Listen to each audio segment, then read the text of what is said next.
There's not much in the kitty except a set of ivory-backed hairbrushes and my library of romantic poetry, but when the time comes, these will be yours, along with whatever we haven't already spent on whores and whiskey. I'm having my Korean panic attack. Okay, welcome everybody. We gave you a twofer on that intro. It's one of those days. It's Friday here in Korea. It is 9:04 p.m., 8 a.m. on the east coast of the U.S., and it is 7 a.m. in the central time zone. And I am in a mood today. It's been one of those weeks where I've had enough. I realize I haven't yelled at enough people. The work week was stressful. It's Friday. It's time to decompress and vent on stupid people doing stupid things. So I thought we would just have some law rants today. And at 7 a.m., all bright and sunshiny early, we're going to be bringing in our first guest for commentary, and that is Law Talk with Mike. Mike from Chicago, as always. Good morning. Good morning. Hello, hello, hello. How are you? I'm good. I'm good. You're saying you got a deposition coming up. And, I've got an insurance doctor. Should be very exciting. Oh, that sounds thrilling. What are you up to these days? What's on your YouTube docket today? I don't know. I'll probably do a happy hour today. 4 Central. I get it. You're feeding me a chance for a plug here. You know who I need to invite on? What do you need? Me? Rakeda. And yeah. No, because the poor guy's out right now. No, he's back in now. He's back. Okay, all right. He's back. Then screw Rakeda. Screw Rakeda. I'm like, first of all, I think he was treated unfairly completely. Totally. I don't even. Okay, so this we were on what we were on Andrew's stream. We were on. Yes. Okay, we were talking about where you met Drex. Law Talk with Mike the day he met Drex. Oh Lord, that was fun. That was fun. I will never do it again. I'd like to keep my channel. I like Drex. We had a ball. I mean, there was no problem. The thing about Drex, though, is he comes off really, really brash, but even his detractors, even the people that hate him, at the end of the day have to go, well, wait a minute. He's actually talking sense behind all of this. Well, he makes a lot of sense, but you're having a conversation that you have privately with guys all the time, except I'm like, I'm 4 cocktails in and I keep thinking, this is being broadcast. Well, the first thing you have to understand is you don't have a conversation with Drex. You just sit back and listen and wait for the pauses. Let me tell you, Mike. Let me ask you a question, Mike. Tell me, Mike. What do you get when you do this, Mike? Come on, tell me, Mike. I know what you're thinking, Mike. You know what the answer is, Mike. Come on, tell me, Mike. German Shepherd. Come on, tell me, Mike. No, Drex is fantastic. And usually Andrew loses hundreds of subscribers when Drex comes on. I actually got a plus 14 from my first Drex stream, so I don't know what that says about me. That says something about your audience right there. But I assume that everybody that has anything to do with my stream already knows who you are, because I'm the newest of the noobs on the noob block here, having only done this for 3 months. But just in case someone doesn't know who you are, tell us about yourself and your channel. All right. I'm an attorney in Chicago. My channel is Law Talk with Mike. And I like stupid court appearances, and we make fun of them. That's what we do mostly. And I know I've told you this before, but that's my standard morning routine. The second I open my eyes, I just check to see if the world still exists, the basic news sources. Then I do my 14 minutes of Philip DeFranco, and then I go straight to you for the court appearances because you stop just about the time I wake up usually. Oh, well, thank you. That's awesome. That is awesome. That's literally the first thing I do. Although yesterday, every once in a while, I get one that's just interesting. Yesterday was a series sentencing, and I still do it. Through that, so I don't know how the ending of that works out. I'm like halfway through. But that's totally accidental. Just like I said, like I always say in there, if you learn something, that's completely by accident. I've got to the point where Middleton is saying, like, I know people. We've gone to trivia night together. I know her. I shouldn't have taken this case, but I did. And I've seen you at trivia night, and you're a hot mess on several occasions. Mm-hmm. Yeah, yeah, that's good. We have Mike's cool because he has all of these things like in serial. He follows the defendants through their various stages of their court proceedings. We just the other day we were introduced to Mr. Collard Greens. Oh yeah. What I mean, his name is so freakishly close to collard greens that is this like Collier Green or something like that? It's Collier Green. Yeah. I don't think that's an accident. I think his parents intended that and thought it was cute. And then there was a very, very long episode of a middle-aged lady who has been trying for about a year and a half to learn how to parallel park to get her license. So Janelle. I mean, there's all of these great things on Mike's stream. Immediately, if you haven't already subscribed to him, go there immediately and subscribe to Law Talk with Mike, because that's literally how I spend my mornings. Philip thank you. And then I just switch over because usually like do 2 a day ish. It seems like these days. Yeah, like a shorter one and a longer one, and that gets me through the prep time. And then I go to work. Just about the time Farron comes on, Farron stops, and then Nick comes on, and then I go home. And then I do my own thing. So that is literally my day. And other law tubers get squeezed in wherever they happen to fall. But you're my standard wake up guy. So that's why I invited you here, just because I know you're waking up early and you've got a lot to say. And despite the mild mannered demeanor, you're a pretty based guy that doesn't seem to put up with a lot of bullshit in your life. Yeah. I was in the Daily Center yesterday. I'm glad that wasn't recorded. Yeah, you said you're about ready to take somebody's head off. Do we want to elaborate or just smile and? It was suggested to the judge that I was lying to the court, which I was not. Oh.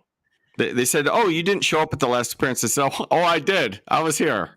And people don't understand that. You're effectively in open court accusing me of a crime.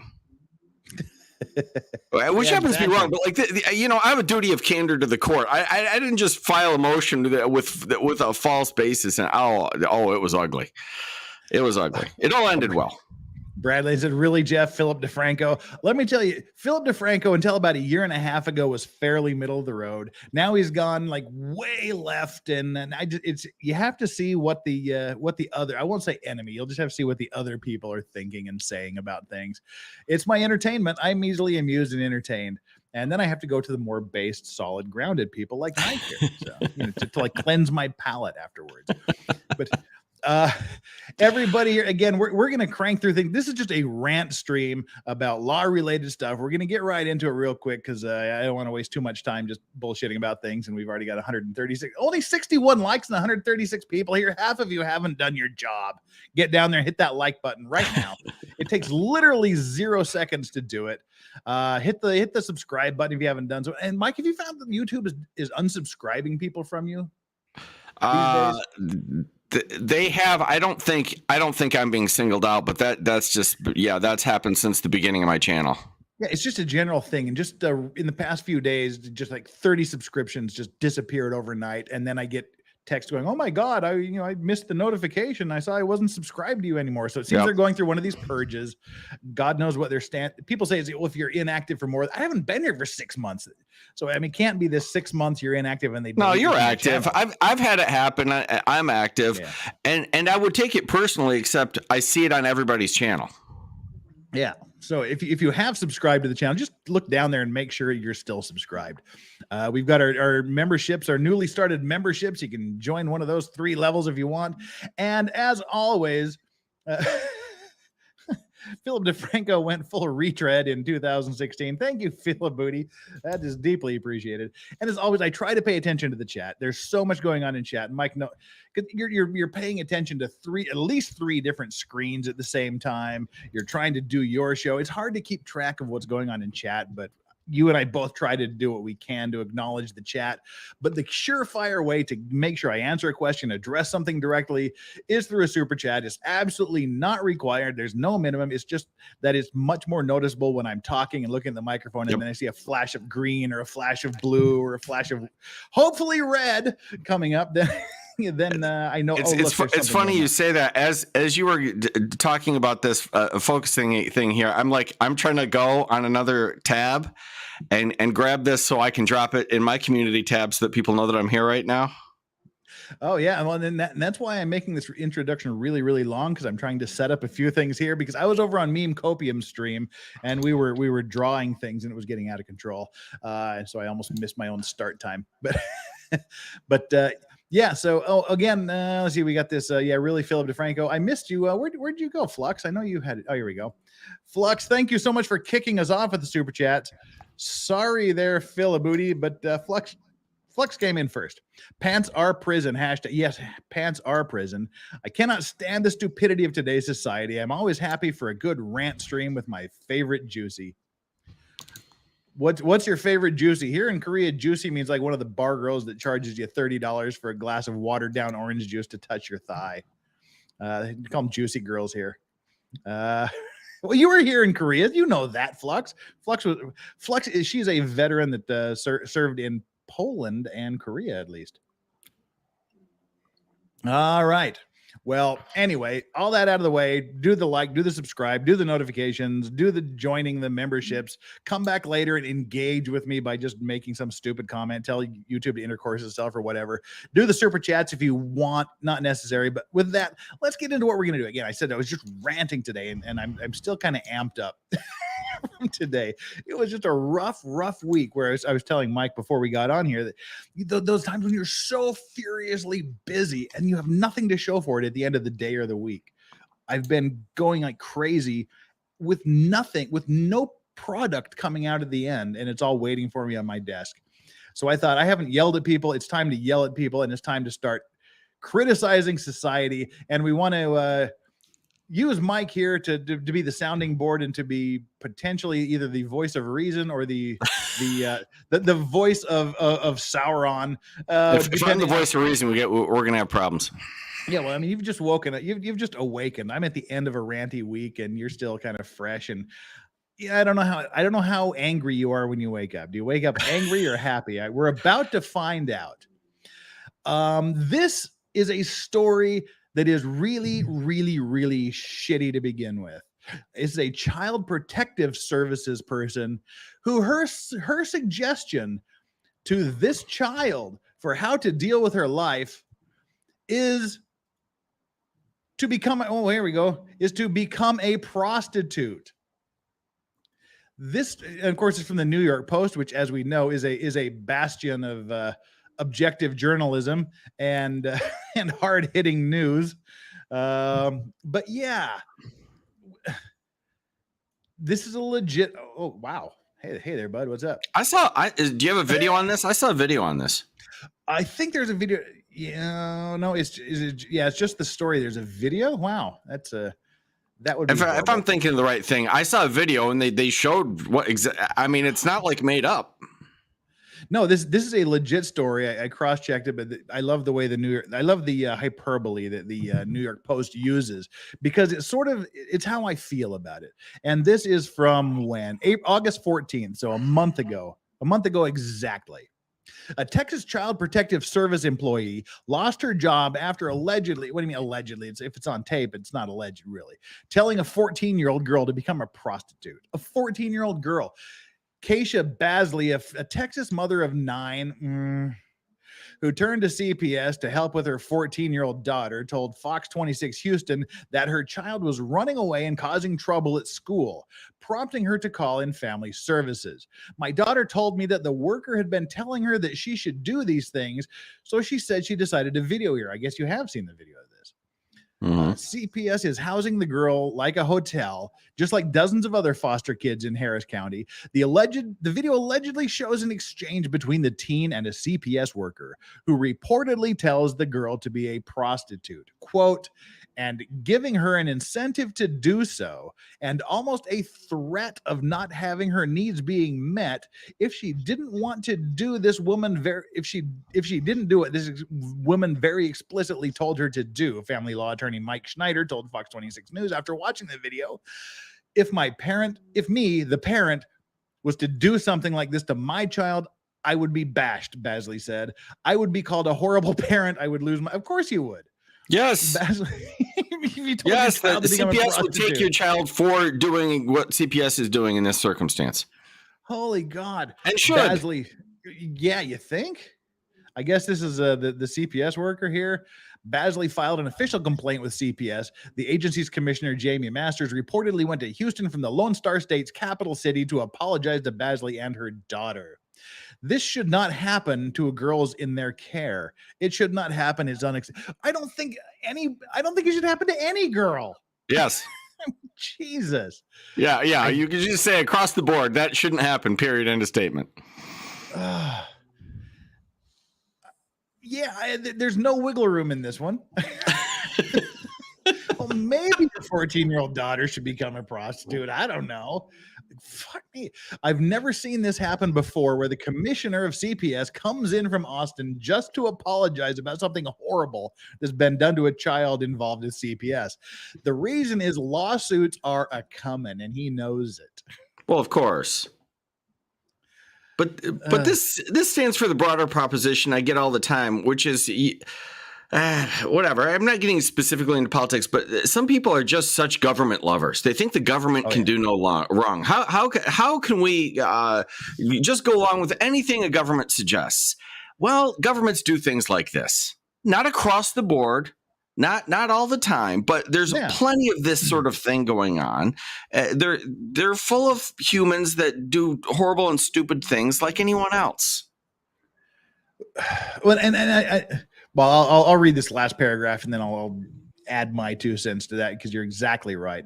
In a statement to Fox 26, Texas Department of Family and Protective Services spokeswoman Melissa Lanford said DPS is aware of the video and has taken action. The person in this video, who was employed as CPS support staff, was dismissed from her position August 10th. Well, congratulations. Yeah. The safety and appropriateness with which children in care must be treated is our paramount concern. Nothing less will be tolerated. Well, gee, thanks for that. I mean, I think a lot of it, and I have no idea what her situation is, but she's got 9 kids. And there was no mention of a father involved. So if you assume it's a single mother raising 9 kids, she's out of her depth, she's out of her league, she has the teenager, and you expect the state, whether it's in the school form, whether it's in the CPS form, whatever form, you expect the state to take care of your children rather than doing it yourself. And I have no idea if that's actually the case, but that is not out of the ordinary. It's not an unusual situation where I can't handle them, you take care of them. Yep. But they're not to be trusted, honestly. Yeah. We had foster kids in my house since I was 4 years old until I moved out when I was 23. My mother would always take like the younger kids. She didn't want the older kids because she was afraid of them. So she would only take kids under 12 and try to make a difference in their life. But it's and the vast majority of the young adult to a near adult children that we would get in the foster care were literally the type when the parents said, I can't handle them, please take them away from me. Mm-hmm. And you never let the state take care of your people. Do what it takes. I mean, hell, me and my dad would just haul off and smack me upside the head if I was an idiot.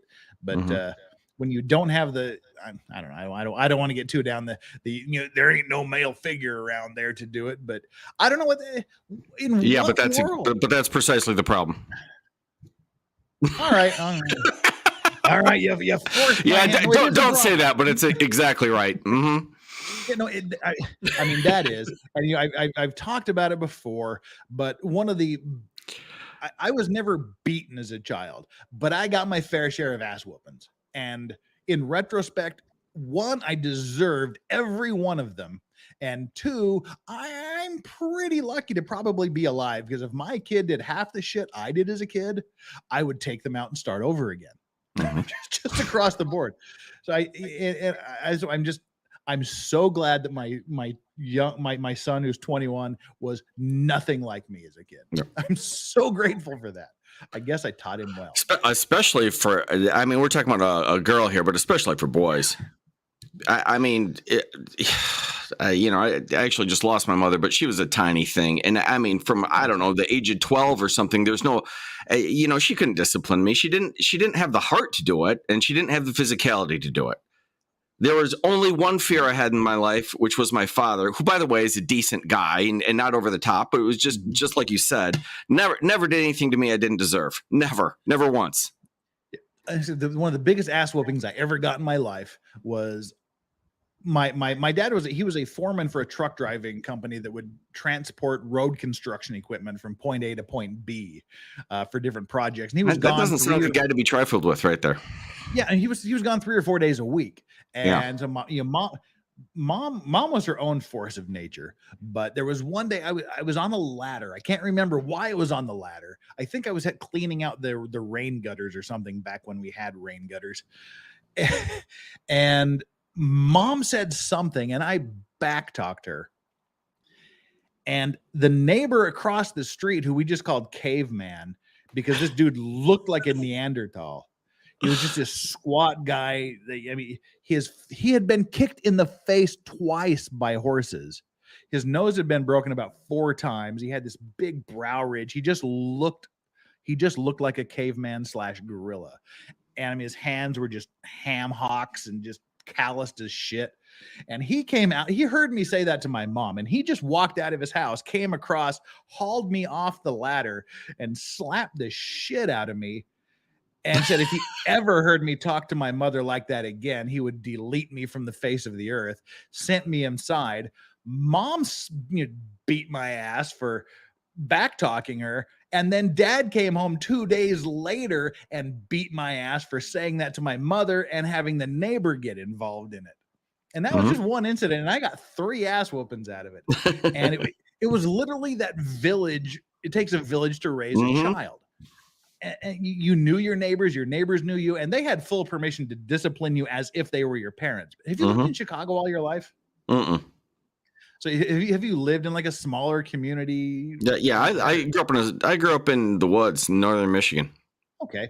Yeah. I mean, I tell people my hometown had more cows than people. We had like 2,000 people and 4,000 cows. So it was just literally, you knew every single person within the town limits.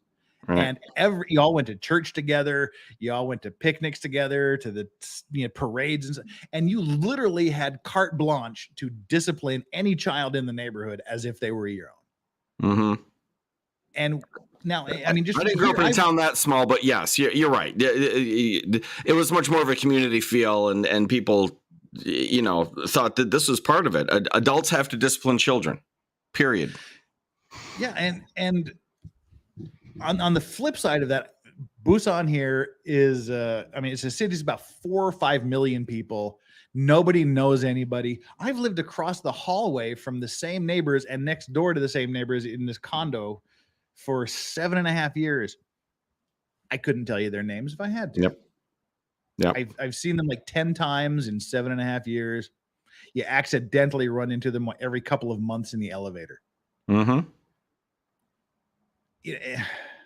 And now you're starting to see a lot of the big city crimes start to happen here in Asia.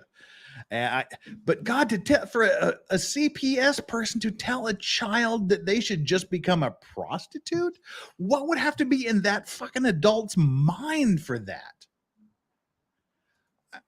I can't even wrap my mind around that. Well, yeah, it's a can of worms I don't want to open at the moment, but there's go ahead, open it. No, you're the big city guy, so you deal with. I mean, you don't deal with. I mean, look at what they're teaching in schools. What's in the curriculum? What's critical race theory and this sort of nonsense. I mean, you're going to have this sort of thing.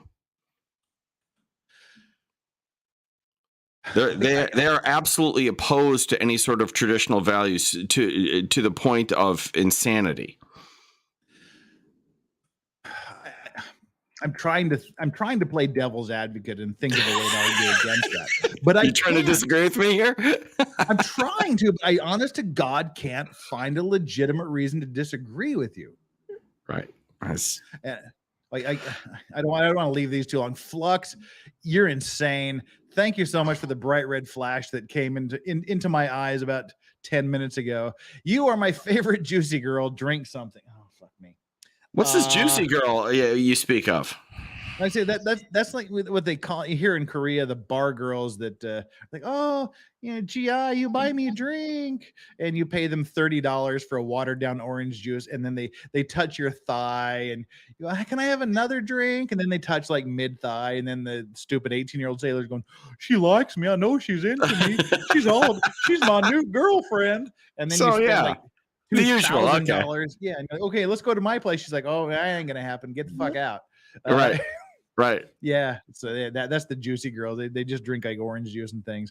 All right. You've just made me kill a bottle of 101 Flux. That's on you. We do this occasionally in the morning, and you're starting to, and you're into the drinking, and I'm at coffee. Oh God. I tried to hold down that 151, but yeah. I wish I was coffee. Woo. I tried to act cool like the 151 wasn't phasing me, but it's nothing. Yeah. It was something, because that was a little more than an ounce. That was probably a good ounce and a half. Oh my God. Talk about something for about 20 seconds while I digest this. Wow. Whew. All right. Whew. That burned. Do you do anything with the CPS or things like that in your practice? No. I mean, so it happens collateral because I have clients, so that they might be involved in their lives, but I'm not doing criminal or any of that sort of stuff. I've dealt with it in the past, but not for the past, say, 23 years. If I recall, you started out as a prosecutor? I was a prosecutor very briefly. Ooh, downstate in small town Illinois too. It was. Oh yeah. I was the one assistant. There was me and the elected prosecutor. I did everything. That was it. Two of you in the entire town. That was it. Wow. I learned a ton. God bless you for that. Jeez. I didn't know anything. I was in court every day. Yeah. Well, that was sort of my two life tracks. Either go into the public defender's office in Salt Lake City, or do international law, because I'd lived in Korea for like 3-4 years at that point, being a missionary and then being a student. And these guys just offered me the job first, so I came here. That's kind of sounds good to me. Oh God, where do we transition from that? I mean, that was starting out hard. That was a strong start, and I got to be my cranky old man already. Oh, all right. Well, God. Okay. What small town? Yeah. It was a town called Pittsfield. It's about an hour north of St. Louis, very close to Hannibal, Missouri, which is not whatever. Which was the basis for Mark Twain. Yeah, for Huckleberry Finn. Yeah, and the one of the locations, the jumping frog of Calaveras County. Mm-hmm. Mm-hmm. Good times. Do we want to talk about Aussie OnlyFans or regret being a slut? Aussie OnlyFans. Okay. Let's do it. Let's wait. Are we doing Pimpcast here at 7:00 in the morning now? Why not? Let's call it. I totally. Want. By the way, I know I'm back here, but I totally got suckered. Andrew's like, "Hey, come on," and I met him out in California, so we know each other. Yeah. And I'm just like, yeah, I'll be on your show. I don't care. And I've been on the show before. It was benign. And then I click over 3-4 cocktails in, and I'm like, what's this all about? I see the thumbnail is Pimpcast. I'm like, oh shit, what have I done? What have I done? Well, and like Andrew's like, he's like, dude, Mike has no idea who Drex is. Don't tell him anything. Just let him find out. I'm like, all right, that sounds pretty good. I mean, that would be a shock to your system. I saw that and I thought, okay, maybe this is like, maybe he's being ironic. And I get on there, and about 30 seconds, I'm like, no, he's not being ironic. This is the Pimpcast.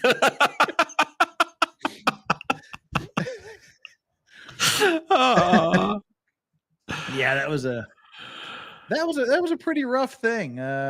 I think he said Aussie OnlyFans. Yeah, I said Aussie OnlyFans. Yeah, Drex is always an amazing experience.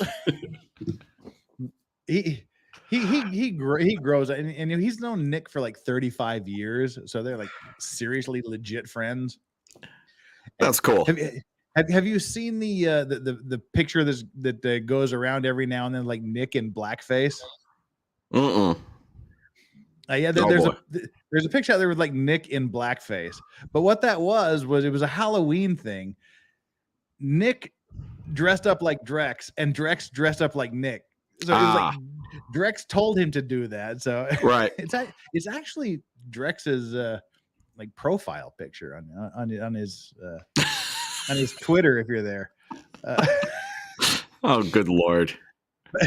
Yeah, so I mean they're buds, and that's how most people know Drex is from Nick's stream, but he would be the it's not blackface, it's Drex face. Leave us Aussies out of your sick fantasies. Well, no. I will keep Aussies in my sick fantasies all I like. How's that? Well, these two hotties make that literally impossible here. Aussies turn to OnlyFans as cost of living crisis takes hold. Let me see how far we can enlarge this, engorge the stream. There we go. Oh, this is fun. We've done it before. This is fun. I am like full on coffee waking up. You got some 151 in you. Let's do it. Okay. I do. All right. While we're out here, come on, everybody. Hit that like button. Hit the subscribe button. Send the super chats. Grift. Otherwise, Mike's dogs get it. Yeah. That's his thing. Go to his channel. That's his grift. If you don't like and subscribe, his dogs get it. You've got a pug and a French bulldog, and what do you have? Well, I've got two Havanese, Frankie and Allie, and then I've got Oscar, who's a friend's dog. Oh, and I've got Jack, who's another friend's dog. So I got a pug, a Frenchie, and two Havanese that I see. So the Havanese are yours, and the pug and the Frenchie are your friends. That's correct. Okay. Everyone thinks they're all mine, and then I have whatever. Then what another one? A dachshund, Annie, who's on there a lot too. That was my mom's dog. Yeah. I've just got my two 50-pound meat brick English bulldogs here on the floor. Oh, I love those. Yeah. Strawberry and her brother Yoda. I have one. I found one. Whatever. You see all these cute dog clips, but one of them I had, I think it was out of Australia too, was an English bulldog going down the stairs, and of course there's no walking involved. He just slides his fat ass down the stairs. Either slide or just tumble. That's your choice. It's fantastic. It really. I don't know why. I watched it about 30 times. I like them because this dog. They have my lifestyle. They just sit and sleep 20. I wake up, I talk to them for about 30 minutes. I go to work. They fall asleep on the couch. We hang out for about 30 minutes at the end of the day, and then they just sleep here on the feet. They're my lifestyle. Maybe I need to get one of those. Yeah, those dogs that require you to run with them for like 10 miles a day. Fuck that. All right. I have like a couch potato dogs. That's work. League of Ice says one of my dogs is named Obi-Wan Kenobi. He's a feisty Chihuahua. No, I just got two dead guys. One looks like Yoda, and now people have asked this before, why is one of my English bulldogs named Strawberry? There's actually like a legit story behind that, which I don't know. I guess this loosely segues into Aussies turning to OnlyFans. I had a girlfriend living with me at that point in time, and I said, I always wanted a bulldog, and we said, okay, let's get one. And her brother, Strawberry's brother Yoda, came along like 5 months later through a serendipitous chain of events. But I just wanted one bulldog, and so we went there before they were old enough to be weaned, and so we chose the one we wanted, and then we had to think of a name while we waited to be able to bring her home, and we were just and nothing matched. There were things that like matched, but Koreans couldn't pronounce things with lots of R's and L's in them. By the way, ask the Korean in your life how to pronounce roller coaster. It's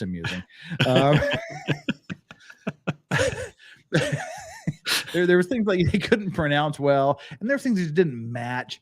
And then we were going to like one of the baseball games here. The local home team was the Lotte Giants.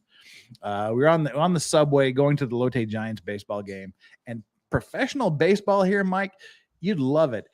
Like the most expensive tickets are about $50 Mm-hmm. for like behind the plate table seats. Right. Just the regular run of the mill seats are like $10-15 for the standard right in front of the. We have cheerleaders here. We have baseball cheerleaders. Every Korean team has baseball cheerleaders. Yeah. Sidetracked. We were on the liking this idea. Yeah, we were on the subway going to the baseball game. And we were just bouncing names off each other and nothing was working. And then this foreign lady gets on the subway, and I'm a big guy. She made me look like Peter Dinklage. She was just large. She was enormous. She was like 3 people rolled up into one skin suit. Big woman. She was a big woman. She was healthy. Well, no, she wasn't. She was healthy. No, she wasn't. She was just like a boulder. She was like a large woman. And she stood right in front of me and the girl I was living with. Just stood in front of us. And then the light went on. And I said, I know what this bulldog's name is. And the girl I was living with said, I do too. It was because this woman shopped at like Big Al's tent and awning supply for her clothes. She was large. I can't describe how large she was. Just like she went to like, Dave's tent and awning supply store for her clothes. But she was wearing these shorts that covered my entire field of vision. And they had strawberry patterns on them. There was like a strawberry print shorts. And so I looked at her and said, I know what we're naming the dog. She looked at me and said, I do too. And then simultaneously, just like something out of a sitcom, we both said, Targi, which is Korean for strawberry. Right. And thus the name of the dog was born. Just because there was some big, large woman wearing strawberry print shorts standing in front of us on a subway on the way to a baseball game.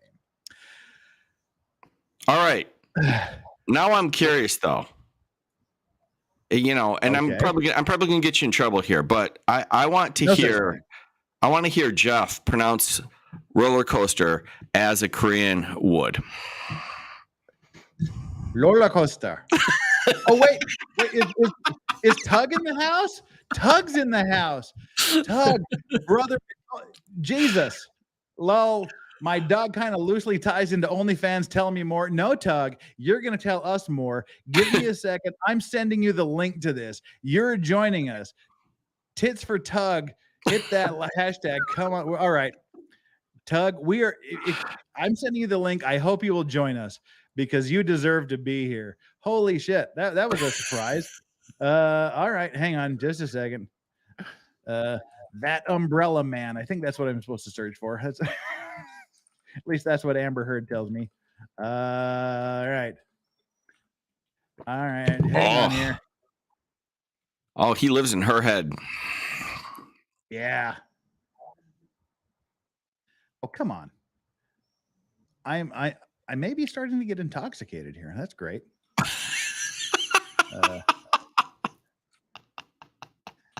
I like that. I'm going to use that. Not the Umbrella Academy, damn it.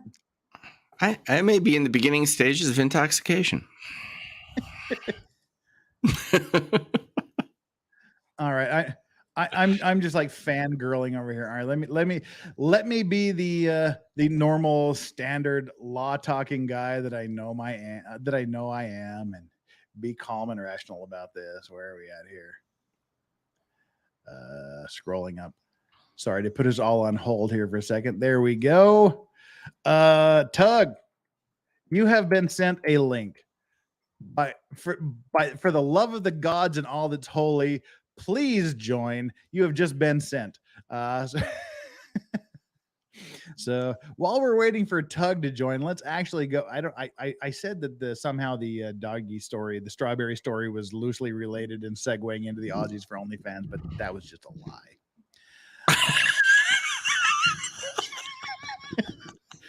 Yeah, that was just me grasping at straws.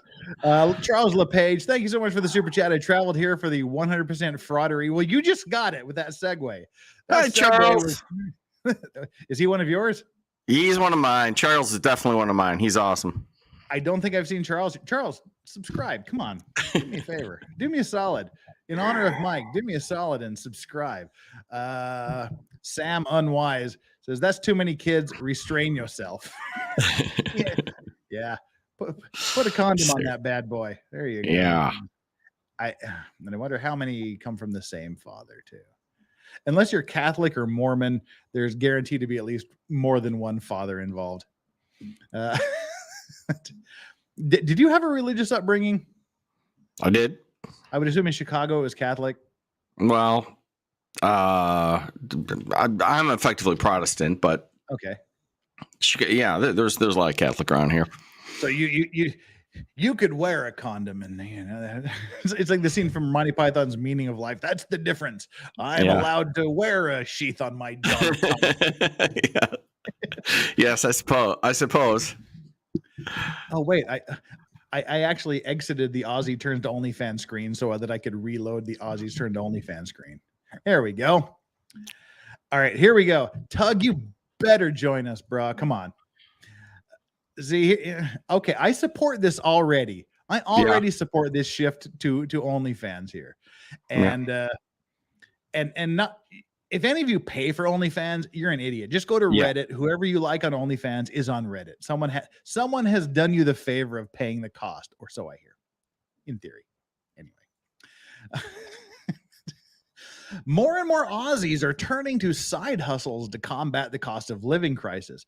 I don't know. My side hustle is YouTube. What's your side hustle? Me? Yeah. I don't know if we can discuss that here. Well, I was hoping you'd say YouTube, but you didn't. So moving right along. I know you were. I know you were. But it's much better than that. With new online analysis indicating X-rated subscriptions sites, OnlyFans has seen an influx of content creators. All righty. Well, coinciding with the beginning of the damn it, I've sized it out. Okay. Coinciding with the beginning of the Reserve Bank's interest rate hikes in May, data revealed by digital intelligence platform SimilarWeb shows visits to the site's subscription section, where accounts set the price for users to view their content, have drastically increased. How much have they drastically increased? By the end of May, there had been a 90% increase in visits to the subscription page in visits compared to the previous month. In 1 month, they doubled the visits to subscription pages on YouTube. When visits, like, when is this article? This is a recent article, but this was in May of this year. In May of this year? Yeah. I thought OnlyFans was done, but okay. Apparently not in Australia. Shows you what I don't know anything. I thought that they had said you can't do that kind of content anymore like a year ago. But apparently not. OnlyFans telling you can't do porn content? That's all OnlyFans is. Yeah. Charles LePage, thank you so much for being the new member. That is awesome. You're my newest member, and you signed up for the Clean and Sober membership. We have the Clean and Sober. We have the Bent Halos and Broken Wings. And I can't even remember what the highest tier is. It's something like Legal Vices, Degenerate Fucks, or something like that. I can't remember what it is. That's just bad. Yeah, that's just like a $30 membership for people that have way too much disposable income. There's literally no benefits to being that member, which is why we only have like 3, I think. But anyway, yeah. So the 90% increase, but while visits dropped off slightly for June, it has since risen a staggering 67% by the end of July. Well, this is 2022. This is really recent. Yeah. Come on, Tug. Where are you, bro? Come on. Do me a solid. We need a Tug stream. I do not understand the business model of OnlyFans. I mean, it works, but I do not understand why anybody would pay 1 penny for it. I don't get it. Okay. Here's my deal. This is my theory of OnlyFans. I mean, if I was to do an OnlyFans, I would make zero, and they would just kick me off for like lowering the standards of OnlyFans. Holy fuck, shit! Welcome, Umbrella Guy. Welcome, Tug. How are you? Hey there, I'm doing good. How are you? Oh, I'm awesome now. You have to start us off. We have to pause our story so that you can tell us how you were connected to Aussie OnlyFans. Oh, good Lord. I didn't know. Hi, Umbrella Guy. I don't think I've ever been out with you before. Nice to meet you. Hey, it's nice to meet you too, man. No, I was just listening to your story. I wanted to hear your story. That's what I was like, I'm just reading news, getting drunk and raging at people. That's all getting drunk and raging. And Mike is my accomplice and enabler today. So tell us your OnlyFans Aussie story. Aussie story? No, I don't have one. I was saying, you were talking about your dog, what, Strawberry? Is that what it was? Oh, yeah. Okay. Yeah. I was like, man, I want to hear that. I want to hear what you're saying there. That's what I was listening to. It was just like a giant fat woman who was wearing strawberry print shorts standing in front of us while we were wondering what to name the dog. And it suddenly just seemed to be the logical answer to our problems. It was there. It was visual, and Koreans can pronounce the word strawberry. So it solved all of our problems at once. But I mean, you're having more fun than people involved in Aussie fans in Australia. Oh yeah. What's going on in Tug's world today? Every day is a moving target with you.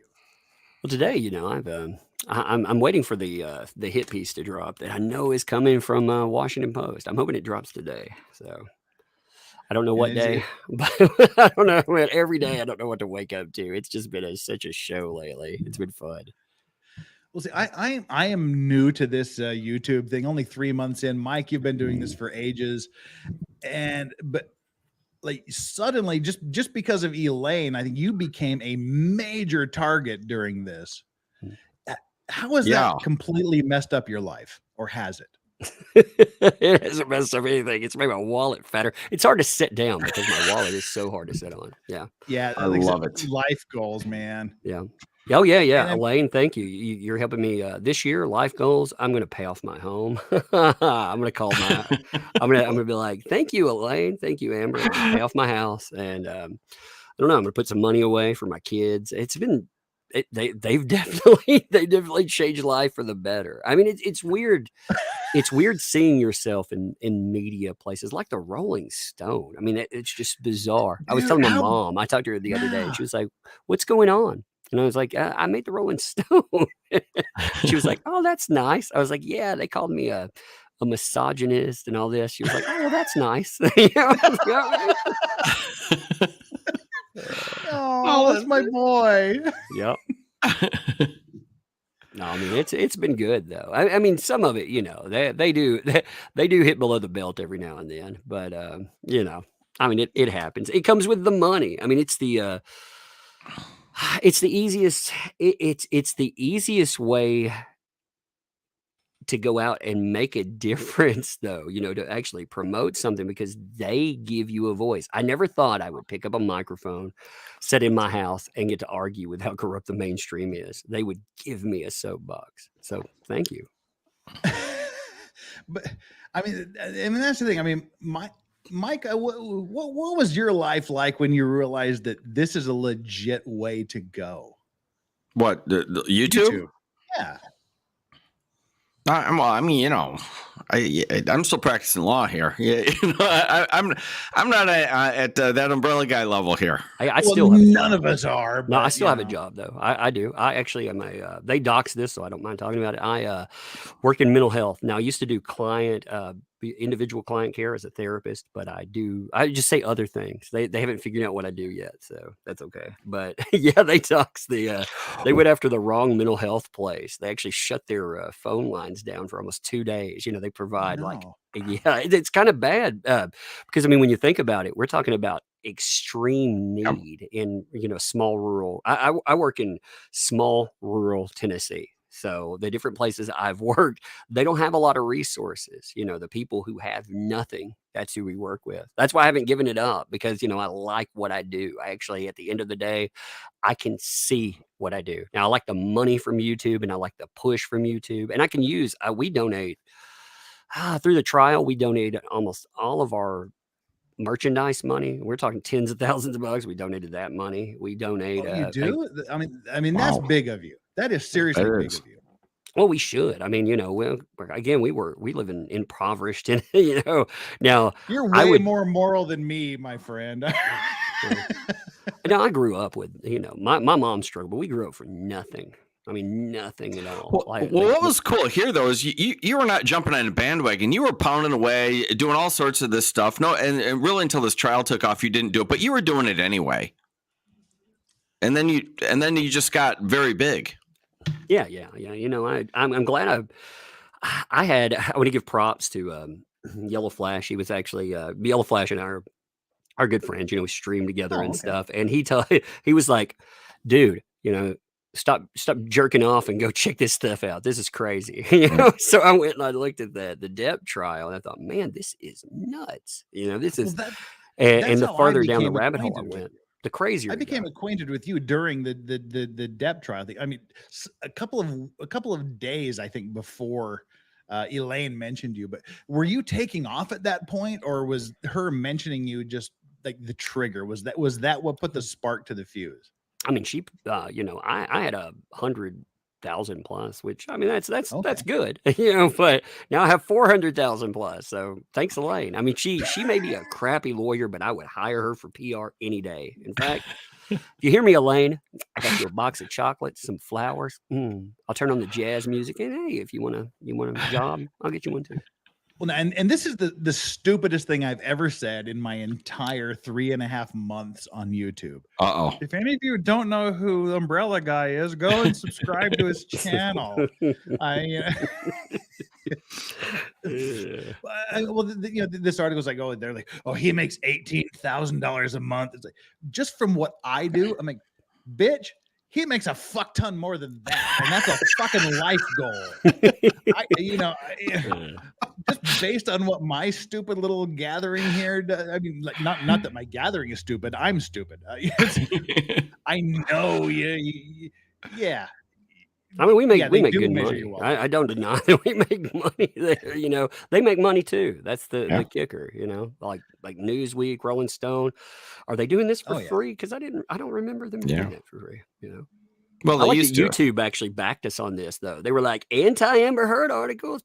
No, that ain't bad. Yeah. You know, it's like, that's now the official line. Is it's not breaking any YouTube policies to actually have a differing opinion about something.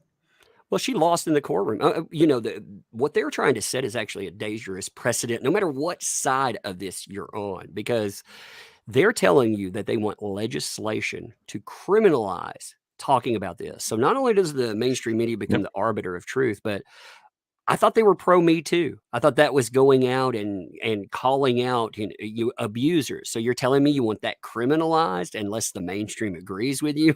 That's going to be a shit show.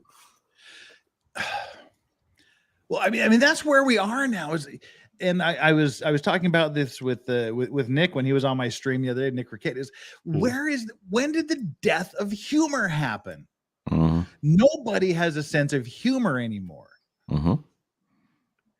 Yeah, well, I mean, you know, they definitely don't. Look, check this out though. We've been working on our reply to Taylor Lorenz. I just shared a screen. Check that out. That's beautiful. In 3 months, have you figured out how to share screens? Oh, there we are. That's just messing with you. I boomered for like 5 months. Check that out. They're going to call me a misogynist, so I think we're going to market that. Everyone loves me. Yeah, we're a misogynist. That's what they mean, right? You know. Yeah. It's like the. I tell you though, they've sold more T-shirts for us than anything. That was amazing. I have never seen so much merchandise. Now I did learn one thing though. I learned like we've in the last 2 months we're setting up our own way to reach customers, cutting out all of the middleman places because they do cave sometimes, like Teespring. Oh, forget that place. You know, they're connected to YouTube, but they actually did cave to the Amber Heard nut jobs. And I was like, man, instead of arguing with them about this, like, F them. I'm gonna go build our own thing, and we're gonna do it direct. So we've been putting in our own thing. But I'm glad that YouTube stood with us, because the platforms, I mean, we can talk about Rumble or any other platform, but let's be real. This platform has engagement. I don't want an echo chamber. I want to play people on every side of that. And I want to tell them that there are wrongs that need to be righted. If we can overcome our political boundaries or whatever, man, we are powerful and we can change everything. And these people, it scares the shit out of them too. Well, they'll have the agendas. The agendas are there and they have to stick to. And if you deviate from their agenda at all, you are their enemy number one. And they're saying you have to be tolerant. But the people saying you have to be tolerant are the most intolerant people out there in the entire known universe. Yep. A bunch of, I mean, I've seen hate groups in real life. I come from Tennessee, man. There are hate groups here for real. You know what? But I see them online, and they're more powerful, they have more reach, more power, more sway than any actual in real world hate group. We destroyed those things in real life, and yeah, unless you live in Chicago with Mike, then it's still a dangerous place to be. I can't even imagine being in Chicago. Like I said, I live out in Little Tennessee. They actually did come to our town, weirdly enough. I found this out. So this is bizarre, I thought. So one of these weirdos came down and talked to our police department. They were like, there's a person that lives in this town. They used my real name, but they were like, that umbrella guy. I don't the cops did not seem impressed by that. But yeah, they called our mayor. They bragged about it. It was so bizarre. Wow. Tiny town Tennessee. They thought, oh man, they're going to shut you up. Nah, man, this is a bad place to come for that kind of agenda. No, I mean that's just the thing that's just so wild to me. Like, I don't understand how we've lost the ability to have discourse with people. I mean, I don't kink shame. I don't freak shame. Whatever you want to do, whether I agree with it or not, you do you. Sure. And if I don't like what you do, I can either just fucking ignore it, or I can say something in opposition to you. I don't, if I hated you, Tug, I wouldn't say, well, I want him deplatformed. I want him doxxed. I want his face out there. I want to ruin him. I want to ruin his family. I want to ruin his career. I'll just go, I think you're a fucking asshole. And then we're done. We're also not obligated to nicety. Like, I don't have to be nice to people. I can be an asshole, and being an asshole, like YouTube has rules about hate speech, which again, some of the rules are nebulous and ridiculous, but they also, they've been trying to use bullying and cyberbullying. Me using profanity, or me saying that you're crazy or you're despicable or you're a piece of shit because you ruin people's lives, that's not attacking your intrinsic abilities. Like, again, I don't owe you nicety, and people need to get past that idea. They totally do, because these people that are aiming at us, they don't play by the same rules that they say that we owe. So forget them. I don't know, man. You got to be on this platform. What you have to learn is that you have to be still. You have to just be stone, and you don't give a shit. And when you get that, they have never encountered people like that. Most people will, bow down to them and say, please don't destroy us. Fuck them. Bring it. Bring your best shot. I'm here and I'm going to make money off of you. Well, and I mean, when you're to the size of you and Nick Rekieta, you have a little bit more weight than, the little guys like me who still have to be a little bit careful of what's going on. But I mean, that's a beautiful thing. And even like, Law Talk with Mike here, Mike, he's the mild mannered guy. He's got a smile on his face always, but he also has that, don't cross me and don't fuck with me side to him. And I mean, I have no idea how old you are, and it doesn't really matter, but it seems like the older you get, the more you're just like, okay, we can all disagree. We can all have our disagreements and say our piece and move the fuck on. Get on with it. I'm no spring chicken there. Let's just go. I'm older. I'm old enough to be to the point where, I mean, I remember pre-internet where we had to at least pretend that we got along, and now, I mean, all of that just forgive and forget, or get along, move along to get along. All of that is falling by the wayside, and it's just it's ridiculous. I remember back, I'm 53, and I remember when I was a kid, the two worst enemies in high school would meet in the locker room. They'd punch the hell out of each other for about 2 minutes. Someone would win, someone would lose. That was the end of it. You walked away. You were friends the next day. You got your beef out. You got done, and that was it. There was no shootings. You're from Tennessee. I mean, this might be. Well, Mike, you said you came from the woods. I don't know how odd this is to you, but at least in Utah, when I was in high school, and you're basically the same age as I am, it was almost a requirement that you had a gun rack in your truck with at least one firearm fully loaded in the parking lot of the school. Yeah. And at no time did anyone ever even begin to think about the merest possibility of going out to their car, taking their weapon, bringing it into the school, and shooting people. Yep. You just punch people in the nose and you said, no, fuck it, we're done. We're friends. Yep. And I would assume in rural Tennessee, you have gun racks in the cars. Yeah, we had the same thing, man. And the thing we don't have, we don't have the gun violence that people talk about, because again, that's a totally different subject, I realize, but I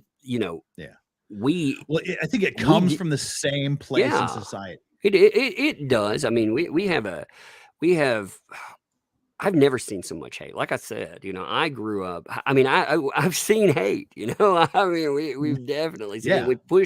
We've killed a lot of that in Tennessee. Used to you had to go out and confront that stuff by face. So what people have forgotten to, with those nebulous labels like hate speech and all of that, real hate doesn't sit down and hurt your feelings. Real hate will take a bat to you or freaking put a bullet in your face. And I think some of us have seen that before. We've seen what that looks like. So I don't know. Well, that's the thing, Mike. Does hate speech exist? Well, I mean, there's speech that's hateful, but is there speech that should be, not? I don't think you get around the First Amendment with it, if you ask me. Well, but nobody asks me except you. Yeah, no, I mean, I say something horrible that would be considered hate speech. Right. You say that's now it's illegal to say that. Does that mean I stop hating you? Yeah.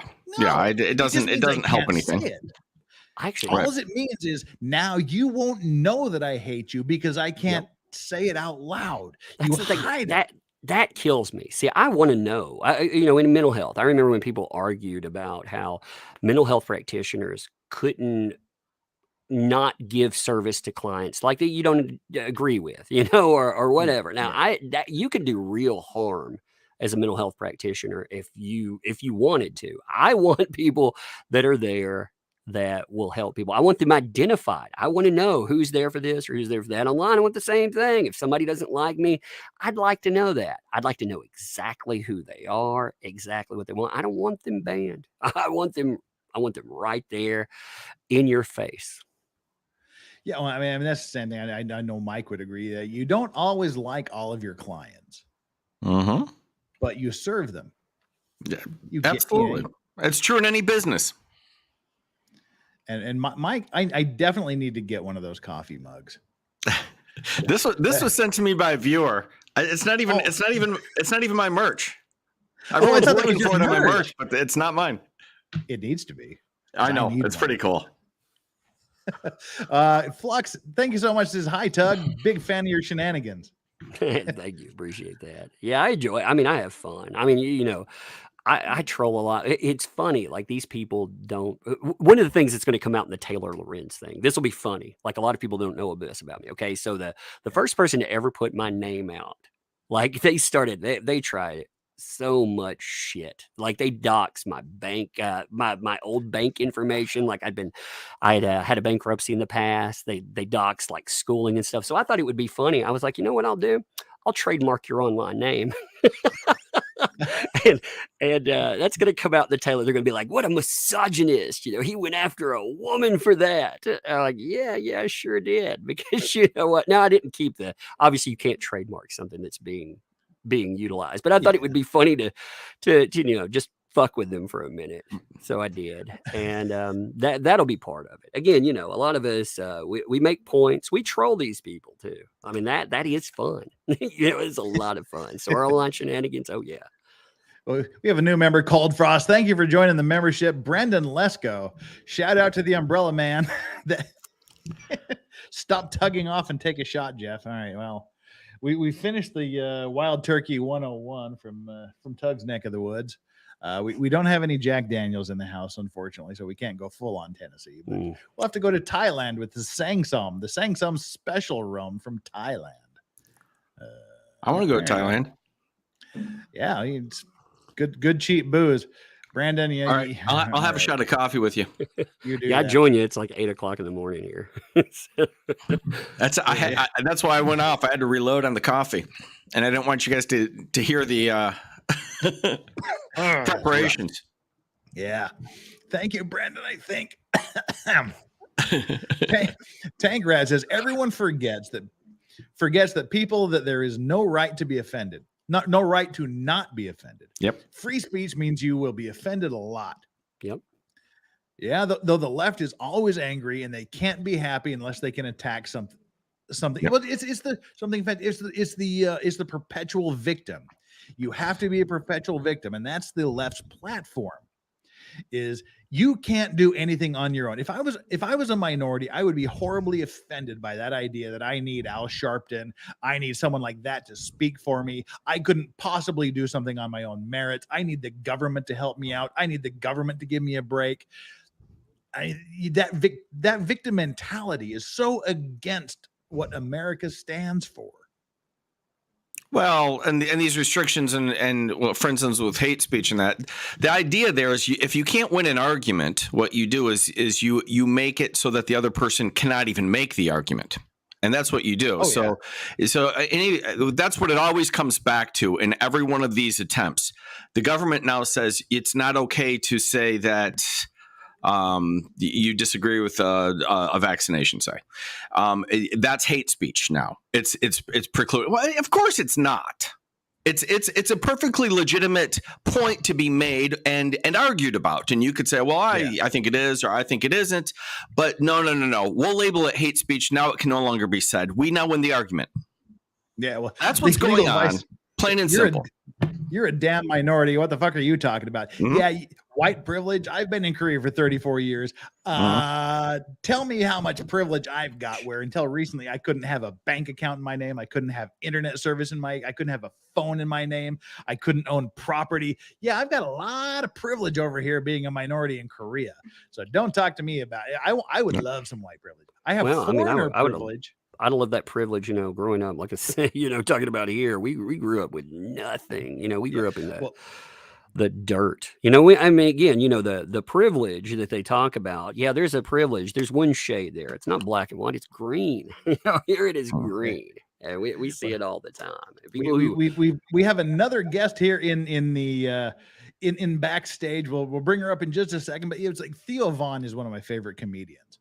And it's like Theo Vaughn is like, I guess he's from like rural Alabama. He's like, if I got white privilege, I got my black friends saying white privilege. If I had white privilege, would I be living next to you, motherfucker? Like, we're in this together. We can share the plum. But we have another guest here, Fair and Balance. Welcome to Legal Vices Chat with Law Talk with Mike and the legendary Tug. Oh, I thought it was the Umbrella Man. Oh. Yeah. Oh, okay. Well, then I can't do this then. Sorry. I thought it was the Umbrella Man. You told me to hurry up. Yeah. Yeah, I'm confused too. She confused me for a while. I was like, are you talking about me? No, and I'm so sorry. I got the time wrong. I'm not on Eastern time yet. I'm still on Central time in the Purge City with Mike in Chicago. I'm on Central time. Yeah. Purge City, baby. Just stuck out here on the plains, Exactly. Just waiting for all the criminals just to come and hunt us down and the police to do nothing. It's totally fine. But that Umbrella guy, I've been so excited I've been watching your stuff for a long time. Wow, you had just quite a year, haven't you? It's been a fun one. Been interesting, right? Yeah. Oh yeah. Yeah. And I actually was in the courtroom the day when they had brought you up a couple of times with Dr. Spiegel and all that stuff. And it was wild just to hear, just to not only see Dr. Spiegel and that thing, and then hear your name.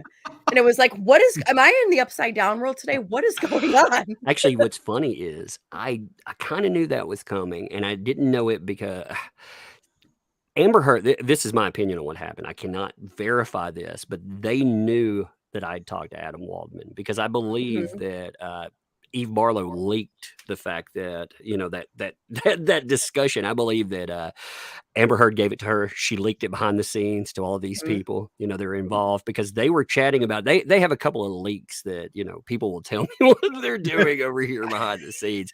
And they knew that I'd talked to Adam Waldman. I thought that's interesting. And I'd seen you did. Yeah, that's some right. of the statements. So I figured it would come up in the courtroom. I was like, that's got to be coming up. Huh? But I didn't think they'd bring me up 6 or 7 times. I thought they'd bring me up maybe once. I mean, that was wild, but oh man, like all those times. Yeah.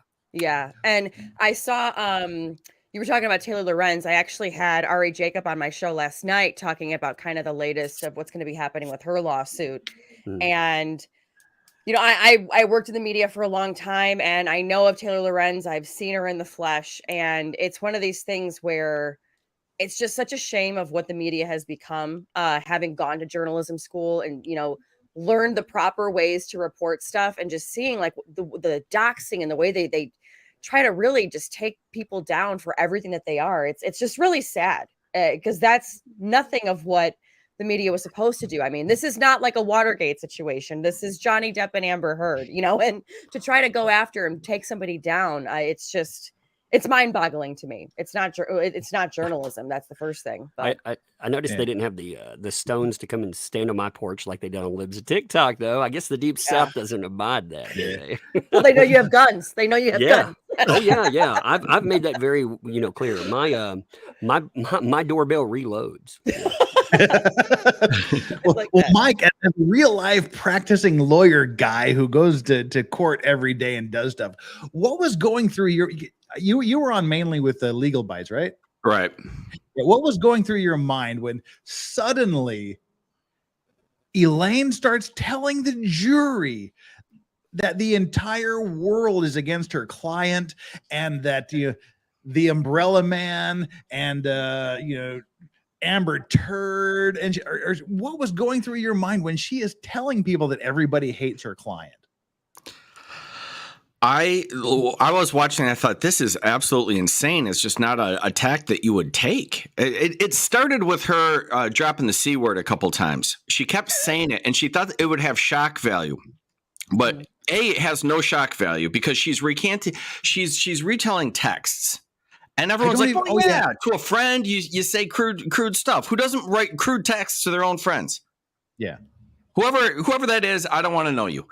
So you're doing that. It has zero shock value, but what it does, so it's not working the way she wants it to, but it fits. It fits her smug look as she sits there in court. And I'm like, you are killing your client. How stupid can you be?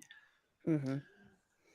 Yeah. And she continued, like, if you just try it once and then just sort of gauge the room and go, ooh, that wasn't working, and then you change. I've done that. I've done that with a tactic, but there was no sense of how is this coming across. None. It was amazing to me. Well, that's the thing. You do it once and there's crickets, and you go, oh, fuck, that didn't work. I better say something different real quick.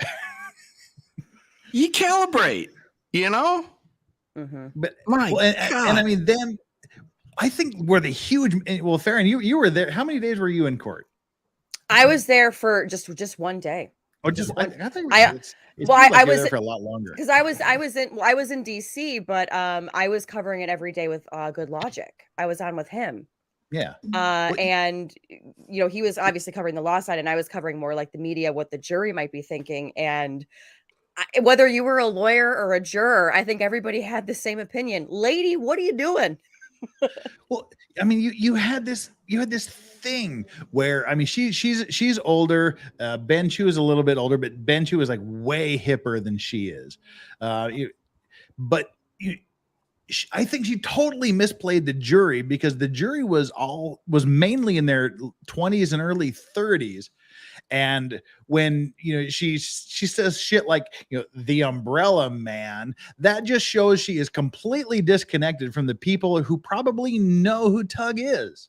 Oh, they knew after actually what she was telling people. There were two fights. We had the fight in the courtroom, but we also had the fight in the court of public opinion. Even if she lost in the courtroom, she should have won in the court of public opinion, because automatically defaulting, the Me Too talking points, listen and believe, she should have that. It should still be a fight. But she pointed people to people like myself. I picked up 100,000 people on Twitter, and that was crazy. And they unanimously agreed with what I was saying. She single-handedly changed the idea of, like on Twitter before her, if you talked about men's rights, men have the right not to be victimized. Oh my God, the things that you would hear in return to that, how you're a misogynist and on. Yeah, not so much anymore. I mean, it's astounding. Elaine and Amber Heard, they made such a big dent in that side of things. I love them for it, because that's stupid to do it. Oh man. The part that was very sociopathic to see was when Joe and I were in the courtroom. I believe it was like a Monday or a Tuesday, and it was after like Elaine, like you heard about the big blowout between Elaine and Amber, that they had heard shouting from down the hall. James from court had said that he had seen, Elaine seemed kind of frazzled coming out of the bathroom. And then it was like we were in court the next day, or the weekend after. I can't remember which day it was, but it was all a blur. But we walk in, and Amber, Elaine and her whole legal team are there, and they're just kind of sitting there, and you can tell they're like, oh God, like, when is this all over? Like, they just looked just so exasperated. And then she comes in, they have to kind of perk up, and she comes in and gives them these little kisses that day. And it's like, wait, didn't you just like leave like the day before, like really pissed off? And weren't you guys yelling at each other? And it was like almost as if they realized like, oh, the cameras are on us, like even when I walk in the courtroom. And you just started to see that not only was her testimony complete and total acting, just the whole trial itself on her side was just complete and total acting. And the person that I felt really bad for, who sat right in front of me throughout the trial, or throughout the trial that day, was her sister Whitney.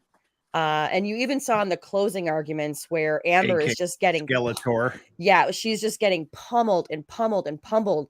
And she's just, Camila is just calling her out for every single line. She's just like, no, no, to the jury, no. And you just see Whitney though, just starts like tears just start running. And I don't know if it was her being like, this is it. Like my sister's, she's losing, I don't know. She was crying? I didn't know that. Oh, Whitney. Oh yeah. She was crying. And you could just see where it was like, I think it was that like, one of those life moments where she's just like, I have been used and abused by my sister. She's losing. She's a piece of shit. Like you could just see, just a human to human. Cause you could see her sister does have feelings. But Amber doesn't. She doesn't care, and she'll bring everybody down with her. And I think that it was just one of those moments where it was very eye-opening to me to see Whitney. And I felt really bad for her. Really bad for her. Have y'all kept up with the insurance stuff that's going on with those lawsuits?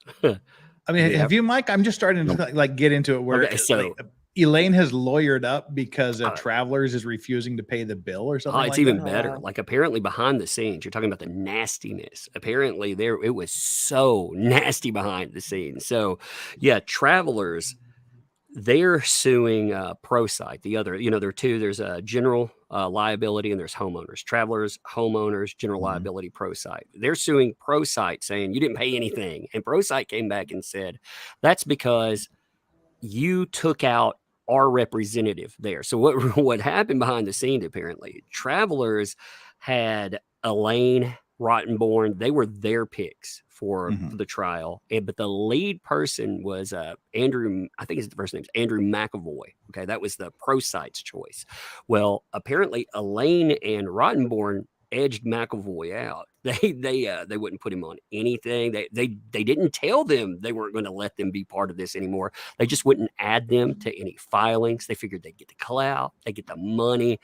Yeah, they got the clout all right, but you can see the nastiness. You're talking about with Amber Heard. It extends to the people that she had with it. They were backbiting behind the scenes, destroying one another. It's crazy. I've heard some crazy stories about Whitney. I don't know why the insurance companies would be involved in the first place. I don't know why they're defending. Well, I mean, I think it's, I mean, I see it a lot in the maritime industry where I'm at, where you have the insurers, the hull insurers for the vessels, or the the pollution liability insurers, where, because they're the ones that are ultimately going to be the paying party, they want to have some say in the litigation. They want to be able to appoint their own lawyers, or at least confirm or agree with whoever the actual ship owner wants to employ. And then behind that, you have the reinsurers, who are the insurance company for the insurance companies. They want to be reported in. They want to have some say in what's going on. And that was my understanding with this, where the insurance company said, we just want our lawyers there. We want them to have a say in this, because she's not going to pay anything. We're on the hook for everything, no matter what happens. But they sort of excluded the insurance company, the people they wanted to be the lawyer. And they said, well, you didn't let us make any fucking arguments, so we're just not fucking paying. Yeah, that's it. And they sued Amber Heard in the process too. So you got what's going to be interesting, depending on how it flies. I really want them to go after Elaine. I really want Amber Heard to try to turn on Elaine, because that'll open up the floodgates. Elaine will be open to. Mike, you're a lawyer. Did you feel sorry for Elaine? I felt sorry for Elaine at one point. Yes, she was over her head. She didn't know what she was doing. Yeah, she was exposed over her head. It's a big firm. They don't litigate very much. She's moved ahead for reasons aside from merit. She doesn't know what she's doing. She's never been called out on it before, and here she is on a grand stage getting hammered. Yes, I actually felt sorry for her. I did, until after the verdict. She went on, was ABC or whatever the one talk show Elaine did. Mm-hmm. When she was throwing the judge under the bus, the jury under the bus. And I said, okay, I no longer feel sorry for you, because you did something that is absolutely verboten for a lawyer to do. Criticize the judge and jury openly. Don't insult my PR person, Elaine. Come on now. Yeah. See, I did not feel bad for her, because I like I said, I was watching a lot of Tug's videos even before like this whole trial and everything got going, and I didn't realize, wow, Johnny's getting sued and what the hell's going on. And like I said, Tug, you did a great job kind of summarizing this, which I want to get back to that in a second. But you saw Elaine on this for, since the beginning with Amber, the day when she was out with her little her little Gone Girl moment, and she's been on this. She's had ample time to get this ready, to get this going. But what you kind of see, and I think what a lot of people saw, especially if you watched it through the LawTube lens, you really saw, I think, the two types of trial attorneys. There's the trial attorney where, okay, I know I have this case in the bag. We're just going to make sure we walk through it step by step by step, keep things in order, keep things precise. Elaine was like, I don't know where to begin with this, so we're just going to throw the spaghetti at the wall and see what the hell happens, which is why every time, unless it was an expert, anytime somebody went on the stand, the stories were all over the place. Every time that Elaine would cross-examine them or, have them up on the stand and asking them questions, you kind of never really knew where she was going with stuff, because it was just, I'm just going to throw it all out there and see what lands. And it was not a good way of handling this trial, as we all saw. Well, what do you think, Mike? I think that they never thought it would go to trial, and they were completely unprepared. They thought our narrative as a female victim. Prior to that you just win on that. It doesn't matter about the merits. You just win on that narrative. The end, slam dunk. There's no way around it. They said, nope, we're going to trial. They didn't think they were serious. Then once we started trial, they were hosed. They did not have any plan of actually defending themselves or making the elements of their case. That much is clear to me. I think you're absolutely correct from a lawyer's point of view, because that's how we look at it. You would assume that a case like this, where I mean, defamation is a ridiculously hard thing to prove to begin with. Plus, when you are a public figure, it is virtually impossible to prove defamation. And when you get in it, at the end of the day, you're going to spend millions of dollars on lawyers. If you're a high profile celebrity like him, it's easier to say, okay, here, take $1 million and just fuck off and let me save the rest of my money. Mm-hmm. So I completely agree with you. She had no, first of all, I don't think that Elaine and Rottenborn were the first stop on the Amber Heard let's find a lawyer train. No, we're not. I would imagine several layers of lawyers went, yeah, we ain't touching this with a 10-foot pole. I thought Rottenborn was pretty darn good, but I thought he should have been the lead. The team as a whole sucked. He's the one I felt most sorry for was Rottenborn. I mean, he was way beyond everyone else on her side, but he was reined in by the Elaine, who is the senior partner at her firm. And he's like, okay, you're the guest lawyer. You just sit there and you can do the other stuff. Heard wanted a yes man. That's what she wanted. She wanted it from go because she had some really effective lawyers at the beginning. She fired multiple teams of lawyers because they couldn't get the case dismissed. They couldn't get it moved into California. So bam, there went some lawyers. They were decent lawyers too, effective lawyers. Then, again, when they couldn't get it knocked out. On the merits of that, on a change of venue motion, they should lose that. I mean, I get it, but that's what Amber doesn't understand. It's some things are not just how good your lawyer is. It's like, oh, that's the law and the facts. That's the result. That's what you get. Mm-hmm. I don't care who you have representing you. Yeah. Depp was lucky to have one unsung hero from that. The person who put all this together. He was not in the case. Like we didn't see him at the courtroom. Adam Waldman, though, he built that case. I mean, everything there. There was a ton of stuff that we did not see too. I mean, it's amazing how many things were actually out there from the Eastern Columbia building alone. We saw a few witnesses, some very effective witnesses. Well, I mean, there was another dozen people that could have spoken to that. Some of them we saw in 2020, and they actually bolstered their ranks since then. But they decided, hey, this is going to be enough, and hey, it was effective. It worked. But I mean, there was a lot more case that could have been thrown at that too. Well, I got to deal with something else. All right. First of all, you sounded so Chicago. I got to deal with something else. I'm preach, Mike. I'm gonna go after your chat right now because it's not my channel, so I'm gonna go after your chat. First of all, this we got a lot of Mike is not showered this week. Farron here, which is nice. Yes, and then we get the simp for Farron, and then I get Mike hasn't showered this week. I know, I saw that. And Kevin's my boy; he's on my channel all the time. I know, right? I figured you might have something to say about that. Oh yeah. Brendan Lesko says, "Cue for the Umbrella Man," and this isn't just for Tug. This is for everybody here. From your seat, what do you think is wrong with this younger generation, i.e., the Zoomer civil rights activists? Farron, you're the youngest person here. What do you think? Well, what's wrong? Well, here's the one thing I'll say about that, though. The SJW problem. As far as the Johnny Depp trial, they got it right. I mean, they were the ones all on TikTok making fun of Amber and doing all of the replays and kind of showing even more so what a crazy person she really was. So as far as the Johnny Depp trial, I think they got it right. Because they didn't before that. If it wouldn't have been, imagine this trial if it wouldn't have been aired, though. Could you imagine? Oh God, yeah. Because going into absolutely. it, I was told by somebody, let's just say connected with YouTube very much, that if he lost that trial, my channel was gone. I was gone. There's no mistake. Holy God! Yeah. If this had not been televised and people had not been able to see this, when this verdict came down, it would have been mass anarchy in the SJW world.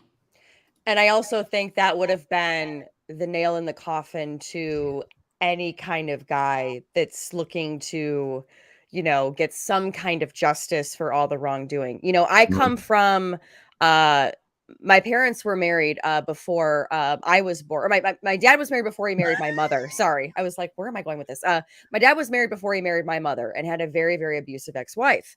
And a lot of times, like those dads out there that were having to deal with ex-wives and what was going on, like they didn't get that same treatment that a lot of dads can get today. I mean, today you have, dads that are, I forget what the group is, but, where it's standing up for dads as far as,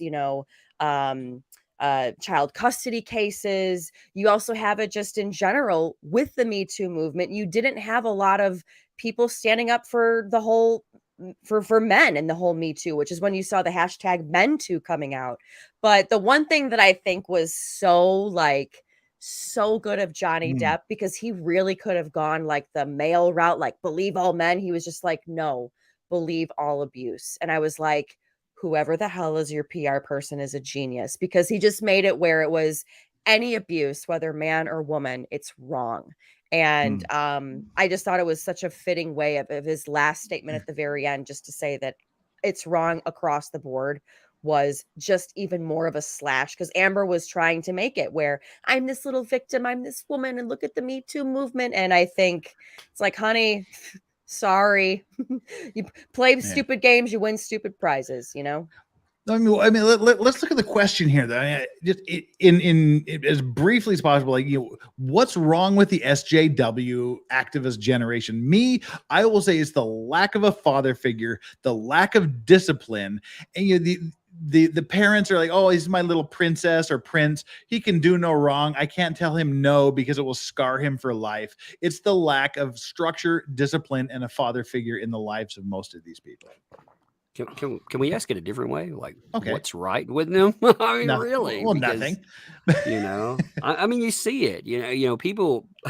The idea of believe all. I mean, just looking at something like this, these are the kind of problems that are wrong. They want to swing the pendulum another way, because victims do not get justice that they deserve. I very much agree with that. I see it all the time. But you know what? You're not their therapist. You're not going out and you're not coddling or helping someone when they want to burn down another person's life. We've confused this idea of empathy. Hey, I was victimized. Okay, if that statement alone, if that's all you're saying, that's awesome. We can believe you all day. But if you're saying I was victimized by that person right there, setting their life on fire, that is not advocacy. That just creates more victims. Well, I mean, that's the thing. I don't, and we talked about this briefly a bit earlier, and Mike, I'd like to hear your ideas on the SJW thing too. But I don't understand this desire to destroy someone's life because they have a different fucking opinion than you. I don't understand that. It's the only way to hold up your crappy opinion that cannot withstand an honest debate. That's it. Where does this come from? Destroy anybody else, otherwise you cannot maintain your dopey opinions. Where do you think this comes from, though? The fact that SJWs have to have this, but where does immaturity? I'm being a law school Socratic method guy, Well, where does this immaturity come from? Well, I think a lot of it started. I just know from my own father being a physician, when you had doctors that were getting sued for malpractice, it used to be where they would get sued kind of for the pain and damages and stuff like that. Then it got to be, no, I want your house. I want your kids' college funds. I want this. I want that. I want it all. I want you to pay for all the damages that you've done. And I think when you start seeing more and more lawsuits like this, and lawsuits that are covered like this in the media, that gets people's gears going. But then I also think too, that umbrella guy was saying, what's right about this generation? They have a passion, and they have the wherewithal to be like, I'm going to research this, and I'm going to look into seeing what's right and what's wrong with the situation. That's why you have people so passionate on the left and people that are so passionate on the right. And I think with the rise of also social media and whatnot, there's a lot more at their convenience to look up, to research, what have you. But at the end of the day, the only way, like Mike said, that you can win is by completely destroying them. For example, last night with Ari Jacob on my show, here Taylor Lorenz writes this article about her, saying how she was abusive to these TikTokers and all that other stuff. Then there's another reporter that comes out. It was actually the journalist who left Bloomberg because she had feelings for Martin Scarelli. So she left on ethical terms, but she was going to do a kind of a whole piece on Ari. And all of a sudden, Taylor Lorenz is calling that reporter saying, do you understand that she abused kids? Do you understand that she did this, that she did that? And it's like, okay, why would a reporter do that? Would it be because they see another reporter might actually do the digging and find out that the other reporter was full of shit? maybe that's why. And maybe that's why they have to completely destroy you. So you have no any ifs, ands, or buts at all, any chance coming back to bring the truth out there. I hope people like Taylor Lorenz understand too. Like Taylor, Ari Jacobs did a great job standing up to these people. But unlike, say, Taylor, she wants to pick a fight with someone like me. I'm not Ari Jacobs. You're not going to hurt me in this stuff. I'm going to wreck you in this, and I'm going to wreck Washington. They got so butthurt the last time they came after me because I said this. I put it on Twitter. It was quoted everywhere. If the Washington Post wants war, we will give them war. And that's what we should do every single time. If they want to step up, you don't powder the backhand. You just smack them away. Mm-hmm. Well, let me get through. Like, we have 3 other people waiting backstage here to join it. My rant stream is becoming popular. Jeez. Oh, that's awesome. By the way, I'm stepping out. Thanks. Nice to see you guys. Mike, thank you so much for being. We only got through 1 rant during this whole thing, but thank you so much for being here, Mike. Thank you. Put me on sometime for one of your court streams. I would love absolutely. That would be awesome. I'll get up early for you. All right. Bye. Enjoy your deposition. All right, we got a few super. Let me burn through like 7 super chats. All you guys, what the fuck, Aussie? All right. Anyway. If you could see what I could see backstream here, let me just burn through these here real quickly. Brendan, we already got that one. That was one we just did.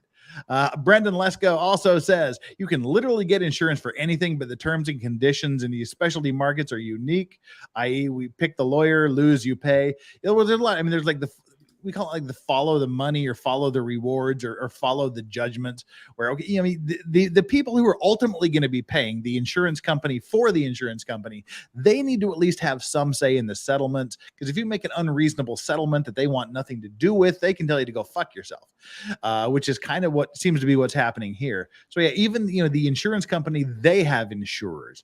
And they have some say in how it ultimately works out. But you're absolutely right, Brendan. Next, we have Barney Yumum. I didn't really feel sorry. She'll be paid. Apparently not. That's why she's being sued. She's being sued by the insurance companies because they don't want to pay because she shut out their lawyers from all of the legal work. They're saying, you didn't let us have a say. You didn't let us participate. You didn't let us watch and observe and take care of these things. So fuck you. We're not paying. So we'll see. Tancred. Oh, God. It's during time. Heard's team in defense was crap show during the trial. That's how drunk I am. I just tried to open an already open bottle. I don't know which was worse. You're like, we'll have some more coffee, I guess. Yeah. It's her over the top testimony and Farron, we're gonna do our thing. What, in 10 hours from now? Cool. Mm-hmm. All right. I don't know which was worse, her over-the-top testimony, the lack of medical evidence, or just making up the evidence. Kind of the compilation of all. But thank you so much for the mega super chat. Deeply appreciated. Here we go. I think that should have spoken to the world. I think it did, actually. The lack of medical evidence. I mean, the claims. If she would have stuck, she could have won this case very easily. Stick to 3 claims. Make them pretty nebulous, nothing to lock down, and make him an abuser, but don't make him drag you through glass and break your bones. Yeah, and, like and not know if you have a broken bottle of whiskey in your vag. Oh, I mean, Lord. for fuck's sakes. Well, speaking of broken glass and vages, Baldo Gagger. Welcome. What's wrong and where the immunity is? These children were not told no. Exactly. That's exactly what they have. No discipline, no structure, no father figure. Some of them needed a spanking and didn't get one when they were children. And they need a spanking when they're adults too. Thank you so much for that, Baldo Gagger. I completely agree with you. Joetta Bragg, thank you so much. Good to have you here. Welcome. And what a cute little pupper you got there. Without being televised, it would have been destruction. Absolutely. To all DV survivors. Absolutely. Yep. Both men and women. Equality cannot be achieved if not given. Justice is not a one-sided sword. Anybody want to argue with that? I can't. No. And our last one. So, do you want to say something, Farron? Oh, no, I said no. Okay. C. Warren, $5. Thank you so much for the super chat. Participation trophies and helicopter parenting is where it comes from. Can't argue with that. I really, really can't. I said we had 3 people, but we've gained people here. We'll go in reverse order. Dang, this rant stream has turned into something pretty fucking cool tonight. I'm so glad to have you all here. Before I bring everyone on, just remember we got like a bunch of people here. Half of you haven't hit the like button. So hit that like button. You're here because you like the people we have on, who we have on, what we're talking about. Hit my like button. And if you haven't subscribed, hit my like button, hit my subscribe button. I desperately want to get to 25,000 subscribers in the next 3 weeks. I'm at 24,633 right now. So we need like I can't do math, so we'll say 370 people, because I want my next Fuck It Friday absolute liquored up drunk stream to coincide with 25,000, so I can just get it all out at once. But also, I mean, it's stupid to say, if you don't know who Tug is, go to his shit and subscribe, because, it's Tug. You all know Tug. Fair and Balanced, go visit her site, visit her, subscribe, like every single one of her videos. She's awesome. And we're going to be 10 hours from now on her site, Fair and Balanced, to talk about unexplained things dealing with the Queen, the death of young people, the 27 Club, and all kinds of other Kurt cool, Cobain and Courtney Love. things. Yeah, crazy stuff. So go to her and subscribe to her and like her stuff.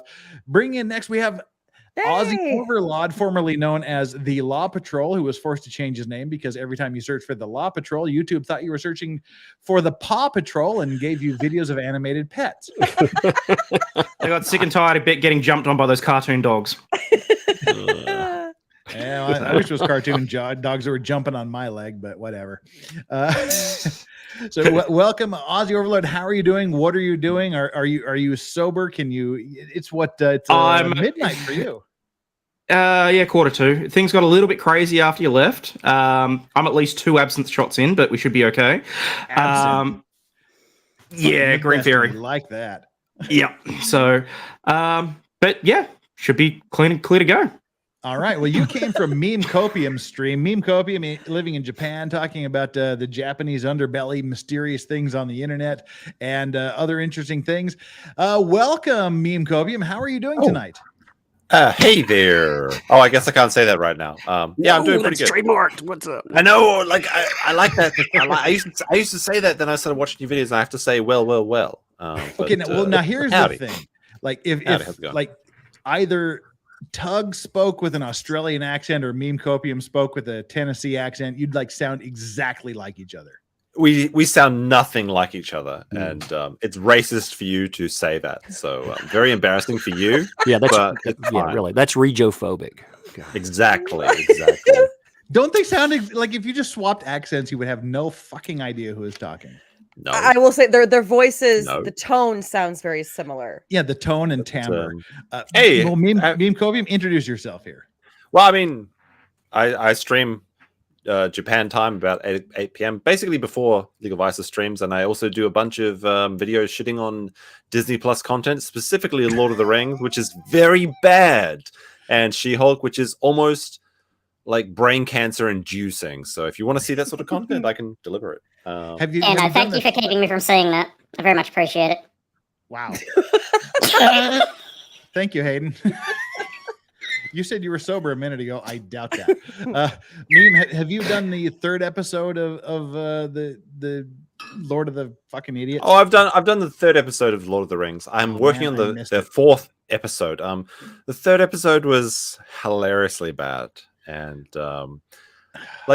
do you know Ed from Lord of the Rings? Sorry. Do you know Ed from the Ed from Lord Lord of the Rings? Sorry. We just came from the drinking stream. I'm a little bit not sober, but do you know Ed from the Lion King? Ed from the Lion King. Ed. One of the hyenas. Okay. They literally have one of the hyenas as a wog in the Lord of the Rings. It's incredibly embarrassing. It wasn't the Whoopi Goldberg one, was it? It's not quite as bad as that, but almost. Okay. I like what who was it that said it? Kaiser Pineapple, bored of the rings. Same. Yeah. I'm a Star Wars. Yes. There's only one return, and it's of the Jedi, folks. No, there was actually a book by National Lampoon called "Bored of the Rings" back in the 70s, and it had. The main character was Frito Bugger instead of Frodo Baggins. It was Frito Bugger, and I mean, it was great. Great book. And they also did a book called Dune, which was about like giant pretzels that lived on a sugar planet. But I always wondered what it was like to take acid. Now I know. Yeah. Well, I was on Meme Copium stream before I got here, and that's why I was kind of liquored up before I got here, and then I've been hitting it hard since then. Your drawing skills are not too bad. You have to come back for another game of Gartic Phone. Good fun. All right, well, let's bring up our next guest, and then we got two more guests. Then we'll get back into like the next argument with. Now that our Aussies are here, we'll get into the Aussies old OnlyFans problems. Thoth, aka Ouroboros. Now, I'm assuming Thoth is a Lovecraftian reference. You're muted. Ruh-roh.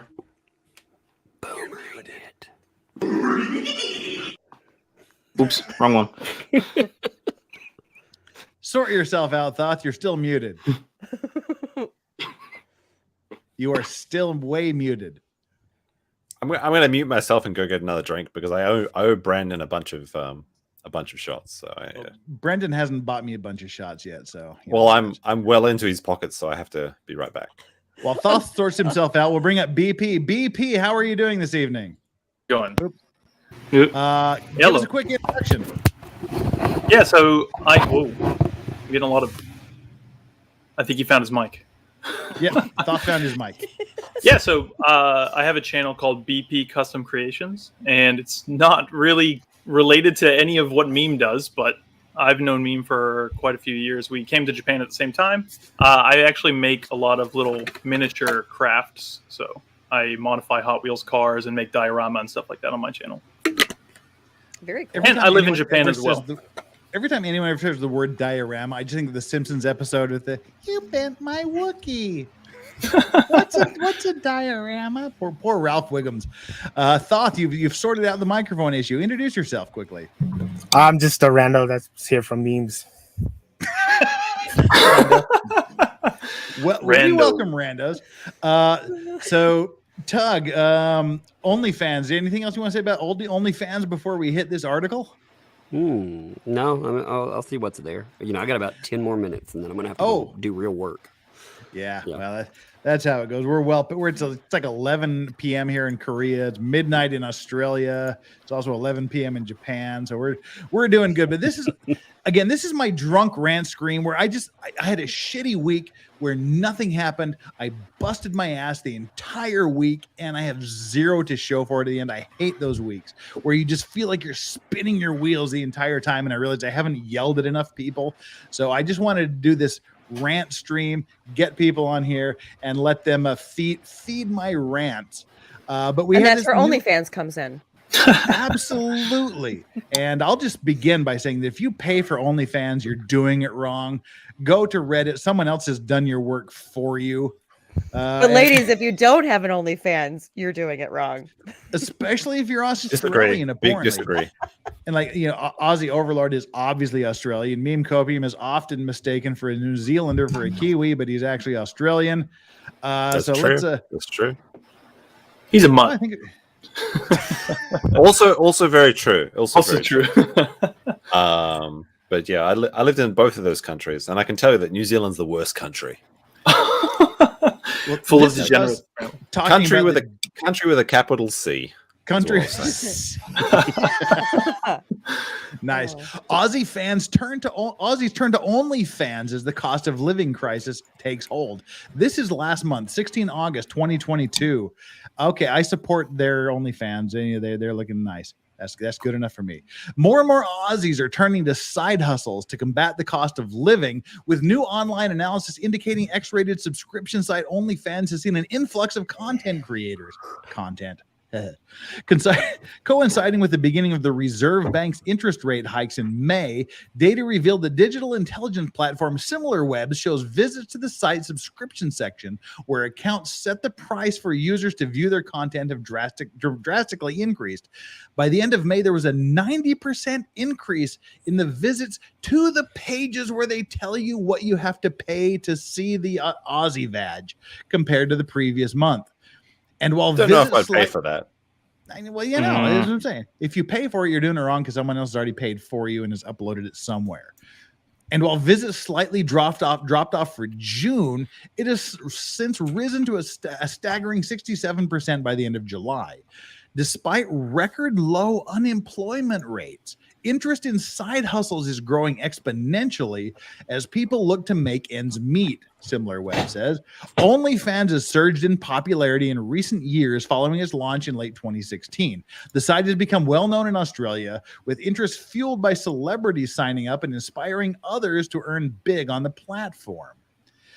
Former supercar driver Renee Gracie famously signed up to the platform, earning as much as $500,000 a month through subscriptions. I mean, MAFS star Jessica Power can rake in $200,000 a month. Tug, when's your Superfans page coming? I'm gonna open up OnlyFeet. It's gonna be awesome. See, here's the thing that Tug and I can vouch for. The Aussies are completely behind the Americans. When we had the whole COVID crisis, this is where OnlyFans got big. Like, you're just learning about this now. You know, now the new rise. I was actually watching a little news piece on this last night. Now, since, you know, a lot of the gas prices are high and all that other stuff, now sugar babies are on the rise again. There's an uptick in those. So maybe Australia will have that next too. But Aussie, I mean, that's not the only grift, though, because like more and more Aussies are turning to side hustles.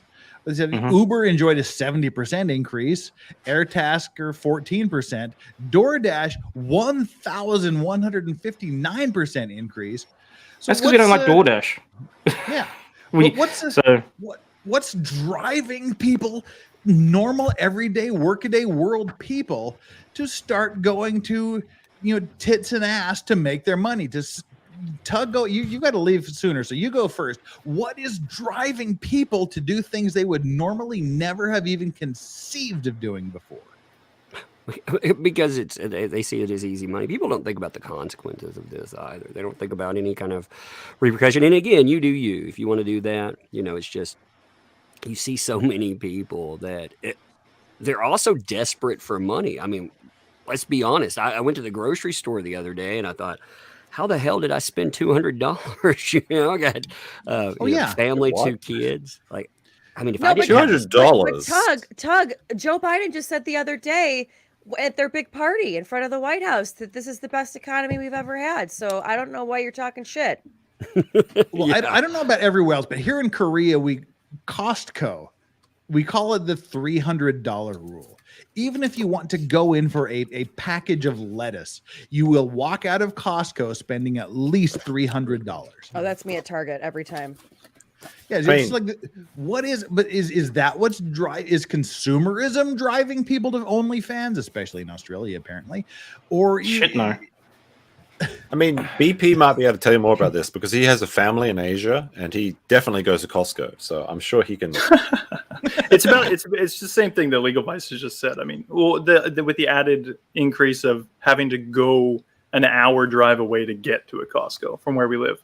So if we're going to go 3 times a year and we're going to stock up on stuff like non-perishables and stuff like that.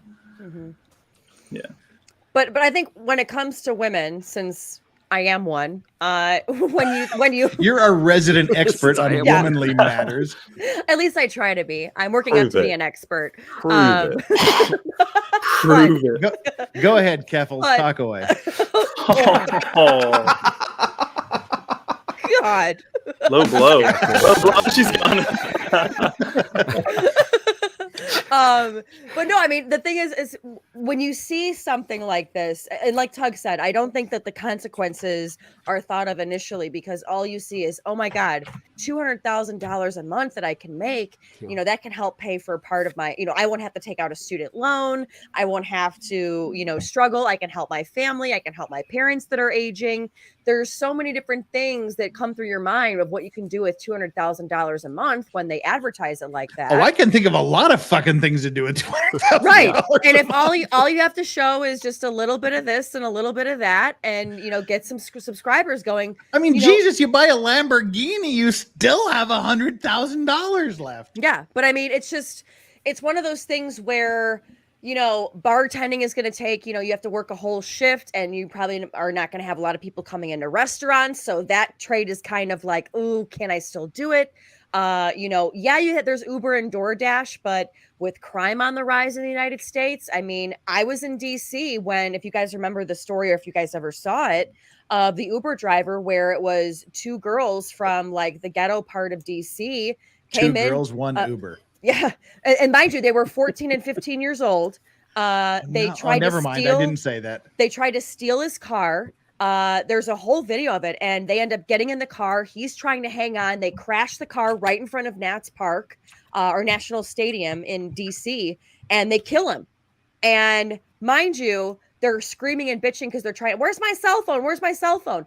They got off to just go to juvie for, I think, 6 months after they killed an Uber Eats guy who was dropping off food.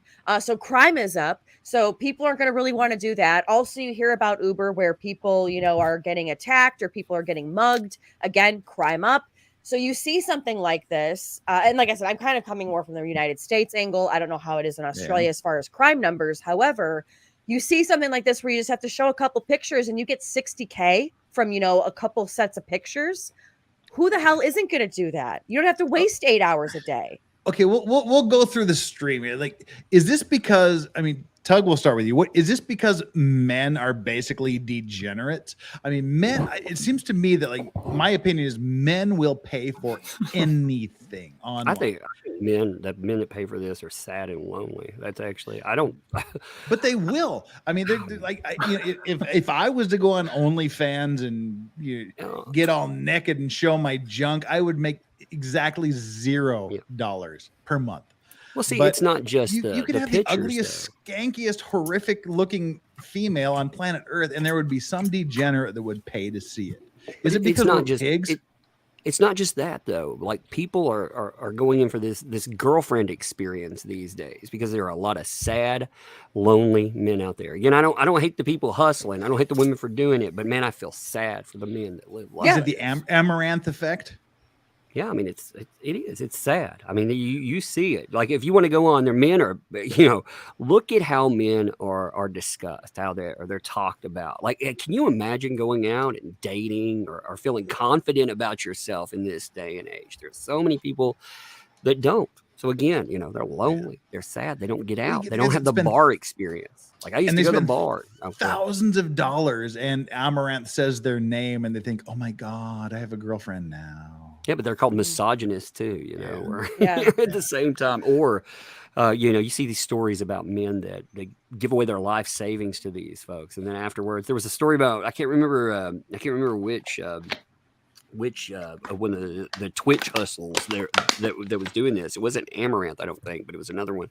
But somebody gave them like $10,000 or $12,000. They had led them on. Basically, they paid for. I saw someone where somebody bought some woman a Ferrari. Yeah, they're. Jesus, I'll do OnlyFans. I'll say, what's the wonder? I would do it. I don't hate it for the people who are out there doing that. But like I said, it's a symptom of sad, lonely men. And I don't know what you do in that situation. Sometimes some days I feel like you should shame them. Some days I feel like, I don't know, we need a societal change. Yeah. And is that societal change, like when I think about it, it's almost like, when did we go from society where you had to work hard for something versus now anything can be bought? We are such a consumer society of, here's the newest iPhone that, like the new iPhone 14 just came out. Everybody's like, well, I have the 13, but I want the 14 now. And it's like, okay, well, just go buy it, or, hey, I haven't had a girlfriend in 2 years and I'm lonely and I'm going to the Knicks game and I'm going to be sitting front row. Let me just get a sugar baby to come with me and, a hot girl and I'll look great, pay for the night. It's just anything can be bought these days. Well, Farron, is that because women are now saying, okay, I have this commodity and I can take advantage of this where I never had this opportunity before? Or is it because just men are degenerate pigs, or is it somewhere in the middle? I think it's somewhere in the middle. I think it's that women can see, like somebody was asking what a sugar baby was, and they're young girls, usually like college to mid-20s age, and they get with these older men. A lot of times it's not about sex. It's just about companionship, and they'll pay for their rent every month. They'll pay for their car insurance. They'll pay for a bunch of stuff. There was a segment I was watching last night where a girl got about $10,000 a month from a guy. And all she had to do was just go to dinner with him 4 times a month and just talk and have fun. Man, I wish I was a girl. Well, yeah, but then there's also, like Keffel's I said, vices. You can be. yeah. I think one thing that has really facilitated this, though, is the more acceptance that's given to women doing this. I think that in more traditional values of the past, people would have families would have said, "Hey, what the hell are you doing?" Like dads and brothers and other women even would have policed each other. I think a lot more, and now that it's more acceptable, and some people even say it's empowering to sell your body or sell pictures of your body. True. Mm-hmm. I think that's allowing a lot of it to happen as well. Maybe I'm degenerate, but I mean, I don't kink shame. I don't, I just think if I could make that kind of money just by doing some of that shit, and if I would be all over that if I was a woman. You're only young once, you're only attractive once, you only go around this weird little merry-go-round once. I mean, maybe it's just my own personal lack of morals, but that's what I would do. If I could cash in and make it, I would do it. Just grab the money while you can. But what does that look like when you get older and want to have a family and want to have a job that your employers actually care about things like that, though? I mean, there are certain consequences of that. It's a cash grab. I wouldn't be thinking about that when I was young. I think we're going to have a lot of people coming up in the public eye that have had OnlyFans in the next 10, 20 years. But I also think, though, too, that, you do have to look at kind of the trajectory, exactly what BP said, where this has just become a lot more acceptable. You remember back like in the 70s when Playboy came out, you looked at the girls on Playboy, not as like girls that you wanted to take home and wife up. Now, like you said, it's empowering girls that go and do Playboy. I mean, who was it? Who was the girl? Paula Jones. I remember when Paula Jones, who was accusing Bill Clinton in the whole during his presidency, when she did Playboy, they were telling her it's empowering. You're taking over yourself. And she was like, I don't know. She got a ton of money from it, but still in the 90s, it wasn't cool. Now it's like, anybody can do it. And it's like, good for you. Good for, you're taking control of your life. And it's like, at the end of the day, though, call it what it is. You're still going to kind of have that reputation that comes along with it, but there is a lot more positivity around it these days. That's the thing, right? Like we're entering a new like paradigm of society where we're going to have like our public officials, our politicians, presidents, vice presidents. They're all going to have we're going to be able to see their nudes, and this is something that's completely unprecedented in public society, right? But it's the reality because it's just the way that things are going. Well, yeah, everybody got them. Just like what I was saying on your stream earlier, I can't have any sort of respect for a certain royal knowing that I've seen her ass in TV. Like, it's the whole, The Queen? You saw the Queen's ass? No. Well, I know which one is Rule 34. Oh, yeah. Congratulations on that too, Farron. That was hilarious. I just learned what Rule 34 was the other day. And I learned what a crinkle bottom was. I learned what... I'm about to make the worst decision of my life, especially right now. 1, 2, 3, 4, 5, 6 of you here. I have to visit the little room off to the side here. Farron, take over for the next 2 minutes. Oh my God, I can't believe I'm doing this. I hope I have a channel when I come back. Burn it down. I was just going to say, look, we've all looked at at the sort of the empowerment, all that sort of thing. So given that this article is particularly about Australia, I want to cover 2 very specific things, okay? It's the flip side. I see the influx to OnlyFans out of desperation and out of necessity, okay? We've just got, particularly here in Victoria and New South Wales, we've just been through 2 years of significant restrictions, and it was a significant factor in people joining up to OnlyFans so that they could make ends meet. Now, the other thing is the RBA, Reserve Bank of Australia, has just lifted interest rates again, and they're planning to next month as well. Since May, it's gone up from 0.1% up to 2.35%. For anyone that may or may not care, on a $500,000 mortgage, that means that their payments per month have gone up $650 since May. Wow. That's a lot. So and just our side's looking to do that too here in the US. So, so I mean, I get what you're saying about like necessity. I mean, if you want to, just to play devil's advocate, like making the necessity argument, you could make the same argument and say like people could deal drugs. I mean, obviously the legality of it is different, but I think that's probably. I genuinely think that if dealing drugs was legal, there probably would have been an uptake in it. Right, but there's certainly consequences for that kind of lifestyle. The same with this consequences for doing OnlyFans or being a sugar baby. I'm sure some people, of course, some people are just having dinner, but some people are not just having dinner, right? No, exactly. But at the same time, I think if it's a choice between showing a bit of nudity and losing the roof over your head, not being able to feed your children for the week, I can understand why people would turn to it. Yeah. Now, when we're talking about necessity and OnlyFans, before Tug leaves, I do have to ask 2 questions. Okay. Do we think Amber Heard is going to make that porno? And do you think I'm on this conspiracy? I don't think she has a baby. I really don't. What do you think, Tug? Baby? I think when she runs out of money and blackmail material, I wonder. First of all, I don't know if you read the expose from House and Habit talking about her early years and all the all the blackmail material she put together. If she has that kind of blackmail material, she has something on people like Elon Musk. Man, he paid out millions for nothing. Far after he didn't sever ties when he should have. It's weird there. So she's like a weird female Epstein, Yeah. I still have a channel, but we've degenerated to Epstein. Where do we go from here? I guess you missed the serious stuff. Is there a limit to the simps that she can get money from? Or is she just she's just got like an endless font of people that are going to pay? As she ages, I don't think that's it. Again, like somebody like an Elon Musk, he stayed around long after it was bad for him, and he's moved on. When he moves on, you don't see him referring back to people. The baby thing, that's not gonna impact him, and he has plenty of babies out there. So there's again, I'm not gonna throw the rumors or gossip of why, because we don't know, and I don't want to do that. But there is something, as long as she has that kind of material. But I don't think it's simps. I think it's something much worse. And what's worse than being a simp?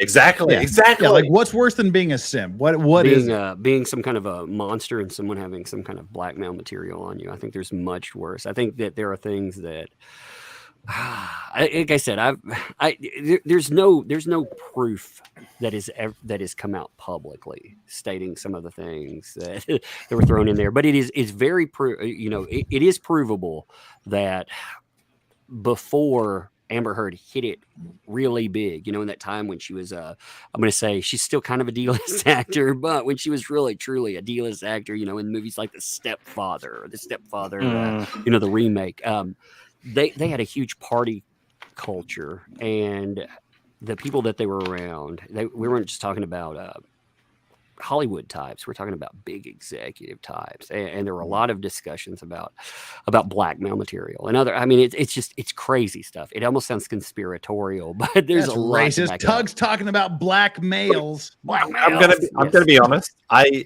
never heard of Amber Heard before Aquaman and before the Johnny Depp trial. I literally could not place her. I knew her from she is a non-issue to me. I think that's most people. Yeah, I think BB's right here. I'd heard of her, but I didn't know, because I remember when the allegations came out. I went, okay, drug addicted, alcoholic Johnny Depp has done something stupid. Okay, I can see him, abusing women, and I put it aside. And then when the trial started, I started thinking, okay, Amber Heard. What, somebody said she was an actress. What? And I read IMDb, and I went, oh, that's Amber Heard. Mm-hmm. Oh, that's the woman that couldn't act well enough to make a zombie look believable.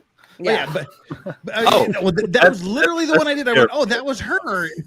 Yeah, that was her. Oh yeah, you got to double tap the chick next door. Can you believe two bottles of $500 wine a day, man? What a habit! I mean, it's that. I was like, man, that's amazing. You can do that. And then the other thing that you're seeing though is you're talking about all this blackmail that she has with like these weird sex parties, and how she would she almost could be like kind of picked, No, you're not, Jeff. Hold your tongue. Okay. Trust me, because there's the allegations that she would bring in younger girls to these sex parties, very much like what a lot of the young girls were, forced to kind of do for Jeffrey Epstein. And they said one of the girls that Amber was very close with, we even saw it via Tug, Popcorn Planet, like the Cara Delevingne, or however the hell you say her last name. And Delevingne or whatever the fuck her name is, yeah. And they say that now, like, she's going through like a crazy downward drug spiral right now. Delevingne's going off the rails too. And this is what happens though with young girls like this, where they realize what's going on.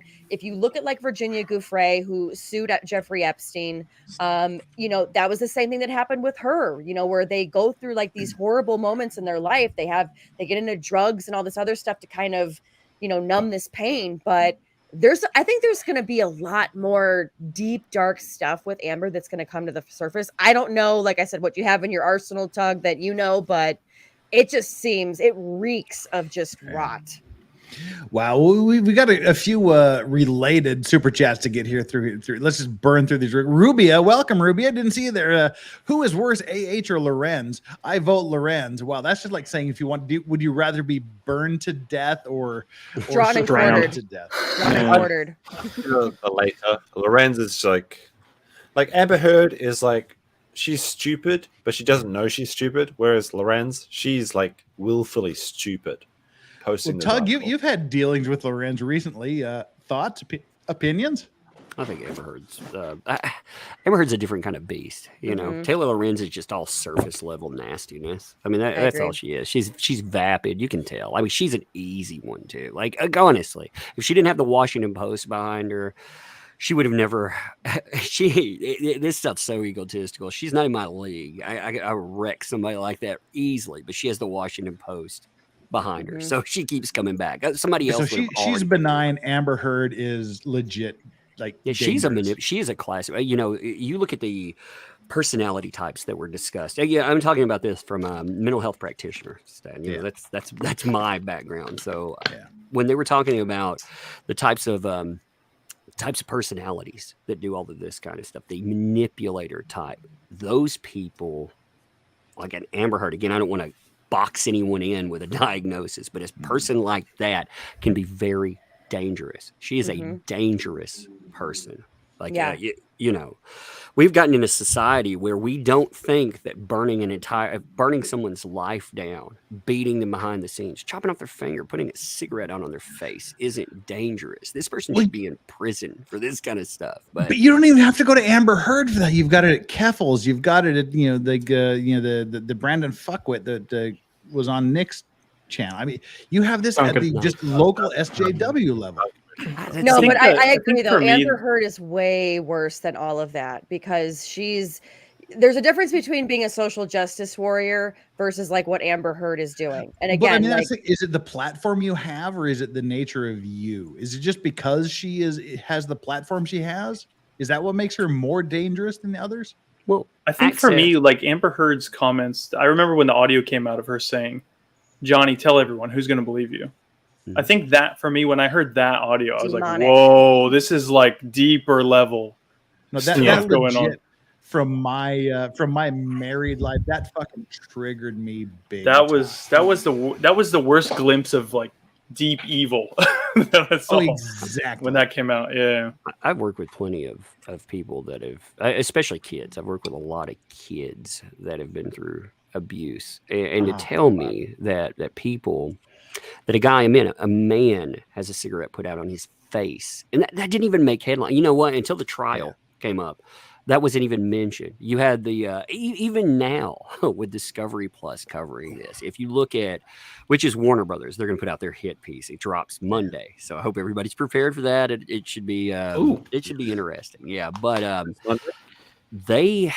they use the words. They're going to explore the alternative theory that he was abused, that he was a victim of DV. So that alternate theory. Yeah. So you have a jury that agrees with the idea that he was victimized, because otherwise, if she would have been a victim in any way whatsoever, he couldn't have won. If they would have agreed any physical abuse, any mental abuse, they would have said no. They thought that she was an abuser, and I think the world agreed. And Tug, before you go too, because like I said, I just even would like just love sit and interview you. And sorry, Jeff, we're the only two sober ones here right now. But oh, I'm not sober. Don't talk to me. But no, I'm talking about Tug and I. But my one question that I've always wanted to know about you, because as a journalist, I love to know why people do the things that they do, and everybody when they get on these when they get in these moments of going after these people, and you have the cops coming to your town and trying to find you and say like, there's this umbrella guy, or you're brought up in this trial, or people are trying to dox you. What is your purpose with all this? Like, why is it that you keep going? Like, what is it, that you work with kids that you've seen abuse? What is your purpose and why you keep going? And what is it that drives you to keep going? Well, I first started YouTube to talk about actually customer advocacy. It's all about advocacy, but it depends. And it morphed into something more. I picked up with the Vic Mignogna case because they were using words like pedophile. A pedophile, that word means something. Those people are monsters. I mean, they are absolute monsters. I know. I worked with children in mental health until I can't work with kids anymore. I can't. Like it takes something out of you, right? Like, yeah, I did that as well. And like, there are these days where you go home and you're just like, fuck me. Open the bottle of whiskey and you just drain half of it. It takes it out of you. Well, it messes you up emotionally. Like you're supposed to be a stonewall. I can't be that anymore. I can't cover cases with kids. That's why I didn't cover. Sometimes I can cover stuff, but that's one of the reasons I didn't cover R. Kelly, because R. Kelly, there was so much child messed up stuff in that. But those words, I've seen what those words mean. I've seen it. I saw it for years. A monster like that deserves to have everything taken from them. I very much agree with that, but we don't use those words lightly. Sexual abuser, we don't use those words lightly. And if somebody's going around faking it, there's no justice in that. We've created more victims, and I think those people, they should not only be called out, they should be burned to the ground. And I'm sure that'll get clipped in there, but I very much agree with that. Well, I mean, who the fuck is going to disagree with you? Saying? I got quoted. One of the quotes put in the new YouTube violations thing, where I said that Amber Heard should be burned to the ground for this. That's one of the things they complained about, because I very much agree. No finances, no career, no opportunities. Fuck these people. Like, I'm tired of it. But why don't you stop? I mean, they've doxed you. They've tried to go after your work. The police have come. Like, why don't you stop? Why because would any other normal person would say, you know what, this is getting in too deep. I got kids. I can't do this. Because I'm effective. That's what it is. Because, what else can they do after the certain line? Unless they come up to my house and shoot me or something. I mean, how are they going to stop me? They've played every card they have. And like I said, I'm stoned. They're never going to touch me there. And we have to be that way. This is advocacy. Some of us advocate. We don't play keyboard warrior. We advocate every damn line. I work in mental health. I've done that for years, but we've also gotten out. We've tried to cause social change. We've done that in the real world. We don't just, again, you can do that online too. I'm not saying that, but some of these people, they play that. When you do that, it takes a long time. People have forgotten. They think in the TikTok generation, people think that we can change things in 18 seconds. We can't. It takes a long time. And when you do it, people pay high prices to do this. So, these people just trying to shut me down, that's not even a high price, really. It's annoying. I tell people that because I want to document what these people do, but they're not effective. I mean, they're not really good at that. And if we really want change, if we're going to mime it, pay lip service to that, sure. When they come after us, we can shut down. But if we truly want it, then we need to stand up, and we don't also need to get on the defensive. We don't need to, go brace on our heels every time they call us a racist or a sexist or they do something. We need to push forward. We need to attack, and that's, we will change things. We're winning. I see it. I absolutely see it. And there's no way I will stop. All right. I love it. And people back me in doing that. I love the fact that we have enough people that have gotten behind, people like myself, that give voices to the voiceless. Again, I don't show my face. It has nothing to do with my privacy there. My name, my face is already out there. These people have doxed me. I don't show it because my words, I want them to matter, because there are a lot of other people that agree with those words, and they make. So it's like the Johnny Cash Man in Black. You wear the Man in Black for the downtrodden. You don't show your face because you stand for the principle, not the person behind the principle. That's right. Yeah, maybe I'll change that one day. Maybe I'll be like, and it's beautiful too. Like Mike was on here before, and they were like, Mike hasn't showered. Well, what? So what? Maybe I haven't either. But I always look beautiful in an avatar. So. And a lot of people don't know that there was, because many female news anchors, they always get a lot of flack for what they're wearing and stuff. And a lot of people don't even realize that there was a news anchor out there where she wore the same black suit every single night because she wanted it to be where people listened to her words. Whether you like her or not, I respect her for it, was Rachel Maddow. She always wears the same black suit. And she said, I don't want them to look at what I'm wearing. I want you to listen to what I'm saying, which I think is very admirable for anybody when they do that, because it's very easy to come out here and show your face or, be a thought, put on like some hot outfit just to get people to look at you. But when you do that, that's where words are truly getting to the heart of your message and what you want people to hear and listen to. Well, the algorithm hashtag also, Tug's tits. Yeah, exactly. They were so beautiful too. Actually, I love them for getting that right. That's the funniest thing I've ever. For those that don't know, explain the hashtag Tug Tits meme, how that started. So Newsweek decided to come after me, and when they did, you got these other sites. They join in the fray. You're fucking for like having Newsweek and Rolling Stone and all these people coming after you. That's Jeff. Have you ever had a paper come after you and then your name's on blast? You would fucking hate it. So just chill, bro.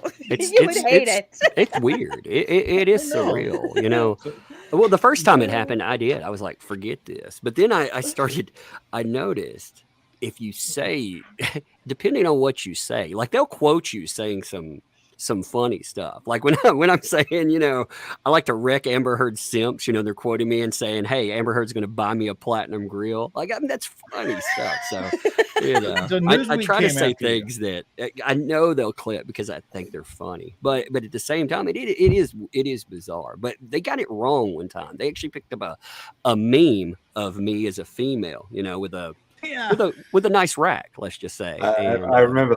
Yeah, so Ricada Law and I were drunk streaming, and he was like, what would be really funny? We should hashtag Tug's tits, and we get should that trending.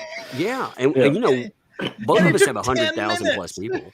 Well, we have 100,000 plus people. So people thought it would be funny. We put it out, and we trended it. You number both have one on 400,000 plus. And I watched that stream live, and I watched Tug's tits go up from it was trending funny to as number hell. one. To be fair, the tits used were very good tits. So. Yeah, exactly. I'm proud that those are my tits. Yeah. If I had those tits, I'd never leave the house. I love that. Do you think hashtag Tug's tits will make it into your eulogy when this is all over? I want it. Here lies. That should be on your tombstone. Just I was going to say, stuff the eulogies engraved into the tombstone. Just hashtag. Yeah. Oh boy. Here lies Tug's tits. That would be really awesome. Just replacing your name. I read you're the lore superstar on the channel, though. Did you ever imagine this is where you would be today? I went to college as a mental health professional. I mean, come on, I never thought that this. I started a channel to complain again about. I actually started a channel talking about companies like Warner Brothers. It's just more. I still talk about them, but I was talking about them from the comic book spectrum because they were pushing out people for politics. They were creating crappy products, and I thought that was wrong. I mean, as a customer, they would go after you if you said that. So I talked about that.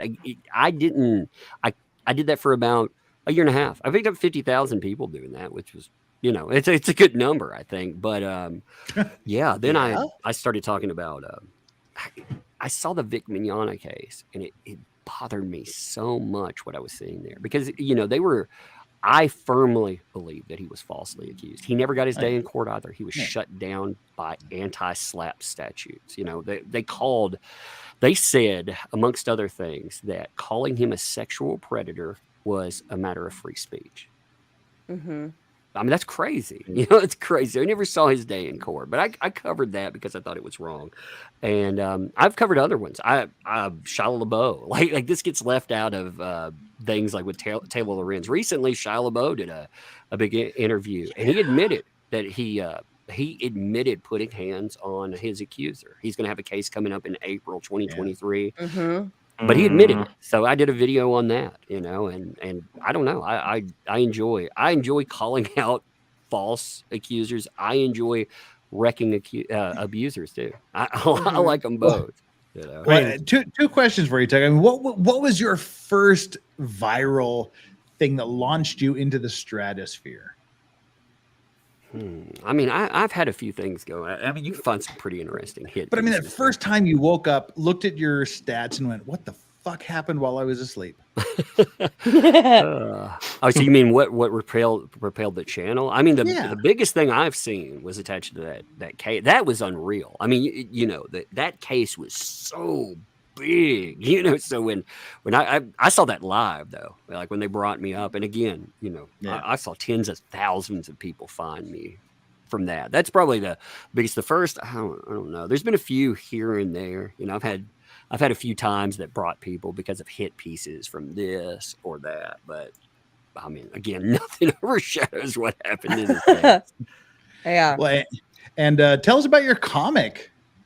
Yeah, this is we're on our third comic book. So one of the things when we talked about comic books, we were complaining about it. The mainstream attacked us. They call us all Comicsgate. I mean, I'm sure you've seen that label before. And we took that label away from them. We were like, all right, well, we're going to market under that. And we've done it effectively. We've marketed 3 comic books. So my team and I have marketed 3 comic books. They've all been 6-figure comics. You know, they've gone up each time, but they're actually all ages, kind of detective noir meets horror. I do them with my daughter. So it's myself and my daughter and my youngest daughter now. She's added into it, you know, but we take our online avatars and we go out. So you know, if you're reading along, you see a detective and his sidekick going out solving, you know, paranormal adventures. But for my daughter, she's like, that's me and dad are doing it. Yeah. Well, I mean, your profile, I mean, it obviously has like Rorschach vibes. Does that figure into the comics at all? Yeah, I mean, you know, it's just an avatar for that. I mean, we do describe, like we've gotten into our third one. We're actually talking about we're working the masks in there while they're there and stuff. But at first, no, I mean, you know, the first comic book that we did, we were finding our way. You know, we were trying to figure out. I like it. It's more manga influenced. I mean, you can see the black and white tones and the artist there. The artist I work with now, S.K. Bennett, is a phenomenal artist. People can find that on Indiegogo. Next time we do one, though, I've learned something else. Build your own website. Like Eric July, you know, he's been huge lately. He's made $3.5 million, but he's upset an entire industry with what he's doing. He built his own system, and that's what we need to do. We take everything, we take it away from these people, and we put it in the hands of the consumer. You know, the consumer, let them truly decide and let no one shut us down. That's what we need to do. Yeah. It is very symbolic though when you brought up the Rorschach vibes. It is kind of symbolic that, you know, here you've worked and you know, majored in mental health, and that's kind of what you first were into, and then here you have the Rorschach character, because I love The Watchmen. And that was immediately what I thought when I first started watching. I was like, oh, it looks so much like that. So it's kind of symbolic with the whole Rorschach mental health and all that stuff. I like it. I don't know if you see it that way, but I sure do. Well, that's exactly how I saw it too. Yeah. Yeah. I mean, I don't know. I like what we do out here, though. I don't think I didn't ever expect that. You know, I didn't put a lot of thought into it. Actually, that umbrella guy, for example, how did that name come about? I had another name at one time. I used to put up I would do a periodic review on Amazon actually for products, and I noticed people were stealing them, and they were taking those video reviews and they were using them for scams. So I actually switched over to YouTube, and I would just upload them. I never did anything with YouTube. I just upload to make sure that if somebody used my stuff for scams, I could stop it. So but there was somebody complaining in the chat one time. They're like, "Oh my God, it's that umbrella guy again." So I was like, That umbrella guy, I love it. I have an umbrella tattoo on my hand. That's why. Oh, very cool. Yeah, Oh, yeah. well, okay. Well, what about the poor bastard on Twitter that is the umbrella guy? That guy, oh my God. Yeah, there is that umbrella guy. You know, he's a food critic. So he actually had that name as a food critic first, but he wasn't active when I came up. I actually have to ask people not to attack that guy and attack him. I mean, God, he used to have his DMs open. I can't even imagine what that guy got sent. You know, How much contact have you had with him other than holy shit? I'm really sorry for bringing this upon your head. I've never had a direct discussion. I've had. You haven't? No, but because he shut his DMs and stuff down. But I've publicly asked him. Poor guy. Well, it's a weird conversation. Life. It's okay. It's a weird conversation to say, hey, when you're threatening someone's family and stuff, make sure you point it my way. Don't point it that guy's way. Thank you. But even just the threats though too. It's like, why? Like, exactly. You do realize you're on the internet and you're putting it from your account and you're putting a threat there. Like, does that not go through your head? It just, people truly surprise me every single day on the internet. I mean, it is the internet, but yeah. And when I say that, I want to make it clear. If somebody's like, yeah, I hope you die. So that's not a threat, but some people are very specific. I know exactly where you live and this and that. Here's how many kids you have, maybe you get a bullet in the face. It's like, wow, that's a threat. Oh, Jesus. Yeah. So, I mean, we've had a couple. Actually, we've had people, we've had people try to mail stuff to us. They made it, this was funny, actually, because this was an epic screw up on this person's part. We used to live at another place. It was a rental place. My grandfather had it. Okay. Well, we had moved. The people that moved in were a sheriff, and I think it was a sheriff, some kind of police officer, and his kids. He had I think a teen kid or preteen. I can't remember, close to that age, and another kid. Well, he kept saying he was going to mail something. I was like, I don't know what that is. That could be a bomb. It could be anything. Now, I learned there the post office doesn't care. I was like, man, your people could be in danger. Here's the tracking ID on it. These people are telling me they're mailing something.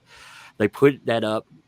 Maybe you should do something about that. They're like, nah. Well, anyway, it turned out to be, it wasn't dangerous. It turned out to be a novelty bag of gummy dicks. Well, they sent it to a cop's daughter. This cop's daughter opened it. So his teenage daughter ends up opening this thing, not paying attention. And I was like, well, thank you for that, because the police here, they don't like these people. I got Tug to say gummy dicks on my stream. I can die happy. That was so weird. Yeah, gummy dicks. Oh wow. Oh, So what's next on the docket, Tug? Like what are the next cases that you're looking at besides, you said Shia LaBeouf Manson. Manson. Kind of what's the other stuff that you're looking into? I don't know. I mean, I'm still watching. I'm fascinated by some of these companies and seeing what they do too, because I like to see their reactions. I don't know. I like to see where the media, what they're going to react to with some of these cases too. I'd like to know, like the Brad Pitt, Angelina Jolie thing. And again, these cases, when we look at them, it's not just looking at these people. They have the money to fight each other in court. They set precedent for the rest of us. So, like when we talked about Johnny Depp, it's not really about Johnny Depp and Amber Heard anymore. Not at all. It's about the media, their corruption in this, platforms, what they say. Can you talk about this stuff? Can't you? These people wanting to legislate your ability to talk about abusers. I mean, that stuff, people will click on it when you put Amber Heard in the title, but it's not really about them at all. So, when I look at these cases, it just depends on which, I want to look at Manson. There's some irregularities. There's some highly irregular things in the Manson thing as far as what's pointed at him. There are definitely some false accusations and some weirdness, but and when you look at a lot of the case too, especially when you bring in her ex-husband Jamie Bell with their son, a lot of people are saying, is this a way to get full custody and to have it where she can leave California? Because just when it comes to divorces and the custody stuff, this would be a great case to say, hey, I had to leave because of my safety. Sorry. They're saying that regardless, her ex-husband's really pissed. You don't falsify the identity of an actual living FBI agent. Right. How is Allegedly that gonna go speculation. right? Oh no, they have emails from the FBI agent attached to the complaint. Yeah, in the Manson filing. Oh, yeah, they're in there. It looks alleged about that shit. Yeah. No, there are a lot of these cases though. Because I've seen this stuff play out. I knew a guy in our community that was in a very hotly contentious divorce. His wife had been cheating on nicest guy. Well, he had a very young kid, a young daughter, and the mother coached the young daughter into saying that he did terrible stuff. He went to jail for this. Now he was actually exonerated, and the reason for it was the daughter came out, said that nothing happened, and in fact she had never been sexually active at all. So that exonerated him, but nothing happened to the person that did this to him. They kept everything from the divorce. It ruined his life. That's one of the shitty things. That if you make the accusation, it doesn't matter how many times you're proven innocent. You will never, ever, ever leave you, ever. Well, I saw that with, Alice Siebel, the person who wrote, that book or the movie, The Lucky Bones. Okay, well, she wrote another book called, Lovely Bones. She wrote another book called, The Lovely Bones. They made a TV series about that too. Yeah. Well, she wrote another one they were going to make into a TV show called Lucky. It's about her being violated, let's say, and her accuser went to jail. Her accuser went to jail for quite some time. I can't remember. I keep thinking 18 years, but don't quote me on that. It was a long time. Fucker needs to die in jail. Well, no, he was falsely accused. The accuser needs to die. The accuser. Yeah. So she falsely accused. She made millions of dollars. In fact, until people made enough noise on social media, her book didn't even get pulled off of Amazon. It was still there after he had been exonerated for, I saw it 4 months ago. I made a lot of noise about that. And, those are the kind of things that I want to talk about. Because, again, victims deserve advocacy, or survivors deserve advocacy. They deserve our empathy. And we need to get to the point in society where we can listen to somebody and we can believe them. And the way that we do that, we got to flush out these false accusers. We got to I think you said it best, Tug, when you first got on here. It's the believe all X is the problem. It's I would fully support a statement that was listen to X, but be skeptical and research. I would be totally behind that. You know who said that? Trust but verify. Reagan's and the Russians. Trust but verify. I was going to say KGB. Yeah. The thing that sucks about that, though, is once an allegation's there, you're looking at it and verifying. You're looking at it as if the person is guilty. There's something in there. You obviously, the accusation is going to be there. You're going to have to verify. But even with that, there is something fundamentally wrong where that person, we got to prove that they're innocent. That isn't justice. There's still the stigma attached to it. Yeah, I mean, it's fucking horrific. And that's what the media gets wrong. That's what the media gets wrong. They look at this case and they just look, how can I report it to where Johnny Depp looks guilty? When the media is supposed to have no bias in this and just report the actual facts and let the public decide. That's the way that journalism used to be. But now that doesn't get enough clicks. That doesn't get enough people's eyes on it. That doesn't get enough people watching and listening. And that's the very sad part about it. I mean, that's the interesting thing about Korean law is the privacy laws here are draconian. You have to go through amazing amounts of paperwork and hoops to jump through to release any private information about anyone, or even any like the name of a suspect is never, ever, ever, ever stated in any news story. Because of that, I mean, at least the Koreans have embraced the idea of you are innocent until proven guilty. So if they say there's a case, involving, child trafficking or SV or whatever, they'll just say the suspect, Mr. A or Mr. K or whatever. And that is all they are legally allowed to print, because if they print the guy's name before he is convicted, they will come down on him like a ton of fucking bricks. Which actually is absolutely correct. While you're on that, Jeff, I got a question, okay? Because this falls in with a case that I've been looking at. So there were a pair of children that were discovered in a pair of suitcases. The mother was arrested. The mother was arrested yesterday in Seoul. Mm-hmm. Now, given that there's going to be arrested? Yeah, she's gone before the High Court for the extradition order. So, given that the Western media is more than happy to give that information out, how much of a problem do you see that being in Korea? I mean, how is that potentially going to impact on her extradition? Or wow, I don't know if it'll impact on her extradition, but at least from a Korean legal perspective, that opens them up to a lot of issues. And I mean, this is a horrific case. Oh, it's horrible. It honestly, it's been absolute gut wrenching having to follow this one. It's been, I mean, so just for anyone that isn't aware. Well, hey, hang on. Let me clear. I have I have several of these umbrella guy related super chats to get through. Then I already wanted to talk about this case tonight. It's already locked and loaded to talk about. Actually, I didn't know they arrested her. Yeah. Baldo Gagger 4000. Thank you so much. Those OF hoes offer free access to their accounts. I wish the OnlyFans hoes would offer free access to their accounts. I'd be all over that. Brendan Lesko, penguins are getting taller. Soon they will be larger than their humans again. Shout out to Radical Jislam and Legal Vice's OnlyFans # pants or prison. I think you've had more to drink than I have tonight, Brendan. Thank you so much. Cheers, mate.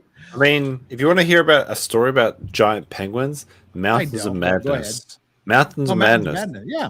Very good story with 6-foot penguins plus. Yeah, I'm a huge Lovecraft fan, so you. Absolutely right. Like we'll have to do a Lovecraft stream one of these nights. That'd be awesome. Oh yeah, absolutely. Like the funniest thing for me was when the Russians were in the Antarctica and they actually found like a bunch of shit that was actually Lovecraftian while they were there. Yeah. That's the funniest shit.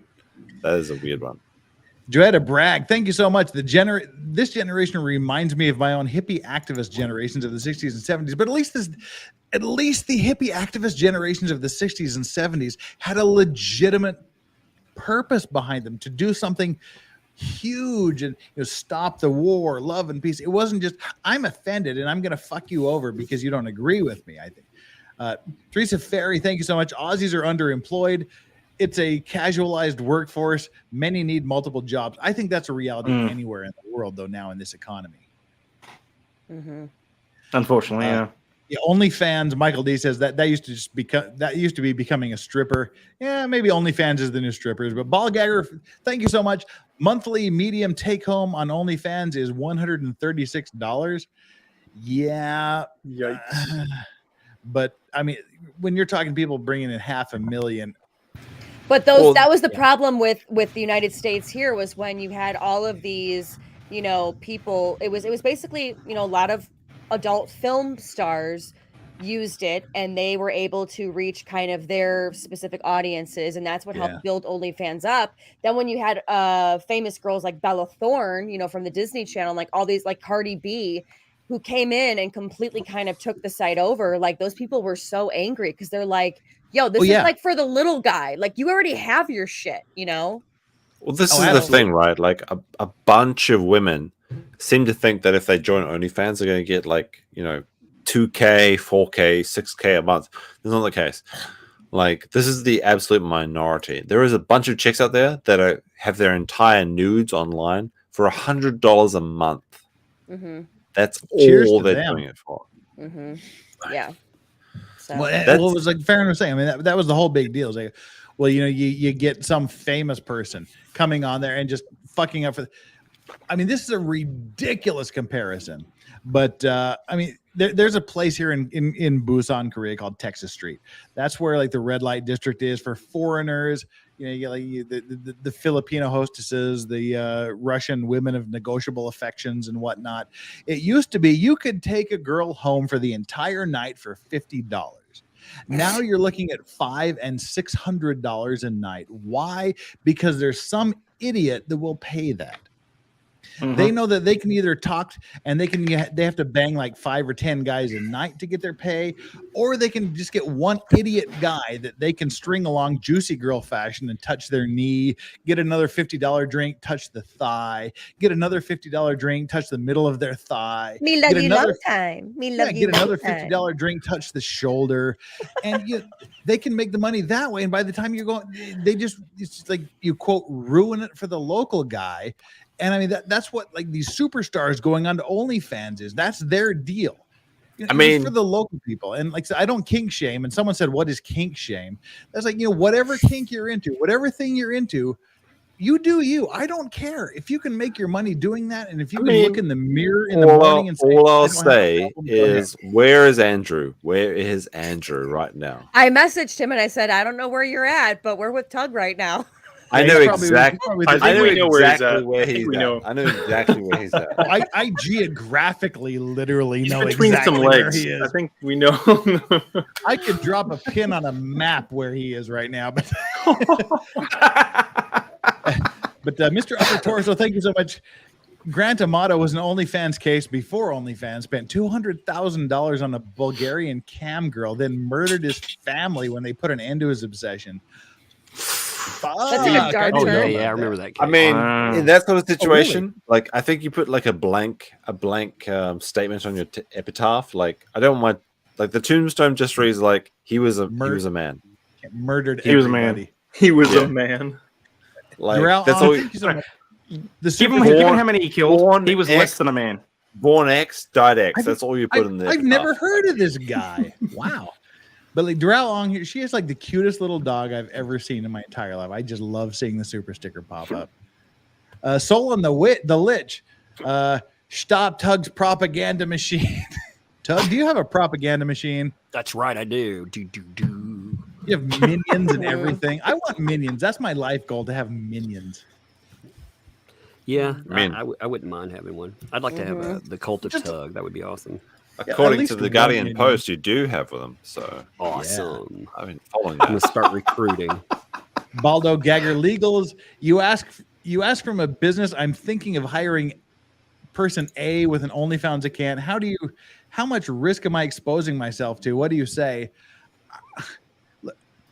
I don't care what people do. I mean, your grift is your grift, and I really do. I mean, if you come head to toe, your face covered with tattoos, you have it shouldn't matter, but it does in the corporate world. To me personally, it doesn't matter. You do you. I'm all about personal freedom. You're an adult.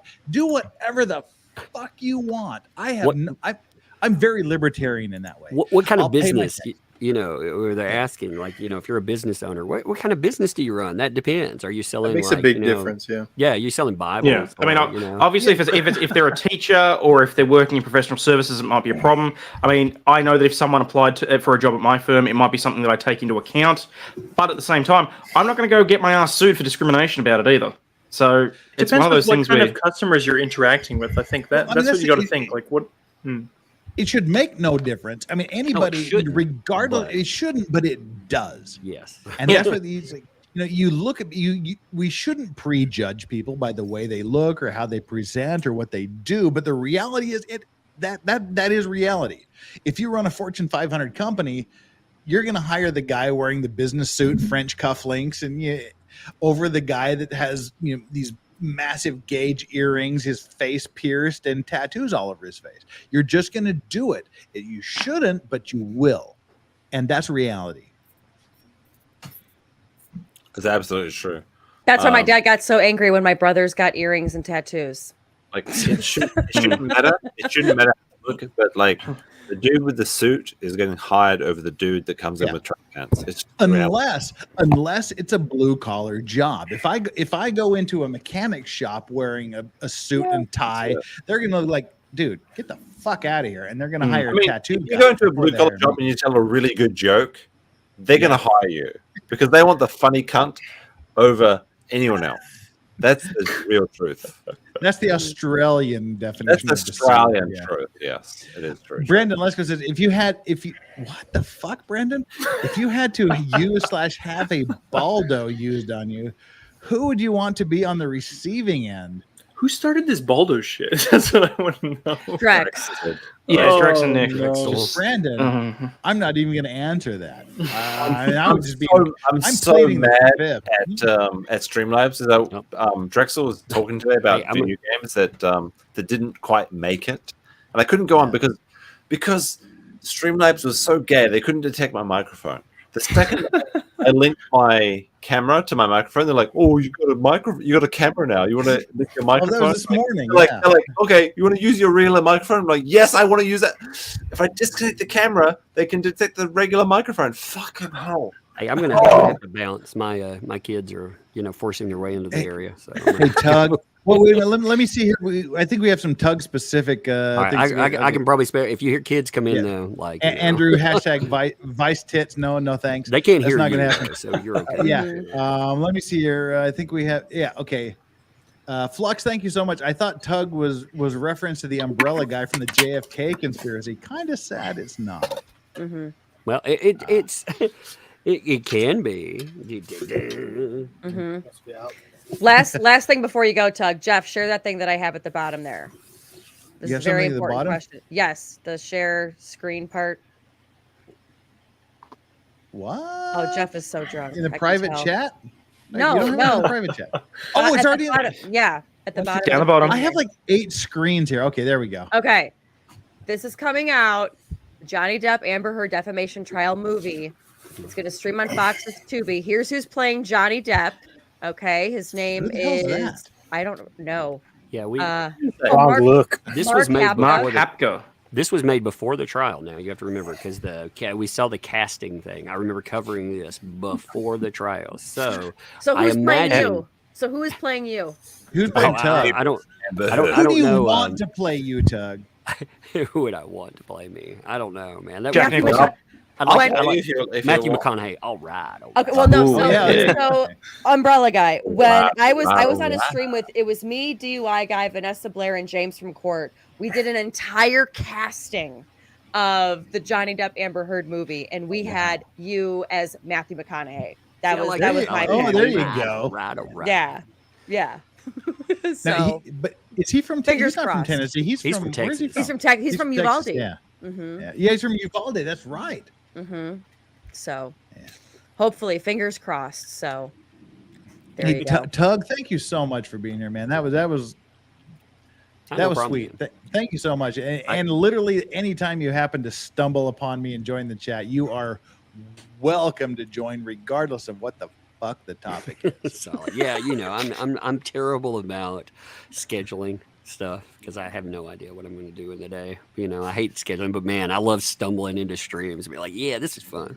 Well, I know we tried to schedule things before, but I mean, you have like a real life and a real job. Kids, and your morning is my night, and it just doesn't work usually. But thank you so much for stopping by. That is deeply appreciated. Yeah, it was nice to meet you. I talk a lot too, so I appreciate all of you. Great to meet you. Yeah, thanks. I'm out of here though. All right, come on back soon. Take care, sir. Well, what the fuck do we do now? Tug left. Jesus. I mean, hey, Jeff. I'm pretty drunk, but we can play it around. Yeah, I was going to say, you know what? Just if you want to play my drawing game, that's pretty fun. Well, we have some other super chats though too that you have. Yeah, we've got a few super chats. Let me make sure I catch up with one because I know we have at least 4. Yeah, literally everyone gets offended. Now we can actually go on to the rant shit that I wanted to rant about 3 hours ago.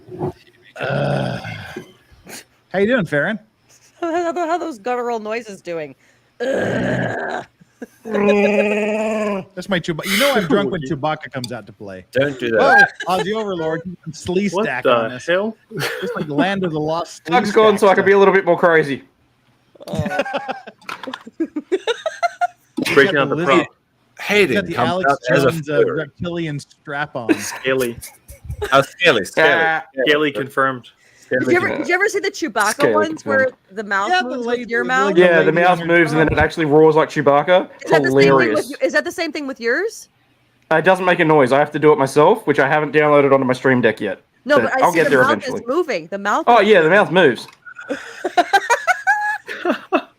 I like how we all think like Tug is like this gentleman guy here, and we can't like do shit like this while Tug, our overlord, is on chat. Now he's gone like, all right, let's be fucking children now. Well, look, I should point out this is the reason why Jeff was so freaked out when I was sitting backstage because I was wearing this when I popped in. Is that a real mask or is that an AI thing? I thought it was an AI thing. No, it's not AI. It's a full mask. I thought there was like a filter. I literally, you're an actual alien. It was a filter when you were backstream. I literally thought it was a filter when you were backstream. There you go. There's 2 minutes worth of entertainment for you, Jeff.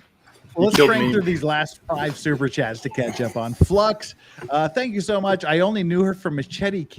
Amber Heard was in Machete Kills? Yeah, for like 5 minutes. Really? Yeah. Who was she playing in Machete Kills? Again, she was in there for like 5 minutes. You'd have to go back and watch it. I don't even remember. Let's put it this way. She was like an extra. Let's put it this way. Brad Pitt's cameo in Deadpool 2 when he hit the electrical wires was more memorable. Yeah. Obviously. Yeah. Wow. Anna Smith, thank you so much for the 18 pounds. Hi from UK. What did y'all make of Barlow's tweet? The truth will come out soon. Barlow, she has broken up with Amber Heard.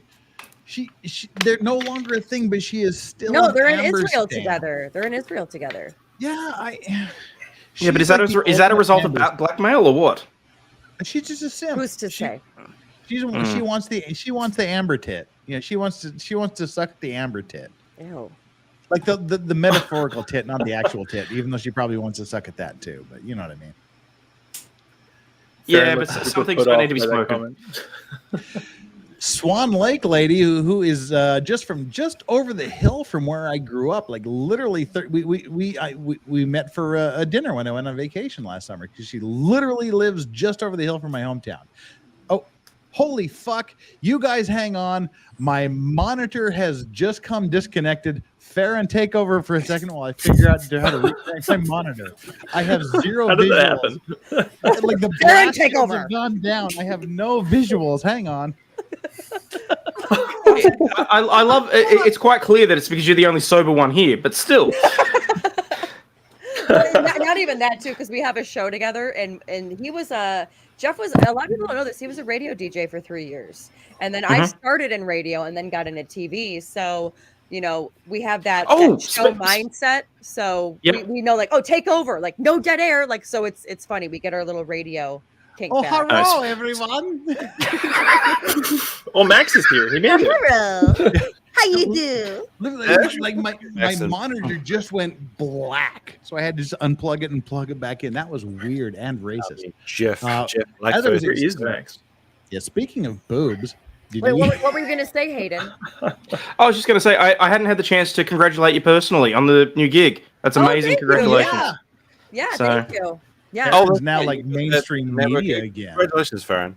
Thank you. Yeah, no, I'll still be able to do all the YouTube stuff though, which is great. It's a network, but it's not like it's not one of the big four. I will say that. But I was like, can I still do my YouTube stuff? And they're like, oh, absolutely, yeah, keep doing it. That's how we found you. I was like, okay. So, but I mean, obviously, I mean, assume once the weight wars with Joe is over, will you still be doing the morning streams? Because I actually kind of use that to wind down after my streams. Oh well, no, the weight wars is not over. It's over on the 26th. Yeah, no. I mean, once it actually comes to an end, are you still going to do the morning streams, or are you just going to stick to the? Oh yeah, okay. yeah. Which actually, I probably should let my people know that I'm here instead of the morning stream. Oh wow, you've been like way over time. Oh, thank you so much, Farron. That's no, I'll just send him here. Like you mainstream media sellout cunt. The first time Love you too, Jeff. I'm so glad I'm here. That was my revenge for just calling me a fucking idiot for no reason 2 weeks ago. The first time I saw Farron's channel was when I was trying to find the Amber Heard interview, because I can't watch ABC videos because I'm not in America, and like she hit all in. I was like, well, that's very convenient. I'm like subscribed to this Farron channel. And it was very base. I was like, oh, thank you very much. That's pretty cool. Yeah. And then she got demonetized because of very uncool policy. I got demoted from that, or demonetized from that stream. But the only reason why was because DUI guy was sniping it because he got on too late and didn't realize That was such bullshit. he couldn't just stream it, from NBC. And I mean, like I said, he gave me a super chat and was like, "I'm so sorry," and then it was fine. But that's what demodded me. Careful when you snipe streams, folks, because. Oh, I'm sorry. You put monetizing your channel for a whole month. Here's a $2. Yeah. We're even now, I think right? he gave me 100. So, and we're good friends too. So 100. This is a Japanese 100. Anyway, so it was very clear though, because the one that he sniped, that was the interview with Guthrie and Perd, wasn't it? Mm-hmm. Yeah. Mm-hmm. So all that goes to show is that YouTube really was looking at who had the more viewers. Because I sniped that off you too, and nothing happened to me. You degenerate fucking thief. Well, that's what I'm saying though. What the fuck was I supposed to do? I couldn't watch it here. I mean, I'm in the land down under. I don't exist. Well, I'm surprised that you didn't get demonetized. Yeah. The reason was they assumed because DUI had all of these viewers that I sniped it from him, and that's why I got demonetized. And I was like, "No, bitches, he sniped it from me." So it was unfair because I remember that you had the stream where you started your stream and you're like, "Yo, dudes, I'm thinking about going YouTube full time." And then someone's like, "Can I super chat you?" And they're like, "I can't." And you're like, "What?" And you're like, "Oh wait." It was like, "You guys, I just got demonetized live on air." Yeah, please mention my name. It'll really help you. By the way, I have to give a specific shout out. Okay, can you make these boxes big really quick? This is a specific boxes big. Take out the swan. Oh yeah, there you go. Farron got a big box. That's one way to do it. Yeah. Farron's big box is going to say something now. I cannot wait. Okay, so the other night I was in the Rackets chat. Okay, on Rumble. No, wait till you guys see this. I was in the Rackets chat on Rumble. Okay. All right, everybody, look at Farron's big box. Okay, go ahead. Jesus Christ. Oh shit. At least wait till I have a drink. At least buy me a drink first. Wait, how do I rearrange these things? I have never. All you had to do was just remove. There we go. Okay. Here's Farron's big box. Go ahead. Now clear the chat off. Here we go. Okay, all right. Legal Vices. Speaking of boobs, did you hear where 2 University of Utah female fans went to last week's football game with nothing on their top side but body paint? Woo, what's wrong with that? I thought you guys do that all the time. Yeah, go Utes, man. All right, Farron, go ahead. Box. Okay. All right. So the other night I'm in Rackets Rumble chat, right? And there's this woman, TF13, who is just going down the list, just calling me this fat that bitch. The fat attention I saw that. all this stuff. So then I say goodnight to everybody, and I just sit and I just lurk, and I see this bitch just talking massive shit about me. How she wants all the law tubers' dicks, and she likes this, she likes that. Who gives a shit? She stiffed me of my $50 when I signed up for her locals for a year, and all she does is just bitch at her dogs and just bitch about shit. Which, mind you, you know me, I'm a huge animal person. I would yell at my dogs to stop barking. I'm not abusive to my dogs or whatever. So then here's the best part of this all.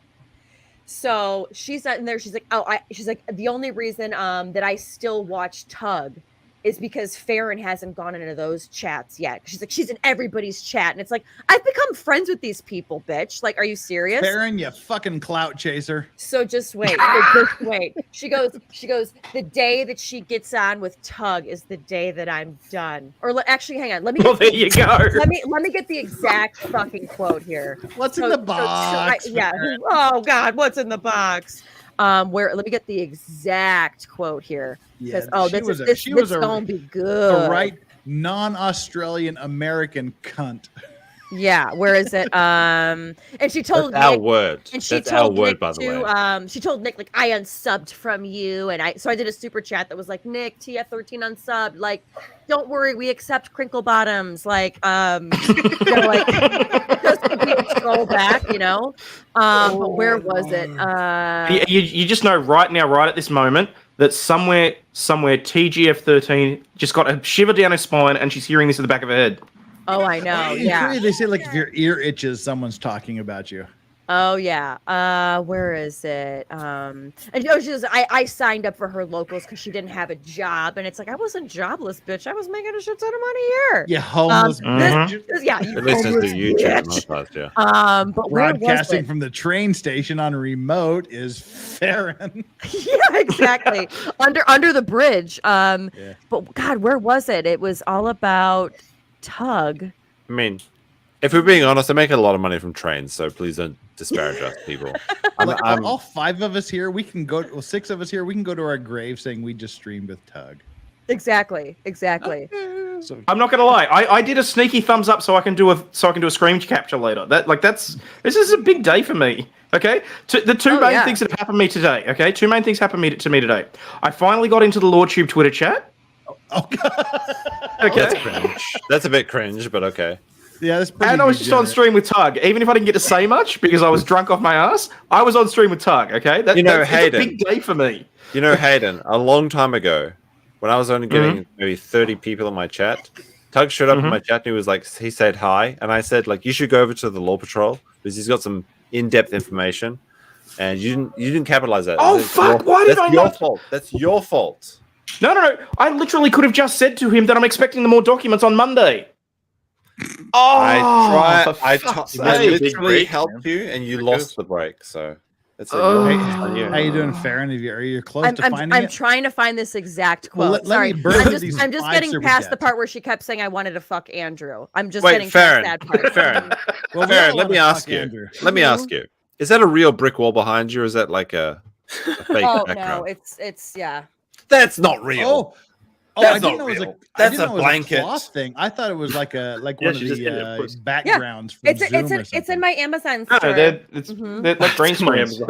Send me the link where I can buy one of those. Yeah, absolutely. It looks pretty good. Wait, real. Jeff, your background's perfect. Why would you? My change background that? is like my house, just like booze and Godzilla. That's a big good background. Yeah. I look at that. Your background. Your background lets me play sound effects like this. That's good. Yeah. That's the new Godzilla. Yes. I'm gonna find this quote though. I promise. If you keep going through super chats. Godzilla over here, whiskey and cigars and pipes over there. That's a very drunk. Bloody hell! I am so jealous of that whiskey collection. Are we gonna play some Gardic Phone on your stream? You really want to play this game? We should. I do like that the game. someday. But while we can do it right now. We can do it right now. I still have like some super chats to get through here. Okay, burn through the super chats. Yeah. Shilay Riley, thank you so much. Helicopter parent is worse than child neglect parent. Can't argue with that. Really? That's a big. As bad as it sounds, I think philosophically, I feel like a child swoop in for the weekend and go, "Oh, hey, I'm your parent," and then they fuck off for the rest of the week. Yeah. I mean, just don't be there or don't be there. Oh no! So I think what they're looking at there, helicopter parenting is. I think you're thinking of a different one. You're thinking of fly in, fly out parenting, which is where they're basically just there for the weekends or whatever. Helicopter parenting is literally they're following them to school. They do not give them more than a meter's space for their entire life. They're hovering over them. That's worse too. Yeah. Execation says all kings allowed except pegging. Okay, except for on International Women's Day. If you're if you're a man, pegging no. If you're a woman and you would like to be pegged, hey, that's great. That's for you. That's just called anal. That is perfectly okay. But I agree with Patrice O'Neill. Just Google Patrice O'Neill. Okay, giving me homework. Yeah. Anyway, that's all I'm going to say about that. Patrice O'Neill, one of the greatest comedians of our time that unfortunately died way too young and obscure. Who doesn't want to suck the Amber Tata, says Baldo Gagger. Fair point. I'd still smash. BP, Amber Heard, smash or no? Amber Heard, gotta be a no. Not relationship, just smash. Come on. I don't think she's that attractive. I don't like blondes. You're no longer part of the chat. Meme. Wait. To be fair, I've met BP's wife and she's very attractive. Okay. Well, Amber Heard means nothing to you. I mean, she's a cutie. What's wrong Amber Heard, smash or no? Absolute smash. Absolutely. Don't respond to her messages.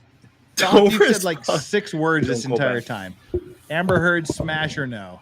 Absolute smash. Never respond to her messages. Why?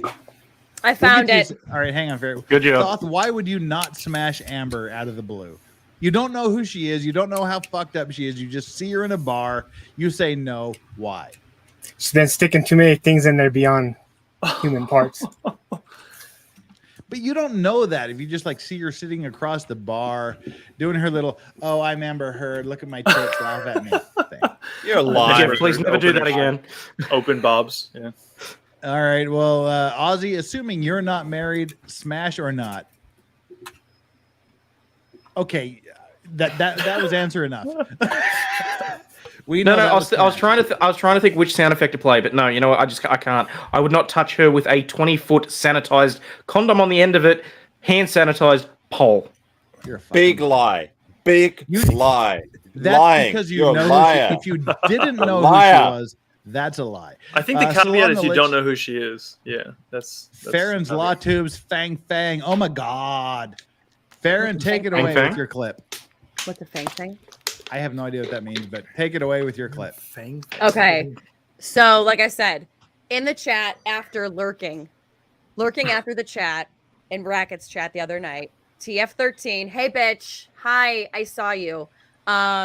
Going through and just shit talking me, saying that I want to fuck Andrew, saying that my locals was bullshit, that I stiffed her $50 even though she canceled after 3 weeks, because all I was doing was bitching about family and bitching about the dogs, when I never once bitched about my family. My mom comes sometimes, she comes on sometimes, and we'll talk about, we talk about just like whatever. You're in their legal vices, you know what I talk about. Same with you, Hayden, you guys see.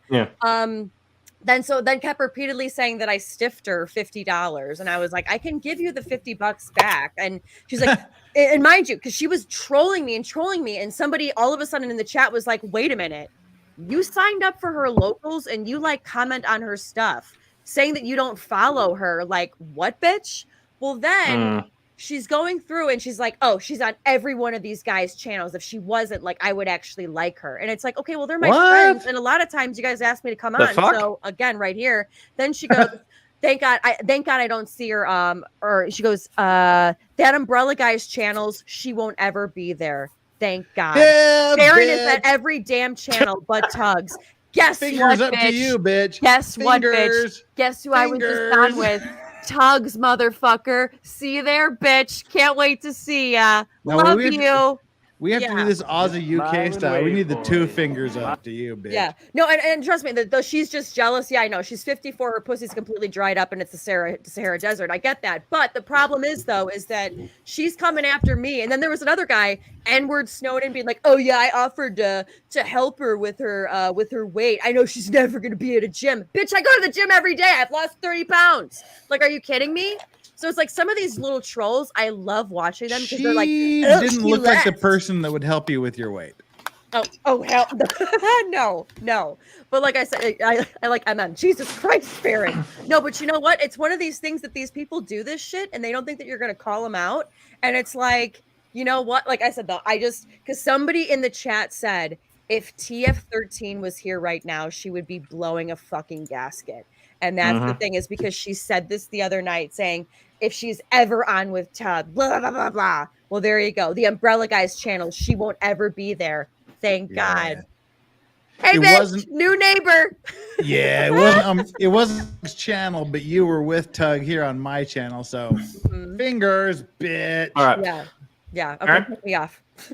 No, hang on. One thing. Oh. How much have you specifically lost to date? I think 31. Wow. Yeah. Woo! I like that. Thank you.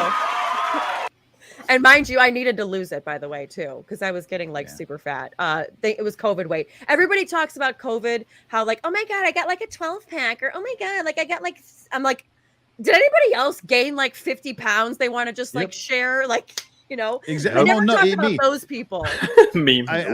I'm following your lead, and like when Nick goes live next time, I'm gonna throw him some money to fat shame me too because I need it. Yeah. And like I see like the troll brought airtime. No, for sure. Like I said, the only reason that I wanted to find the exact quote, because like I said, she was specifically bitching how I'm never at Tug's channel, even though I'm at Tug's, but I just never say anything. Oh, now I'll be sure to say hi. I'll be. Do you want to throw it up on the stream? What? Her quote, her chat, the part of her chat. Do you want Well, to throw it up? It's nothing crazy. It's just yeah, but we need to like publicly shame her for being a cunt. I mean, I'll be a bitch, but not like that much of a bitch. But yeah, T13 at Tug's channels on locals. Hannah, she won't ever be there. Thank God. Can we do what she wants? Don't talk shit. Who Yeah. me? I didn't. I said Farron would be at the gym. Sorry, I got worked up. Said Umbrella Guy's channel. She won't ever be there, thank God. I'm the same way when I'm pretending I'm dating a girl online. Laughing my ass off. Farron is at every damn channel but Tug's. Tug's. I think Skin tone 18. Damn. I bet she would be on Tug's channel if he talked about anything other than Amber Heard. Oh God, like okay, that was the one, yeah. I'd have to find, where is it? Hang on. Let me there was one too. Let me find it for you. I think the funniest thing is that like when I was using Farron's channel to repost some Amber Heard stuff, and like I started getting DMs. It's like, Farron Balance, you know she's a fucking Russian asset, right? I was like, wait, what? And she's like, she's on Russia Today. And I was like, actually, it was RT America, bitch. But I mean, okay, Farron. I mean, maybe was she? We have two legitimate responses to that sort of talk. What talk? You can choose to deny it if you want, but we know one, you worked for Al Jazeera, and two, was it grandfather or great grandfather was the bodyguard to the Tsar? He was in the Secret Service, but no, I did not work for Al Jazeera. I worked for RT America. Oh, I thought you worked for Al Jazeera directly. No, it was RT America, which was through RT, but we were our own bureau, and that's why when they call us like you know how like you have CNN, like the United States, but it's just CNN here. Overseas, it's like CNN London, CNN Nairobi, CNN whatever. They have all their different hubs. It's the same kind of like with RT, where it's just RT in Russia or in Moscow, but then everywhere else, it's wherever they're stationed. So for RT America, we were in DC, and we never covered Russia stuff. We covered all things domestic. And your great grandfather was the Tsar's personal bodyguard.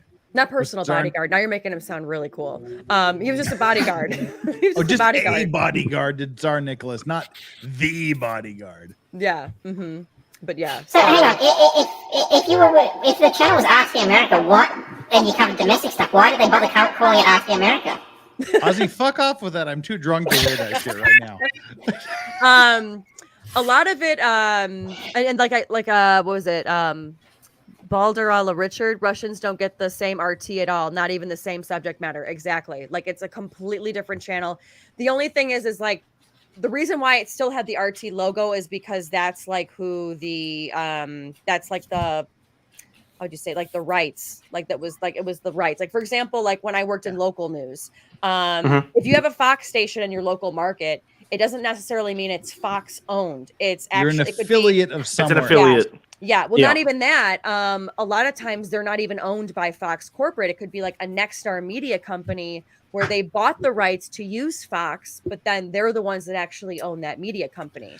Okay, so kind of like how we have Channel 9, and then we've got in the region, we've got Win News that technically isn't owned by the same company, but it's slightly affiliated to the point where they use the same sort of logos and all that sort of stuff. Got you. Right, yeah. Okay. But like, so the people that were on RT America were the late and great Larry King, love him, Rick Sanchez from CNN. You had Ed Schultz, the late and great Ed Schultz from MSNBC. You had, I'm trying to think, Larry King, yeah. Jesse Ventura. Jesse the Body Ventura. And then you had his son Tyrell Ventura. There was my show. There was Scotty Nell Hughes, who was with the Trump campaign. Like there was a ton of Lee Camp, who was a big comedian. He had kind of his own little version of like the Daily Show. We had a bunch of different people on there, and like I said, including Larry King. And whoa, really? yeah, Farron's Larry King's bud. Or was, yeah. But I mean, it's one of those things where I used to laugh when people would just and that's where you knew people were not informed, because they'd be like, "Oh, you mean Russia Today? You're a Russian." It's like, have you even watched my show? I've never talked about Russia, like ever. I was talking about like the trucking crisis that was looming, which then like 2 nights later, Tucker Carlson was covering it, which I thought was interesting. But no, I was talking about a lot of different stuff that was happening and plaguing the United States, especially during COVID. We were on COVID from the very beginning. We were like, hang on, they're shutting down China, they're shutting down Russia, they're shutting down all these countries. The U.S. media was not even on it. Yeah, and we were talking about every single country that was starting to shut down. But yeah, no, we did great reporters over there.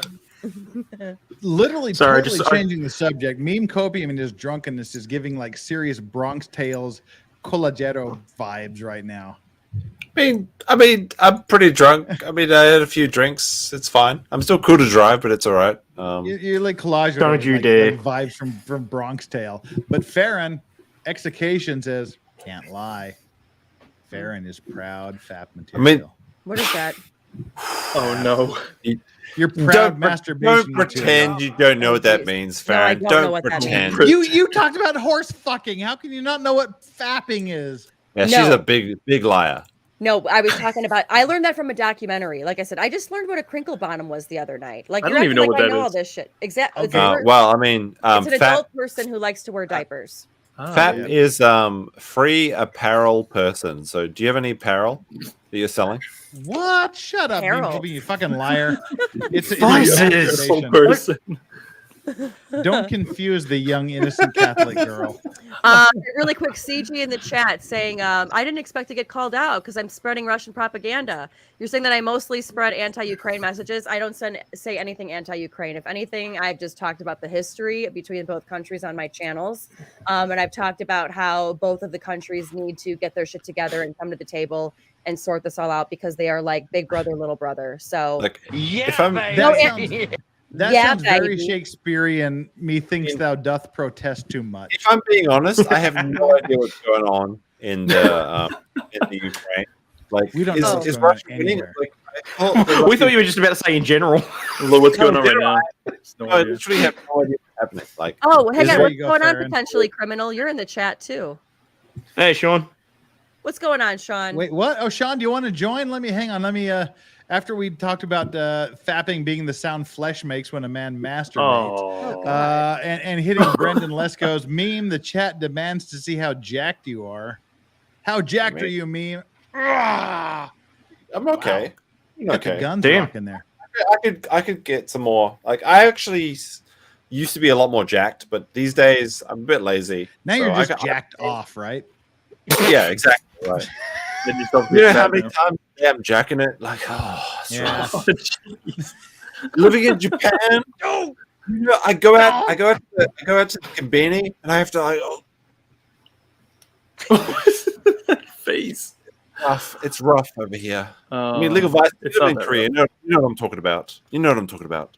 Why is it What tough? are you talking about? What are you talking about? I have no idea what you're talking about. I disavow knowledge. I disavow everything. You have to walk past like 3 Korean K-pop idols, and you're like, oh shit, again. And you're like, No, I think they're just like, oh look, I walked past 3 K-pop girls. And they're like, all right. I mean, who's your favorite K-pop idol? haven't you ever? Pretty good impression. Hey, Oh, wait a minute. guys. Who am I Haven't supposed to you send the link to? Haven't you ever forgotten. seen The Office, where the SNL did The Office? Sean. Potentially Where criminal. Oh, that's the best. That's the best. I've never seen The Office, so stop sending me your chili meat. No. It was They SNL. did a Japanese version of The Office. They did a Japanese version of The Office where the girls were like, So hilarious. and that's all they did. That's all the girls did. Oh, Everybody else was we, like, we did the Australian Chopper Read Office yesterday. Oh Japanese yeah, version. actually. The Chopper They just- Read Off. They stay at work until 11 p.m. and they're like they just like go to bed and they're like they hate their wife. Oh, that's very cool. funny. Very funny. Sounds Japanese hilarious. That's the reality though. That's the reality. I'm trying to get I'm trying to get my shit together so I can invite Sean onto the stream here. Yeah, Japan is. You want me to do it for you, Jeff, so you can focus? What's his new handle these days? Potentially Sean. Yeah, that's right. Where's his handle, or what's his handle? Excuse me, gentlemen. While it's 10:30 now, I can grab a drink. Excuse me. Yeah, because then it's not daydream. It's like 10:30 a.m. now. Well, this is like the weird thing. I have to be on with Farron in like 9 hours to like do a responsible stream. Lifting beers and soju bottles. What's that? Potentially Sean is suspended. Is he? Oh, that's right. Hang on. Yeah, look, I'll get him through Discord. I forgot they got his Twitter again. Well, let me. I'll put in the private chat the link here to this, unless you already have it. Okay, the StreamYard link is now in the private chat, and just copy and paste it to him wherever the fuck he is. Yeah, that was really funny. That's why he's banned from Twitter. Banned for being too funny. Brandon, I don't think potentially criminal has fully paid his bar tab yet. Invite Good Logic as well. I invited Good Logic. He said he was probably going to be asleep. I guess he's still asleep. Joe, isn't it like Sabbath for him? Joe already has the link to the stream, so if he wakes up and sees this, he's more than welcome to come on. Merms, hey Merms, long time no see. Legal visas, legal vices. At Meme Copium's workout now is lifting beers and soju bottles. Of course, he's Australian. What the fuck do you think he's very doing? true, very true. Aussie Overlord is the Australian underachiever in the drinking market. Because he only did, what, 35 shots the other day? No, I'm the underachiever. That's my title. Well, you were doing like girly drinks a minute ago, but oh, got him. His face. What'd you say? I was the underachiever because I only did 35 shots. Yeah, you puss. That's like what I do on a daily. That was fucking 35 shots, 2 of which include fucking absinthe as well. But apparently they were like Aussie shots that are 0.75 liters. No. Let's be clear. I have since gone out and bought the big shot glasses. Is that one, or 1.5, or 2 ounce, or do we know? This is 2 American. So that's a double shot. Boy shot. Okay. The big so it's like shot. 60 milliliters. Yeah. Big boy shots. Yeah. Big boy shots. All right. Well, now it's a different game. Do 35 of those. Oh, my shot glass. That's right. You are so full of shit. You water cunt. What are you gonna? You're having so much fun with that now, aren't you, Jeff? FAP equals Farron abandoned procreation. What the Personally, I'm gonna say this before she gets back. Personally, I probably would have went with Farron approved pornography. That's what I was. Yeah, that makes more sense. Holy Christ! And if there's a better nick than Upper Mr. Torso, I don't know what it is. Had the suggestion already, but now it's got dollars. Serious lol. Yukon, Canada's Valley of the Headless Men would be a great subject for an unexplained stream. It's creepy as fucking headless men.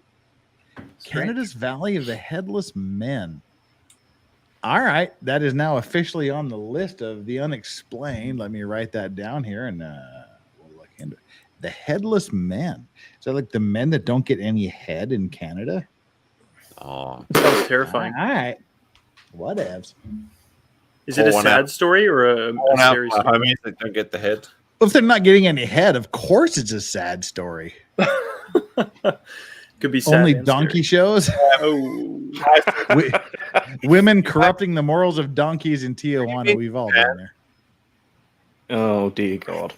Thought, say something. You haven't said anything this entire time, Thought. You don't know about the toothy head. Oh fuck me, that's terrible. Oh, I do. Toothy head. I had a friend that he like actually the sharp Asian teeth. Didn't we talk about this the other day? My friend that got paid by a hooker to have sex. Yeah.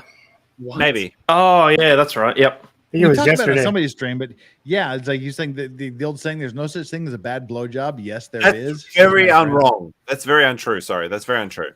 No, he was saying there was like lots of teeth and hacking and coughing involved. He's just like, yeah, here's your money back. Get the fuck out. Hashtag job at 7-Eleven. Sean, if you're still watching, it's in Discord. Ian Paler, thank you so much for being the newest member here. And the fact that you've been listening to all of this and you decided that you wanted to be a member, That Something really convinced you. disturbs me. You're a degenerate, and I love you anyway. Thank you so much for joining as a new member. That's very, very, very brave of you, and I respect that. Wow. Bold move. That's like crazy. Farron, where'd you go? Come on, come back, Farron. We miss you. She shouldn't be associated with us, I guess. Yeah, well, Thoth hasn't said anything all night long, so Lurking. say something. Earn your money here. So he was zero of it.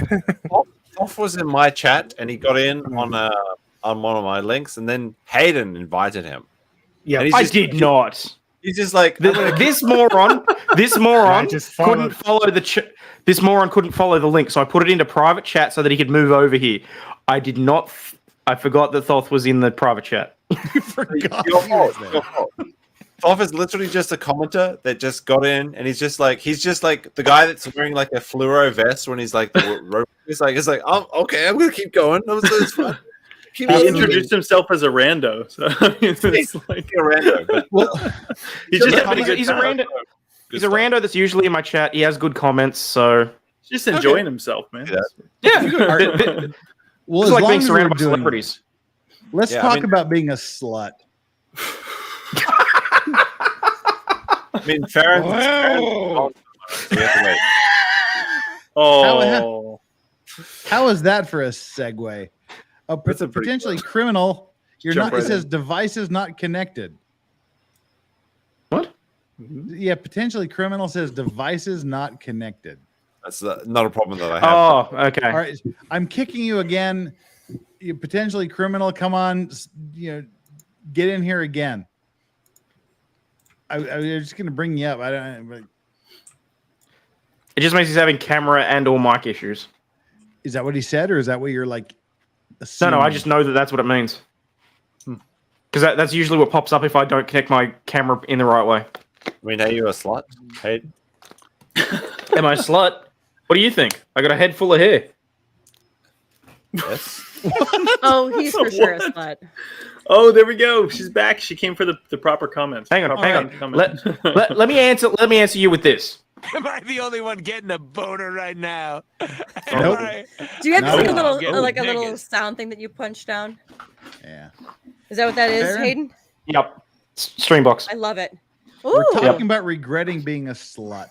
Do any of you do any of you guys dark turn. regret being a male slut? Farron, do you regret being a slut? What? Who? Does Do you Farron regret regret being being a male slut? slut? That's a loaded question. Well, Why This is say a body geriatric count question. mommy? Do you regret having a serious number of body counts? And I know Farron is a delightful young innocent Catholic girl, so her I was body gonna say, count is like 2. yeah, pretty much. Well, No, not bad, that's not it's that's not very a bad low. thing. it's very No, low. that's a good not thing. a bad thing. That's not a judgment. That's just that makes you a high value target because you're just not Oh, used there you and go. You're a abused. target. High value prey. That's a little bit weird. No, I mean that's like men that are over 45 have a professional level job and are single are high value targets to women. It's just a fact. And women that have a low body count years? are high targets Gotta wait, to men. gotta wait 10 years to be a high value target. Shit. Yeah. Well, this Wait, is the so is beyond this, parody. Is this the I regret being a slut from a man or a woman? A woman. Okay, why is it a picture of a man? Because the Good woman's question. toes are here. This is the woman taking the picture of the man. This is the Ah. slut taking the picture of She's the laying man on the bed. He's in the back. It's her foot in the foreground, Farron. She's taking the photo from the I bed. see what. Okay. I didn't see that. Tancrat became a member. Thank you so much, Tancrat. That is deeply appreciated. And Ian Paler also became a member, but I can't for the life of me scroll back far enough to find out when. Oh, there we are. I like Darth Hideous. Silly Farron. Men can't be sluts. Oh yeah, I'm a Very man true. slut. I'll take the man slut thing. True and real. Mods. Okay. All right. We're 3 hours and 31 minutes into this. I should really say this. Hey, everybody here, welcome. My mods are the best ever. I'm sorry, everybody of you that have your own mods.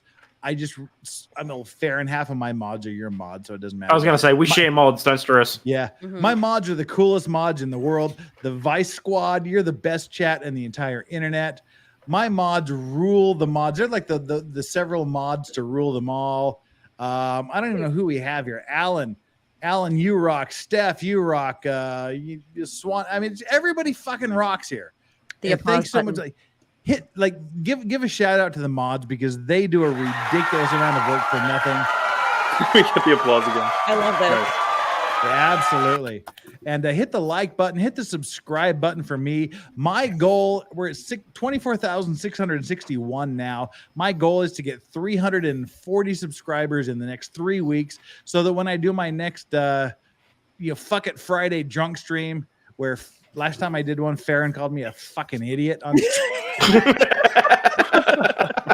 Well, no, because you were like, oh my God, you were talking about penguins. And then you were like, oh yeah, because do you think the penguins were out by the Challenger explosion? And I was like, it's in the middle of the fucking ocean, you fucking idiot. I was like, penguins don't swim in the ocean, you fucking idiot. Did I say that? Yes. I just remember you calling me a fucking idiot. I have no memory why you called me a fucking idiot, but yes. Uh-huh. All right. So apparently I deserved it, but I really like a challenger approaches. It's a meme for what is that game? It's a game. Shit. Fuck me. Jenga?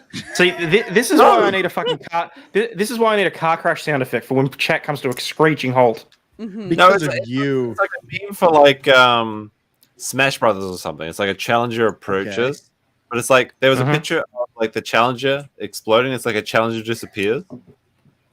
That's not funny, you foreign fuck. Boring. Oh no. SMRT. Oh no. Rare in history is correct. It was turtles in the ocean. It was about turtles in the ocean because you're like, oh, I wonder if any turtles were there during the Challenger explosion. And I I was like, turtles aren't in the middle of the fucking ocean, you fucking idiot.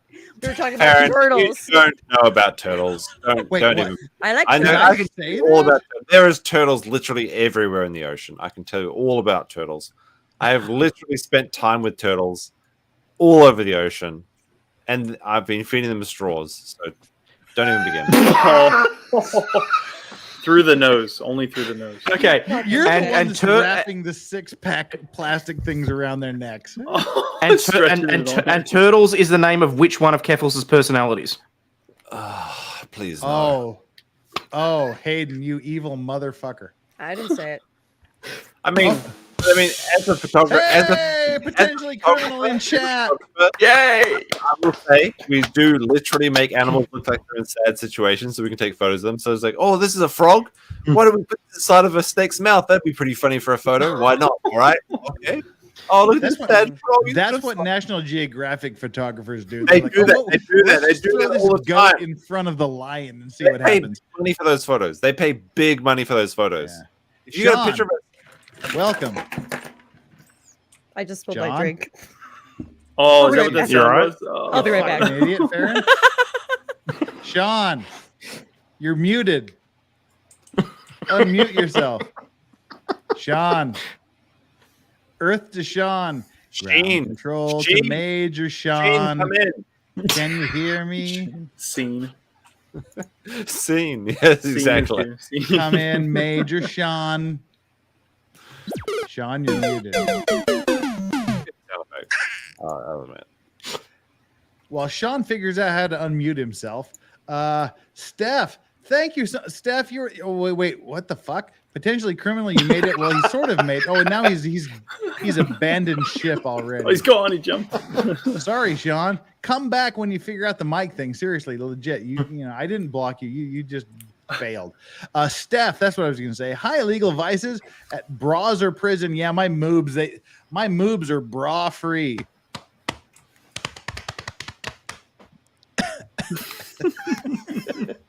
Nobody wants to say that. That's good. I appreciate that. Yeah, I don't wear a sports bra. I should, but I don't. Is it the bro or the manzia? The manzia, yeah. Ooh, manzia, my moobs do not need the man's execution. Everyone is so drunk. Farron, catch up.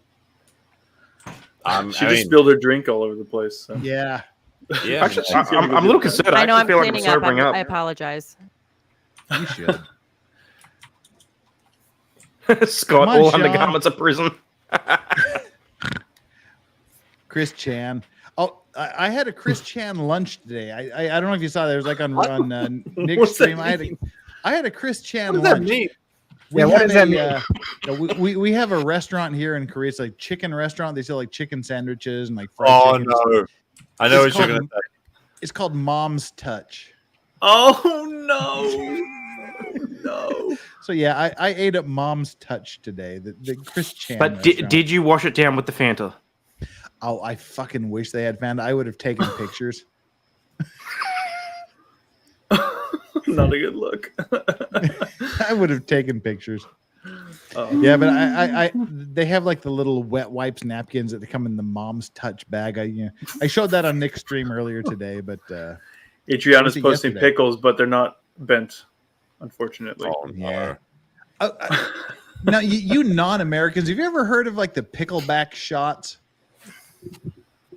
Yeah. Well, clearly most of you haven't. Apparently, it's this thing where you take a shot of whiskey and you follow it up with a shot of Pickle juice. dill pickle juice. Yes, Yep. did it in college all the time. Amazing. Oh, fuck off, Farron. Seriously, that's like Fuck you, Jeff. As a whiskey enthusiast, I did a whiskey stream a couple of days ago, and the people in the chat convinced me to do this pickleback thing. I mean, And What that did you do was with the kimchi? second worst fucking thing You threw I up like a ever little bitch, had didn't in you? my mouth. What was the first word? I don't want to know. Aaron, how much do you like a salty shot? The worst thing was also on that stream. There's like the pickleback where you just like you do a shot of whiskey and then a shot of pickle juice, dill pickle juice. But the worst thing I had was when you do a shot of whiskey, hold it in your mouth, drop a gherkin in your mouth, and chew it up and then swallow it.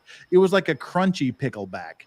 And all it did was it took this whiskey and it immediately canceled out any alcohol flavor.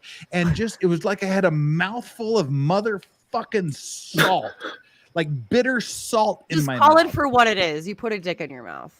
Pretty much. I guess that must be what a salty blowjob tastes like. And it was not pleasant. So God bless the women in my life. But it was like the worst thing it was tragic. And I sort of thought it would be like one of those things like where someone finally convinces you to do a pickle shot and it's like, ha, welcome to the club. We fucked you into doing this. But Don't they sell alcoholic pickles? Like a jar of alcohol with pickles in it? Potentially. Sean, are you here? He sent me a message saying he was in a dead spot, so he's on the side of a highway somewhere. Hopefully, he's gotten enough reception. Sean, are you still homeless? He's hitchhiking. Sean, are you homeless? Homeless Sean, come in, homeless Sean. He's gone again. You're fucked again. We've lost 100 subscribers since Tug left. Oh. Brandon, I think you mean thank viewers. so much. I finally found the Lagavulin 16. No, I don't think he does. Night. Could have used some pickle juice after that garbage. Fuck off, Brendan. If you say you need pickle juice after a Lagavulin 16 year, you can go just right. You can just go right out and fuck yourself for that one. My favorite. Brandon's gonna start paying you $100 to drink picklebacks. That will never happen. That'll be a waste of $100. Lagavulin 16 is the creme de la creme, the classic Isla peated Scotch. Don't fucking talk shit about the 16-year Lagavulin. It's like drinking mermaid's bathwater, but you like it. Like it's so good. Lagavulin. It tastes like Jeff? Mermaid's bathwater. Surströmming live on stream. I beg you. What is surströmming? I have no idea. Surströmming is the rotten fish in a can. Yeah, it's fermented, and they have to open the can underwater. No, it's one of the worst smells. Meme, does Japan have this thing? Because Korea has a thing called hongol, which it's like a legitimate rotten flatfish. Like Japan may have tentacle hentai, but they were not as degenerate as the Scandinavians, and this is a Scandinavian thing. Like this is something you have to go to Norway to experience this level of Interesting. the western coast of Korea, over in Cheollanam-do, the Cheollan South Province, they have this. It's essentially rotten flatfish. It just smells and tastes like ammonia, and that's all it is. So, like, you know, the pickled herring, and that's just nothing compared to hongo.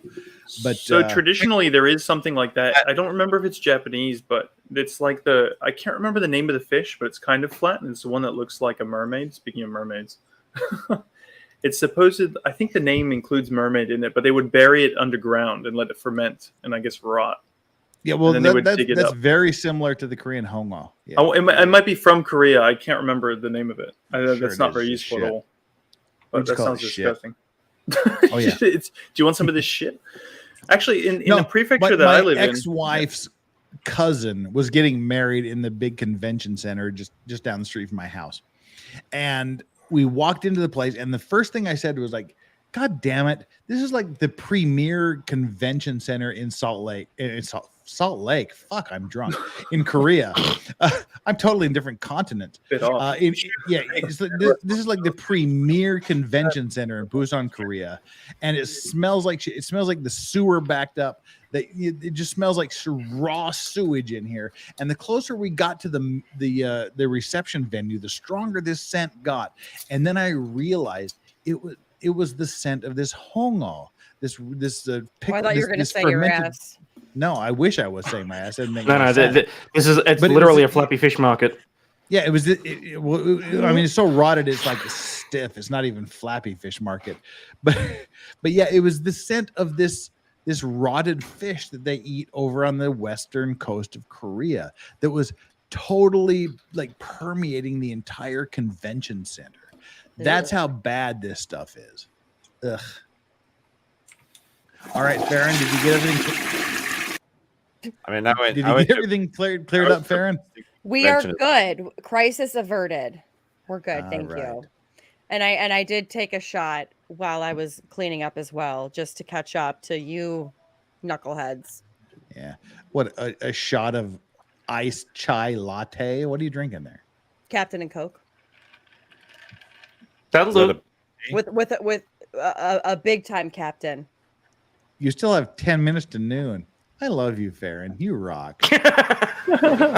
Wait, no, actually 10 minutes to 11, boo. Oh, even earlier. Oh, even earlier. That's why I was late, because you said Eastern and I was like, oh, okay, yeah, like 8 a.m. And then I woke up and I was like, wait a minute. So you're still in Central? I'm in Central still, yeah. And that's because that's when Andrew was like, hey, he's like, come on, pop in tonight at 7 p.m. Eastern. No, he said 7 p.m. Eastern. And I was like, okay, I can only do an hour because then 8 p.m. I have the Unexplained. And he's like, okay, that's fine. But I was like, but wait, are you 7 p.m. Eastern? And he's like, I put 7 p.m. Eastern. And I was like, oh, wait, I have 2 hours because 6 p.m. Eastern or 7 p.m. Eastern is 6 p.m. Central. Wow, it's starting to hit me really quickly. This is what happens when you lose 30. Nobody can follow anything you're saying. Like, so we're all just like shaking our heads. So sorry. Yeah, I just realized what it's like to be a woman. That's like a woman. That feels like okay. Nah. It's fine. Yeah, I like you because you drink like a man, Farron. Woman privilege, where you can just talk nonsense and men are like, and you're like, I am so smart. And men are like, dude, you're like totally cool. Why don't we go back to my place? Picklebacks are only for trash whiskey like JMO. Yeah, Jameson's not. I used to step above trash. That's what I took it with. I took it with JMO. Mm-hmm. I used to think Jameson was trash whiskey until I sort of became a whiskey aficionado, and then I realized that Jameson has some serious merits. But Brandon Lesko, or Lesko Brandon, depending how you want to read that, says the distiller's edition of Lagavulin is better than the 16-year. Although the way my martini tastes, don't make a martini with Lagavulin. I wouldn't be surprised if this place gave me JD instead. The distiller's edition, I have the right back there on my whiskey shelf. I have the 2021 edition of the distiller's edition of Lagavulin 16-year, and that is fire. So congratulations, Brandon, for proving yourself to be a man of culture. Now so let's do get you back use to a our lighter shit or stream. a blowtorch? Yeah, both. Can we talk about being a slut for a second? I was Yeah, let's go back to the article. Yeah. By the way, I really love got off track. I love Truther in the chat. He said what you experienced was inattentive listening. Thank What? you. Did you say something, Varen? Where I was bitch. Sorry. BP, would you like to Sorry, comment? a woman was talking. I I was was just gonna stop talking. All right. I regret being a slut. Yeah. God. Why would you regret that? Upon opening Louise Perry's new book, The Case Against the Sexual Revolution, a new guide to sex in 2021. In the 21st century, I'm moved to tears by the dedication for the women who learned it the hard way. The hard way. The hard Holy shit! It's not even Sunday, and we're already in Kinky Corner. Woo! Okay. Unlike many other people who have read and reviewed Perry's work, reading her book wouldn't be some academic exercise in contemplating how liberal feminism has let women down. It wouldn't be evaluating what those poor sluts over there have endured in the wake of the sexual revolution. Reading her book was personal. One of those sluts. I'm a case study for her thesis, a cautionary tale. I knew this book was going to be difficult, and it made me realize it's the time to finish this essay. One I've been trying to write for 4 years. She's been trying to write for 4 years how to be a slut.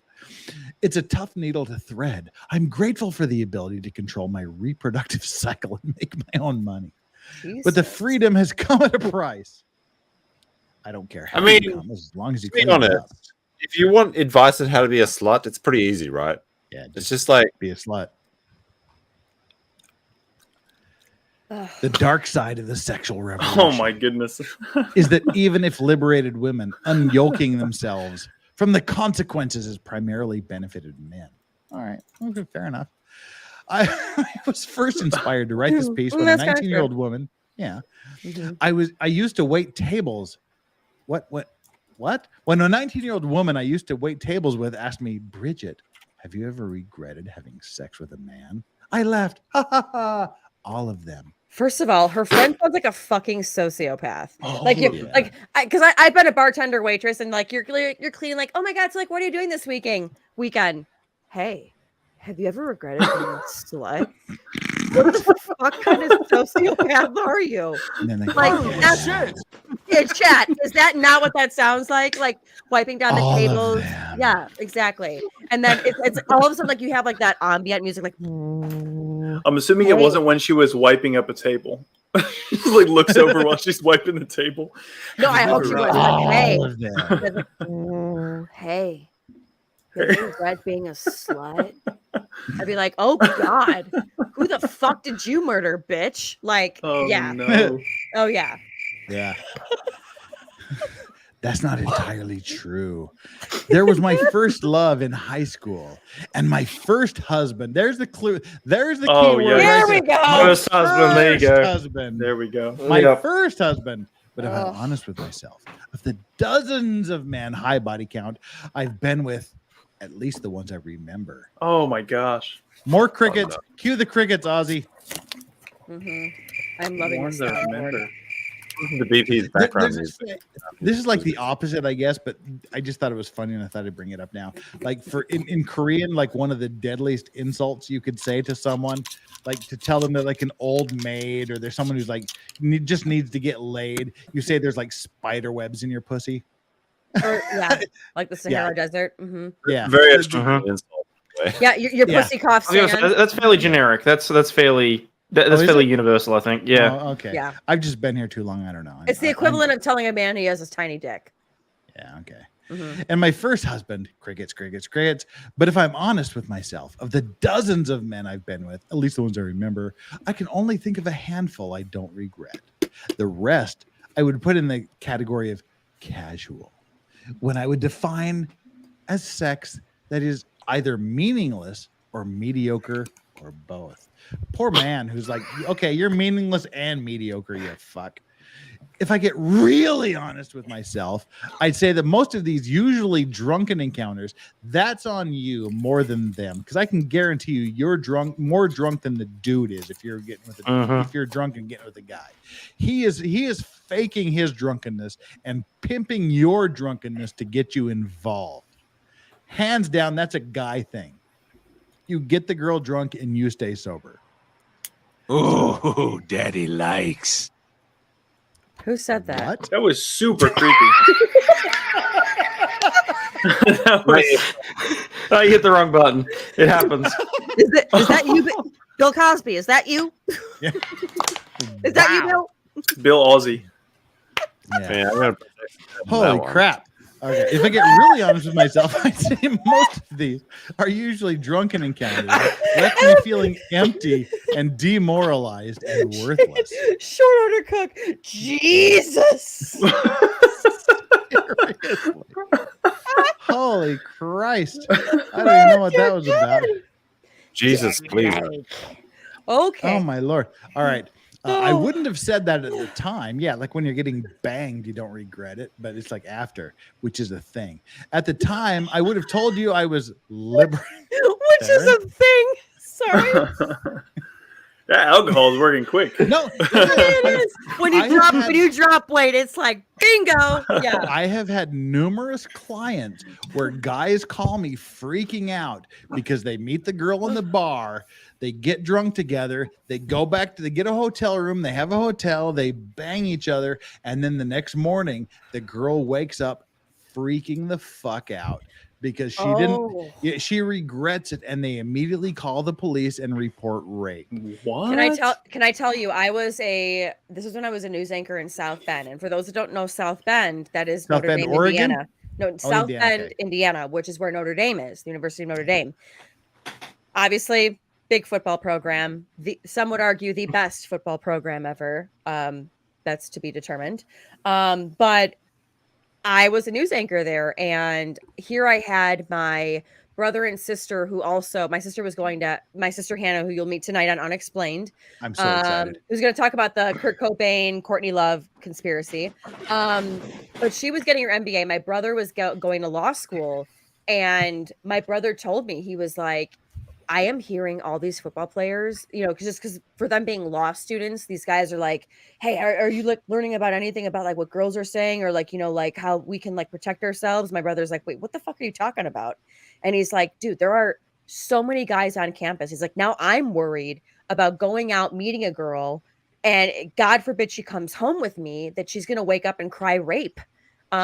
And it happened in major college campuses like Notre Dame, your USC, your Miami's, your all these major. Well, that's the whole football Rutgers colleges, lacrosse yeah. team and shit like that. Mm-hmm. That's Yeah. why they have these apps that literally, may I touch you here? Please check yes. That was started by Dave fucking Chappelle 2 years ago, or like 10 years ago, in a skit.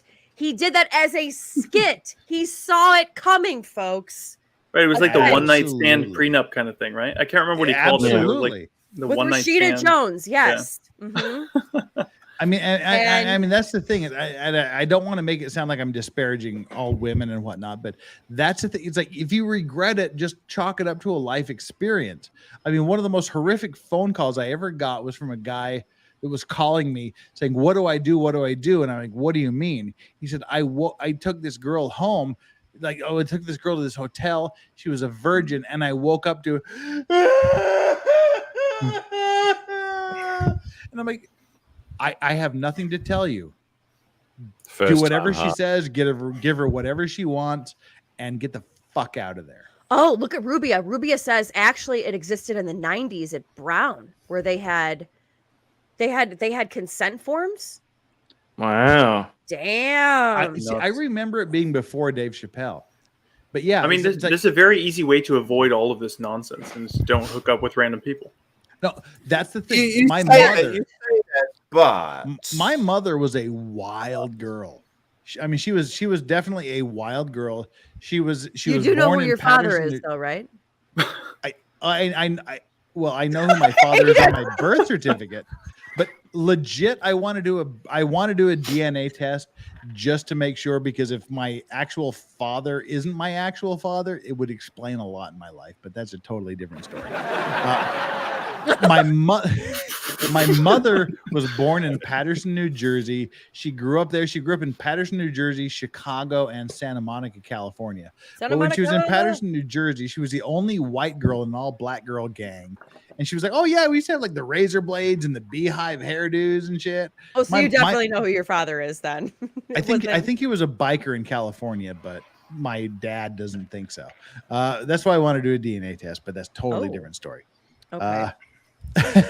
Be right back. Yes, if you do the DNA test, you get the government your DNA to like they're gonna like get foxed on you. Whatever.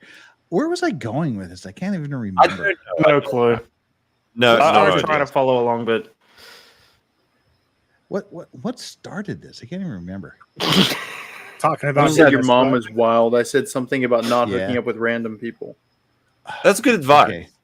Oh yeah, we're doing the story. Yeah, that's it. Okay. Yeah, but she instilled this in me at a very early age, that if you go somewhere and you get a girl drunk and you take advantage of a girl who cannot legitimately and consciously consent to what you're doing, I will fucking come back from the grave and I will haunt you every day for the rest of your life.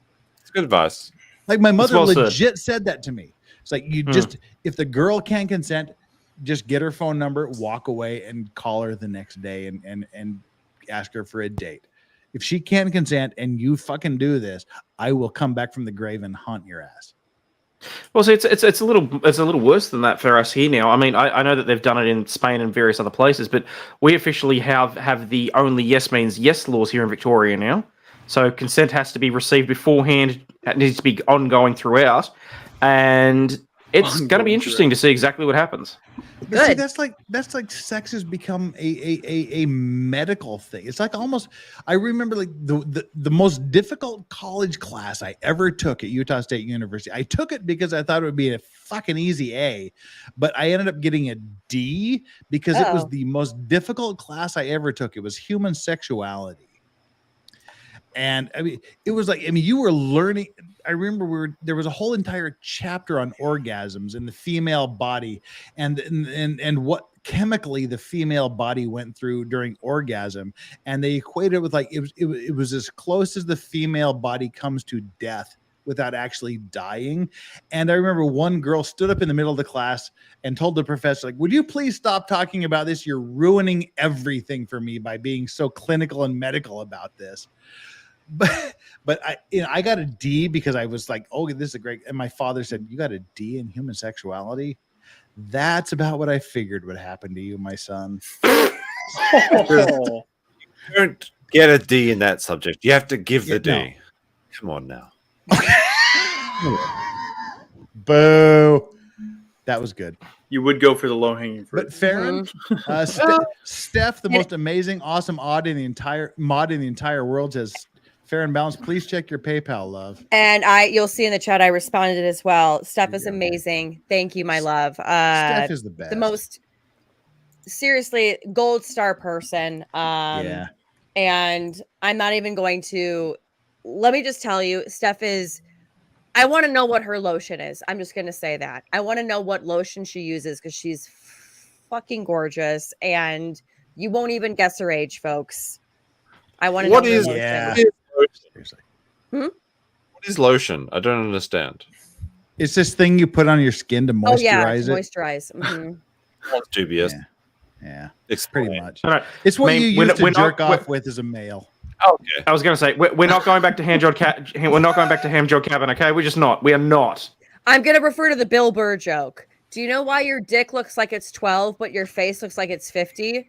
It's because you moisturize it. Okay, there you go. The big circle. Yeah. Expand the circumference of your lotion. No, I won't say it. No, Steph is legit like the absolute best person in the entire salt universe. of the earth. Mm-hmm. Yeah. Holy shit! I'm sorry. I was just flicking through Twitter. The whole thing with fucking Busey and all that sort of shit. Did you see that James has hit 60%? He's officially classed as disruptive. James from court? Yeah. What? He doesn't even tweet. Soy Boy hit 60%. BTS K-pop Soy Boy hit 60%. I'm at like I think 22%. Like I'm like nothing. I'm 15%. Oh, come on, catch up. 34.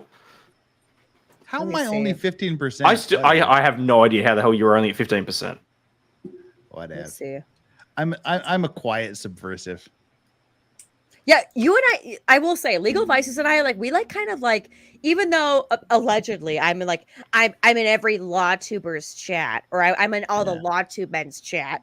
However, like I said, they're my friends, but we kind of hang low. Yeah. You know, like 90-year-old balls, you know, we kind of hang low. That's what she said. That's real low. You know? We just we stay under the radar, you know what I mean? Wow. I'm 55%, says J. Mander Morrison. And Amois currency. You put the lotion on your skin or else you get the hose again. Thank you. You get it. KTB, thank you so much for being the newest member of my shit chat. Hey, nice. You're awesome. Amazing people are joining now. Well, as I was saying a minute ago, hang on. I got where's my? Oh fuck. Back. Yeah, you're gonna have to be Scott. You're gonna have to be designated driver because I just started getting PayPal again. Fuck, Brandon. Brandon, you're not giving anything in live. Why are you giving my guest shit in PayPal? Fuck off. He does this. Meme copped it on his last stream. Yeah. And really I see really quick. DUI guy and James are on hiatus because they were being attacked. What was that, Farron? DUI guy what? I was seeing from Rose. She said DUI guy and James on hiatus because of really being attacked. People want him shut down too, I think. DUI guy, yes, he didn't give a shit. James probably, but James was also gone for a while. James was with his family up in New York. Mm-hmm. So I don't know. DUI guy is breaded in soy, whatever. DUI guy, really? This was okay. No, I fucking love Larry.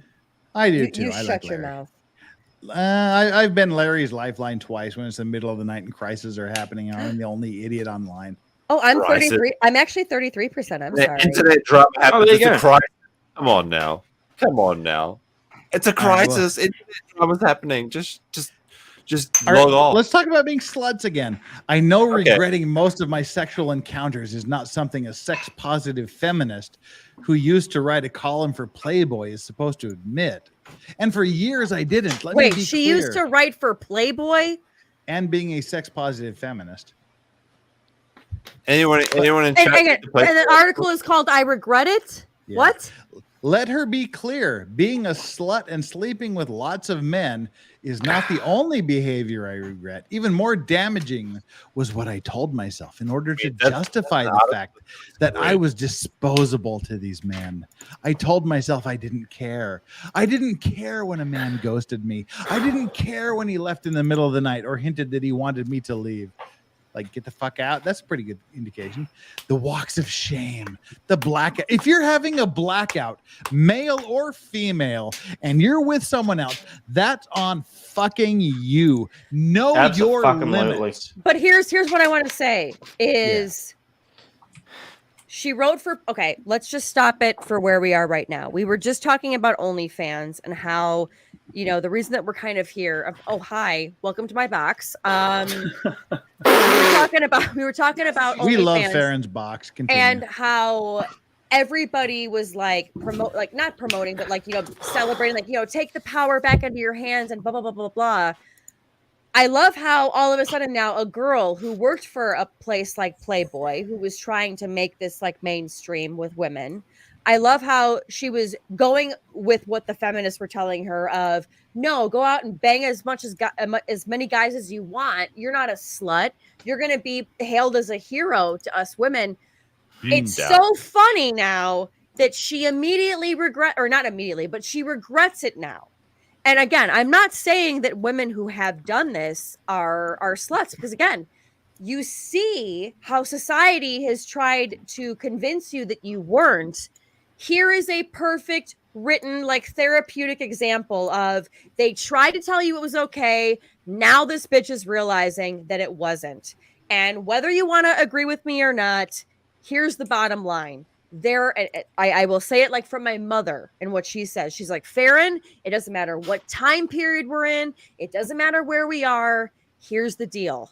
That men can bang as much as they want. Women, you are not supposed to bang anybody. That's the way that it is. And if you've banged a lot of guys, you're going to be made to look like a slut, and the men can get away with it. That's the bottom line. And clearly this girl is starting to see that now, even after the feminist movement told her, no, it's okay. We're going to be there for you. Where are they? Where are you? You're not. Now this girl clearly regrets it. What are you going to do with all these other girls that regret this after you told them, no, you're good. No, you're fine. No, you're not disposable. Are you going to pay for their therapy sessions? Are you going to help them try to like work around this whole mentality that you told them was okay when probably everybody else was like, hey girl, I think this is probably a bad choice. I have questions. Either way, my rant is over. No, it's not. It's just beginning. No, it's just beginning. Farron, like that whole idea men can have a high body count, women can't. Do you think that's a legitimate thing? And if so, why? Okay, I'm 35. Yeah. So I don't know how Gen Z thinks. I don't know how the younger generation coming up is. I can't say that I know their views on sex. Because they have a lot of different, views on like social media and a bunch of other stuff, politics, whatever. All I know is from the point I was born in 86 going forward, it was told to me, instilled in by my brothers, you do not sleep with men unless you are seriously committed, all that stuff, which is why my count is very, very low. Other women, it might not be the same. And that's fine. You can lie about it. But at the same time, like, I also understand, though, where women were told, no, like, stick it to the man. Literally, like, you're good. Like, we're going to stand by you. And again, where the fuck are you now? When you have these young girls or these women that you told that it was going to be okay, we'll be there for you. It's so much like even like the Me Too movement. I was talking about this on my locals where you have it where, all these women were told like, yeah, call your boss out, call these people out, call them out. So these women start calling people out, and then it's like, okay, well, what the fuck do I do now? And they're like, see, look, like, and it's like, did you have any action behind what you wanted us to do? Did you have any plan of what we should do? No, putting on a pussy hat and going and marching down Constitution Avenue isn't going to change shit. Meanwhile, you're telling all of these young girls or these women to call people out. You have no plan in place. This is what I've been talking about, is that women, they get the ideas, but they don't put any freaking action into place, where I will give it to the men. Men are a less talk, more action sometimes. And it's like, you bitches didn't prepare for this. Same with this exact movement now, is that you told women you can go out and fuck a bunch of dudes and everything is okay. You're taking back your power. Well, now this woman is seeing, yeah, I went out and fucked a bunch of dudes and I have zero fucking power. Where are you? Where are you? They're nowhere. Nowhere. I don't know if I agree, disagree, or if I am tangential to what you're saying. But I mean, for me personally, I don't care what a girl's body count is. But where the problem for me as a male comes, and I'm not anything special, but as a single international lawyer with a healthy income and a stable job, I am what would be considered a high value target. And that's weird as fuck to me, but I'm considered a high value target. It's just, they're like, if I'm going to be a man whore my entire life, I don't expect a woman to want to, settle down with me. But when you get the girls like they want to be the thoughts their entire life, then they get past the expiration date where, it's that nebulous part between the time when you're 20s and early 30s and you just go to the clubs and you can be yourself and you can bang anything that moves, and then you want to get into the serious part of your life and you go, okay, now I need to deny everything I did for the previous 25, 30 years of my life. Now I want someone to settle down with and take care of me and give me the money and the support. That's when do they want to be like that though? Because that's like what society is telling them, like that's like what these men want, you know, like there's so many different cultures that are like clashing at one time, where it's like, honestly, I feel like men and women don't even know their roles anymore. Like again, like I'm just saying, like from my point of view, like where I was told, like, you know, not to sleep around with a lot of people. However, I do believe like there was a point where girls, you know, yeah, sleep with whoever you want to, but then they're getting mixed messages. Men are getting mixed messages. Like men are getting, you know, don't open the door for the girl anymore because she's a feminist and she's in her power. And then when it's like, well, why aren't you opening the door? And these guys are like, I don't fucking know that you told me not. Everybody's telling me not to. There are so many mixed messages and nobody knows what the fuck they are. And again, like I'm not, you know, pro woman, pro man. I'm pro like be in true love and be happy. But it just, there's so many mixed messages that at the end of the day, you know, I guess all we can do is just be ourselves. But it just sucks because one group saying this, one group saying that. Who do you look to? I think I agree with Farron's saying, and I think that what women have been told, young women have been told, is that they can do this, which is fine if they want to make the decision, but they haven't been told what the consequences of that decision are. So they're making a decision being told, you can do this and nothing will happen. You can do this and you won't feel any regret. You can do this and there won't be any repercussions. Yeah, I think it's same with men though. There shouldn't be any repercussions up to a point. I completely agree with that. If you're young, but there are repercussions though. If you're a man and you're banging a bunch of girls, HPV. Why do we have the HPV vaccine? Okay, it's because it's been going around rampantly. Men can go out and bang a bunch of girls and they can get an STD and not even know it. Then all of a sudden it shows up in the woman and she can't get pregnant because she's got HPV now, or she could have complications. And it's like men have just as much as the consequences as women do, but absolutely, clearly they're not really told as much as us women, as far as, you know, I mean, you guys have to realize something. And this is one of the reasons that I had a big problem with Andrew Tate. We'll just fucking go there. I give a shit. We're feeling it, folks. Andrew Tate was telling, you know, everybody how hard it is to be a man, how hard it is to be a man in life. Do you know what it's like to be a woman? From the age of 16, I'm not Keffels. Exactly. Yeah. But from the age of 16, I will never forget the moment where I realized my doctor visits changed. And it was from starting at 14 in 8th grade. And it was like, okay, well, have you gotten your period yet? Okay, well, do you need to be on birth control? Okay, and everything revolved around making a child. And I understand that that's what women's bodies do. However, you know, can you guys walk down the street at night and feel like nobody's going to jump out and grab you and feel like you can't fight them off? You know, I can't do that. I have to look at the time and see, you know what, I can't go to the store right now because I might get, you know, completely like, you know, get pulled into somebody's car and then driven off like what we just saw with the Felicia girl. I can't get in an elevator with some random guy, you know, and be like, I feel like I'm going to feel safe. I'm probably going to have to get off the elevator if a guy looks kind of weird.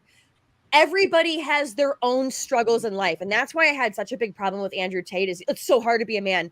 Bro, you don't know what it's like to be a woman. We both have struggles, but it's so vastly different. And again, he's never been a woman, so how the fuck would he know? But that's my biggest problem, is that we all have struggles, but it's different degrees. No, I the struggle of the woman, I believe, is definitely more present. It's not even more or less. There's just different struggles for each side. Yeah. And when you start comparing, I have more. No, it's different. It's different. I think the thing with it's different, you know? Andrew say that one thing that everybody agrees with, and then a bunch of crazy shit that is just going to get him clicks. So everyone's like, well, this Andrew Tate guy, he says like men should be happy with themselves. Yes, that's true. Then he'll say a bunch of random shit like, yeah, wow, absolutely, let's, which is nobody The should shock agree with. value, like the old Howard Stern before Howard Stern turned cuck. I have never seen anything from Andrew Tate, but I know exactly what he's doing. He's selling a market where he's a shock, like he's a shock jock essentially. Clear, Where he says clearly, everything that nobody agrees with, and then a bunch of shit that nobody agrees with, and then like we have another guy here in waiting to join in the backstage. Let me like clear these quick super chats and then we'll bring them up. I'm gonna get going, guys. Before you do that, thanks for having me over, but I got to do dad DP. stuff early in the morning. All right, thanks a lot, Bubble Penetration. We'll see you later. All Hi, right, see DP. Great to meet you. See you. Thanks. Hayden Jeff, just about Jeff, choked can on we- whatever he's drinking. Can we like get me out of the box? Thank you for now? that. I feel like I'm in a cell. Like, woman, what do you have to say, woman? Farron's in a cell. ASMR. Farron. Balanced. All right. Oh God. There we go. And like, can I just say one thing super quick too? Is that I have brothers, so I totally see and understand what the men's point of view too is too, where it's why don't you have $500,000 by the time you're 31? Like, why don't you have this? Why don't you have that? You need to be with the provider. You need to be this. And there's so much pressure on men. And then also, again, you need to treat a woman correctly, whether it's opening the door or doing this. And then when they do it, it's like, no, you can't do that. You can't do that. I mean, I understand the same struggles that men have too when it comes to relationships. So I understand, again, both sides. Just to make that clear. There is two sides of the coin, but I just think that socially the women get kind of the short end of the stick, so to speak, metaphorically. But weirdly, Execution says surströmming smells like a bad corpse. So it's like a durian fruit or something like that. But I know it's a fish Durian thing. is way worse. Durian's like what Thoth comes out of the woodwork to say durian is way worse. Durian fruit, no, that's like seriously that literally fucking smells like a corpse. Oh no, it's fine. Like I almost fantastic. Almost 100% agree with Aaron, except that the thing is that like the feeling of like being scared when you're walking through like a dark alleyway, men feel that too. Like that's the thing, right? Like when I was walking along a lonely alleyway as a male, like an 18-year-old male, like, I was terrified when I saw like a group of like 5 in my way. Like, what the fuck? Like men also feel this like fear. That's the one thing. But okay, so apart from, but in Japan and Korea, you don't feel that way here. Yeah, Korea and Japan are ridiculously safe. Let's change it though. Okay, let's say your wife makes more money than you. What does society tell you? I mean, you're not the breadwinner. You're not the breadwinner. That you're less of a man. Exactly. And there are couples out there like my friend Rubia who might make more than her husband, and God forbid her husband's supposed to feel like an adequate piece of shit when actually they have a great relationship, and it's like, hey, you just make more money because of what you do, whereas I can make less money. But society tells people or tells men you're a fucking beta because your wife makes more. Oh hell, if I could find a woman who made a shit ton more than me and wanted me to be a house husband, fuck it, I'll wear my underwear and sit around and watch Price is Right all fucking day long. Goals. Not sure that's Gold. Exactly. Tancrat says that the United States Air Force had a stater training where they told us airmen that a woman's yes while drunk is not legally binding, absolutely correct, and perfectly within their rights to claim rape. That was 2010-ish, and it's gotten tighter since then. And I mean, I agree, but it's a thing, Mm-hmm. Let me. We still have our guest waiting here, so we'll clear these last 4. A moist currency. And Walker, you put the lotion on your skin, or else you get. God, I read that a long fucking time ago. Thank you. Jillian Ann, thank you so much. Good to hear from you always, Jillian. Just my opinion. I believe that people, especially yet not only women, are empowered by creating boundaries and having high standards regarding with whom they share their bodies, not by sleeping around. Fair enough. Absolutely. If you're the queen, act the queen. If you're the hoe, act the hoe. It's up to you. You choose who gets into your body, and men, you choose who you get into as well. It's a two-way street. Brandon Lesko, $5. Thank you so much. What's wrong with tackling drunk female dogs, bitches? Come on, Jeff. You know what my grandmother used to say, Rip. Don't hate the playa, hate the game, hate yourself. Well, thank you for those. You said that at Reader's Digest. Reader's Digest has a page for people like you. Thanks, Brandon. You're awesome. And our last super chat to catch up, I hope. Finish the article before freaking out. It's good.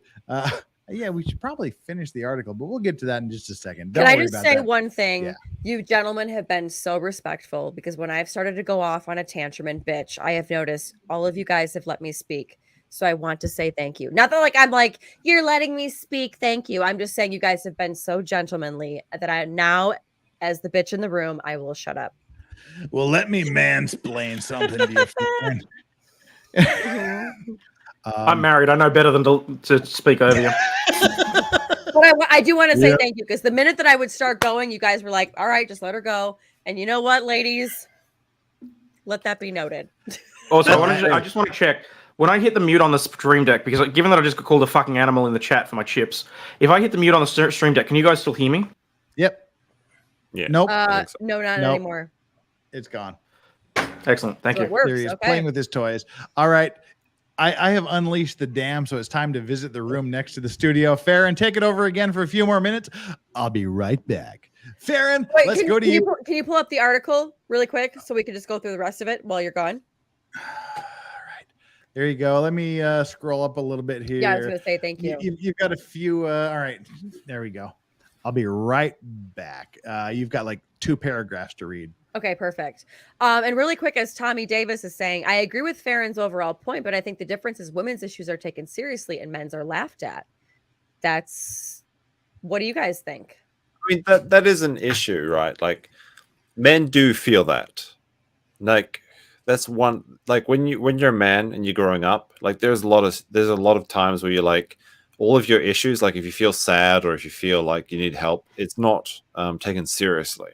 Mm-hmm. And, no, absolutely. As a man, that feels bad, and then you see all of these TV shows and articles and shit saying like, don't hit women, or you got to stand up for the ladies in your life or something like that, and you feel you can agree with it, but you're like, okay, but what about me? Like, especially I would love to know, because even who was it that just said it in the chat? Let me just make sure.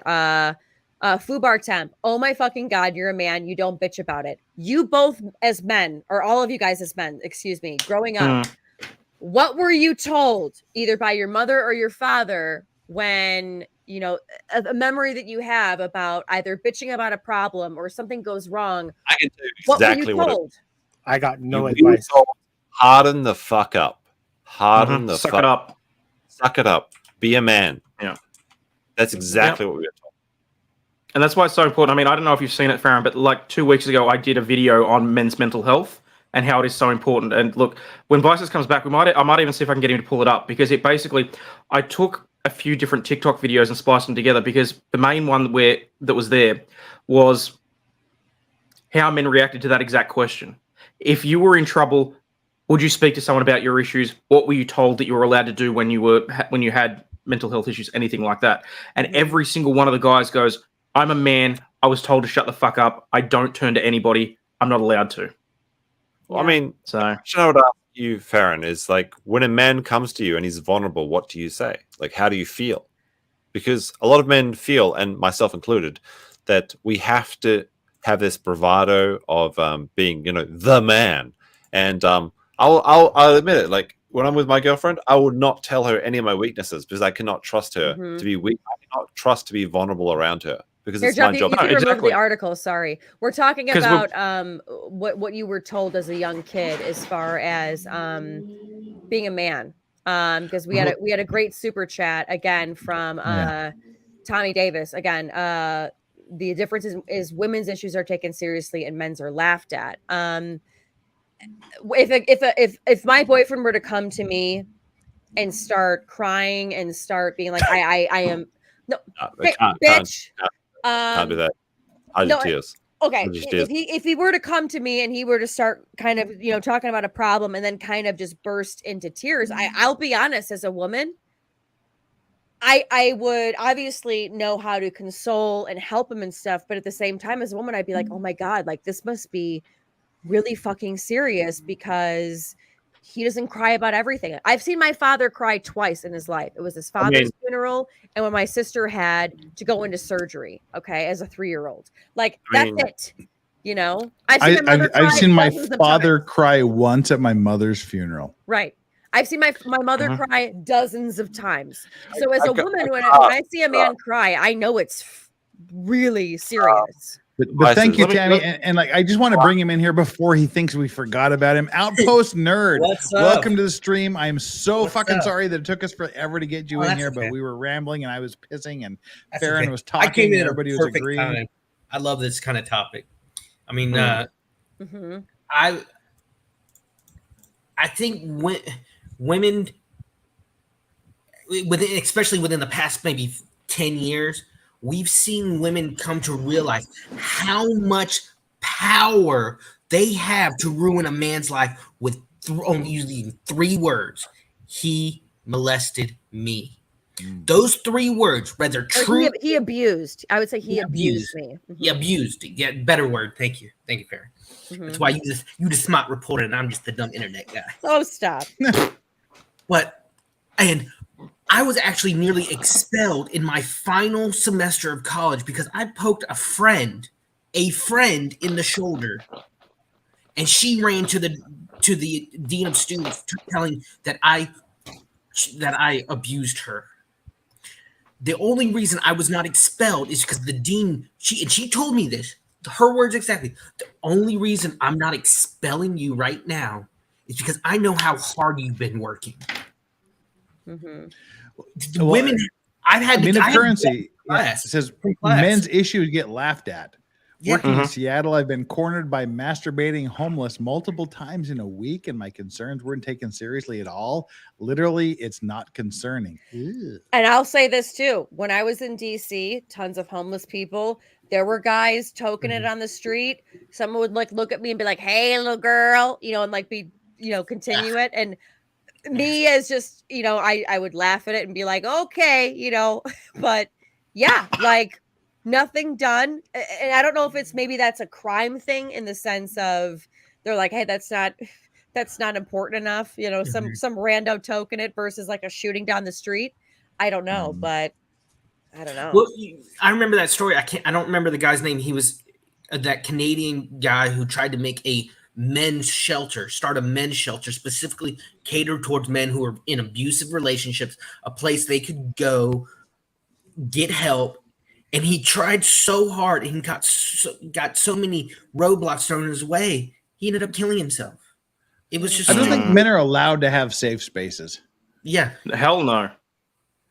Well, I was asking the gentleman before Outpost Nerd came in. I said, when was a moment that you remember that something happened, whether it was you stubbed your toe when you were 2 or, you were in high school or whatever. What is a pivotal moment you remember where you were told, like, be a man, suck it up, That would be my father disciplining me crying and him saying, stop fucking crying or I'll give you something to cry about. My example, it wasn't when I was a kid or anything. It was in my early 20s. I was trying to enlist in the military. And I was trying to get my weight down. I was getting my weight down. And I've had 3 knee surgeries, and I went to 2 doctor friends, and they both said, we're not going to sign off on you. We can't, in good conscience, sign off on military service for you. And I just remember being in that exam room. My dad was there. My mom was off doing something. I don't know. And I just remember putting my head in my hands and just the biggest tears, because that was my life goal at the time. Yeah. And he just said, get over it. You need to figure something else out. When you're working 4 or 5 years, trying your hardest, killing yourself in the gym every other day, running 2-3 miles a day for the first time ever in my life, and then my dad actually told me this. I've shared it with other people. He told me that we were in the kitchen cooking. I'll never forget this. He says he never said it, or he lies. He doesn't remember, or he's lying. He told me, he said, Son, there are people who are meant to go about with their heads down, mouth shut, and do what they're told in life. And you're one of them. I looked at him and said, how dare you say that to anyone, let alone your own son? My father, like, it was so ridiculous. It was funny. I would say my father left the military in 1954, but he never left the military. He was very much you don't need to be told what you're doing right. You don't need to be patted on the back when you do something right, because you're supposed to be doing that. You only need to be corrected when you're doing something wrong. And after one particular argument, I'll never forget, he just looked at me and said, "You're not worth the powder it would take to blow you to hell." Oh, and I thought that was like the funniest thing ever, but it was also like the most traumatic thing ever. And I laughed, and I realized that was absolutely the most incorrect response to that. But it was so over the top, but it has sat with me for the last 30 years. Oh, can I tell you guys something though, too? Because like I said, first of all, I appreciate all of you explaining that and telling those stories, because I find so interesting that you guys know exact moments. Because I can think of like a dozen different times where my mother has said, like, suck it up, or, don't take that. Whereas I ask a simple question, like, give me the moment. And you guys were able to say the specific moment, which is very telling to me just as a female. I will say though, when you have strong women in your life, for example, like my mother, she had told me very much of the same things, like put your head up, like, eyes down, keep doing what you're supposed to do, eyes down, keep trucking forward. Quit crying like a little bitch, like, be a woman, like, it was one of those things where I feel like women get the same things, except it's maybe, I can't like pinpoint how it's different, but we do get the same messages, but maybe it's just different in the way that men receive them versus the way women receive them. Maybe with women, it's more in the moment, whereas men, you see it as your entire life. I don't know. Statuesque Misk says, I got the same thing, the same line as a girl: stop crying before I give you something to cry about. Thank you. Oh, I remember one time, it was, like I said a moment ago, I've had 3 knee surgeries in my life. After my first one, and my dad's had like 5 or 6 on each knee. But I was in middle school, my first knee surgery, and I'm sitting there like, oh God, it really hurt. I'm like, oh. My mom looks at me, she says, I have dealt with your father enough with this. If you don't shut up, I'm going to hit you in the knee and give you something to cry about. Oh God.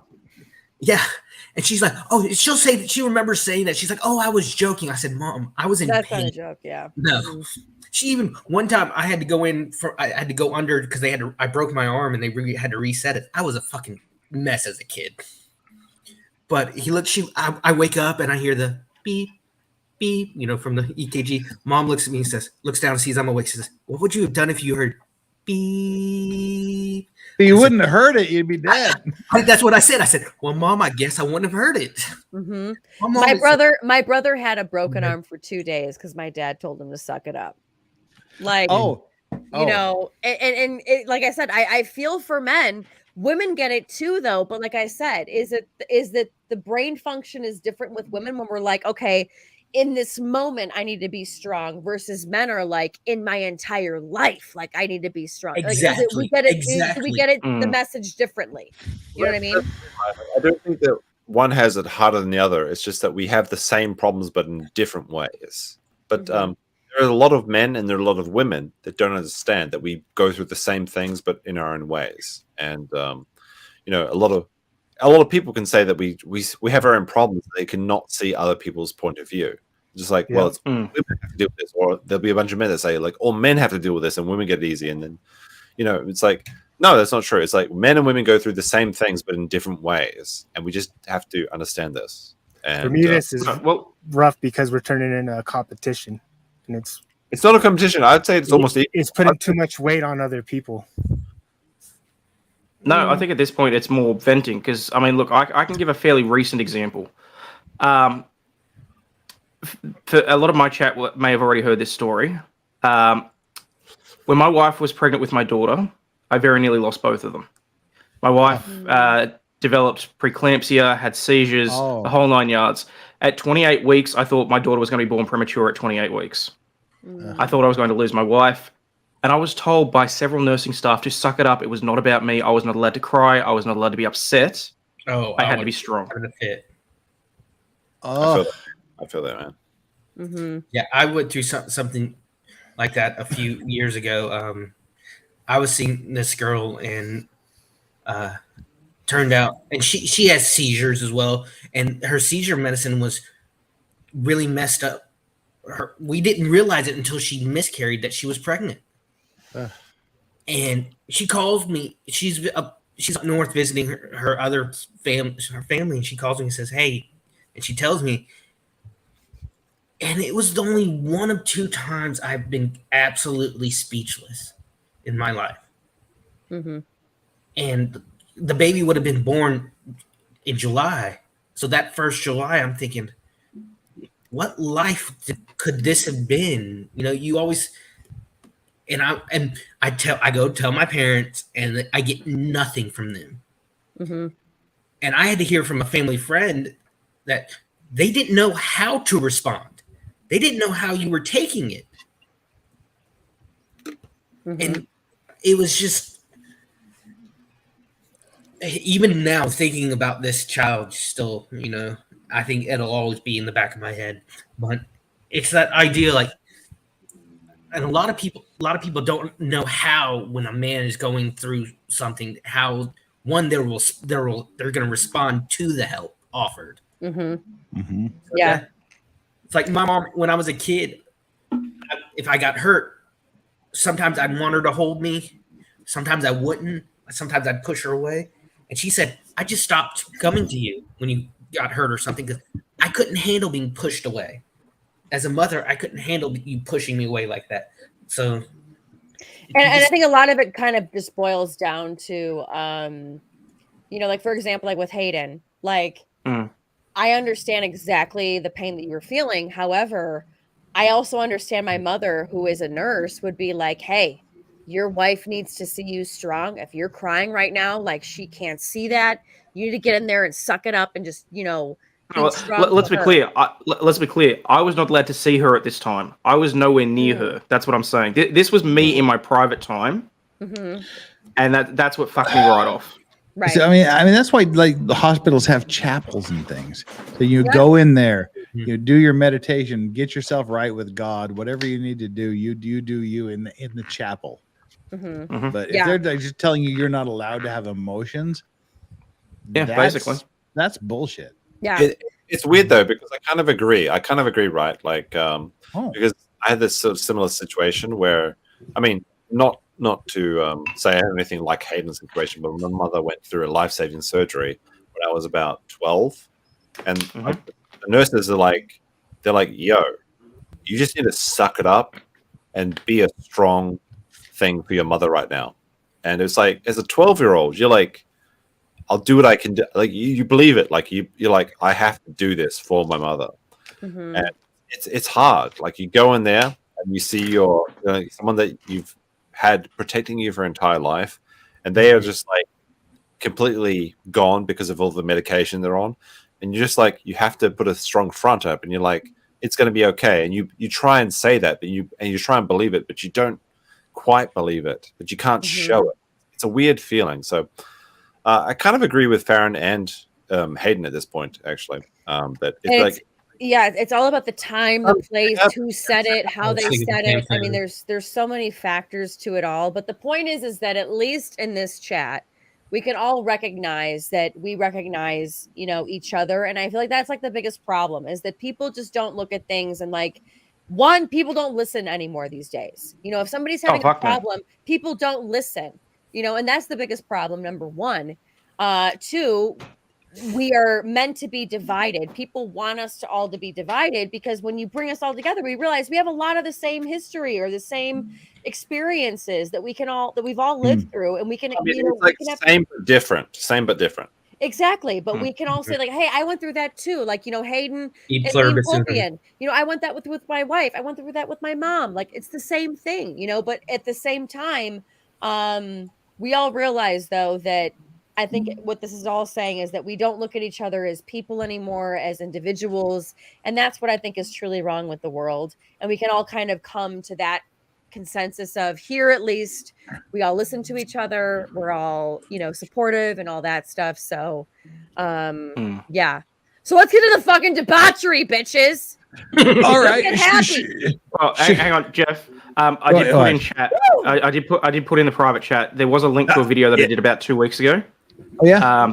If we're going to move on to debauchery, it might just be a reasonable time for us to just run through that quickly. It's only like 2 minutes or something, but it's just about men's health and why men feel the way that they do, basically. And I just thought it might be pertinent. Okay. All right. Well, let's. It's a 4 minute, 10-second video. Let's just burn through it here. Sorry. No, that's a good thing. And then we'll talk about the song "Baby Shark." Oh, how's that for a segue, kids? Love it. All right. Let me share the screen here. Oh, God damn it. What was it? Where'd you go? I lost the title of the oldie video. There's gonna boom. 1 second, please. I'm dealing with alcoholism and YouTube videos. Deadly combination right there. Yeah. Okay.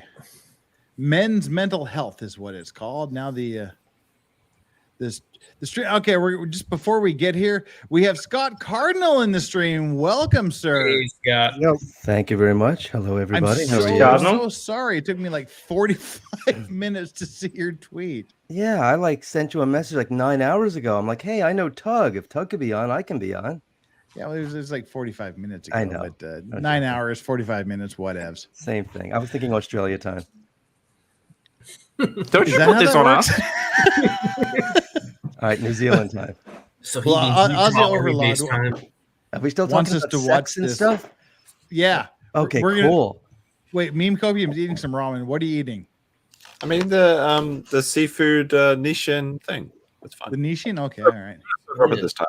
Like That's I got only like 400 calories and 1,000 milligrams of salt. I'm a big And dude. a dash of EKG. Yeah. All right, well, Aussie Overlord here. Hayden wants us to watch this here, and then we'll start talking about Baby Shark and how that relates to prison and sex. Aren't you all intrigued by that? I haven't eaten anything today. Holy crap! Before you move on, may I say, and tell me if anybody agrees with me or not, I know people of different ages. Would you say it's safe to say that what's difficult for women, especially these days, to get into a relationship is that men and women don't seem to like each other as much as they used to?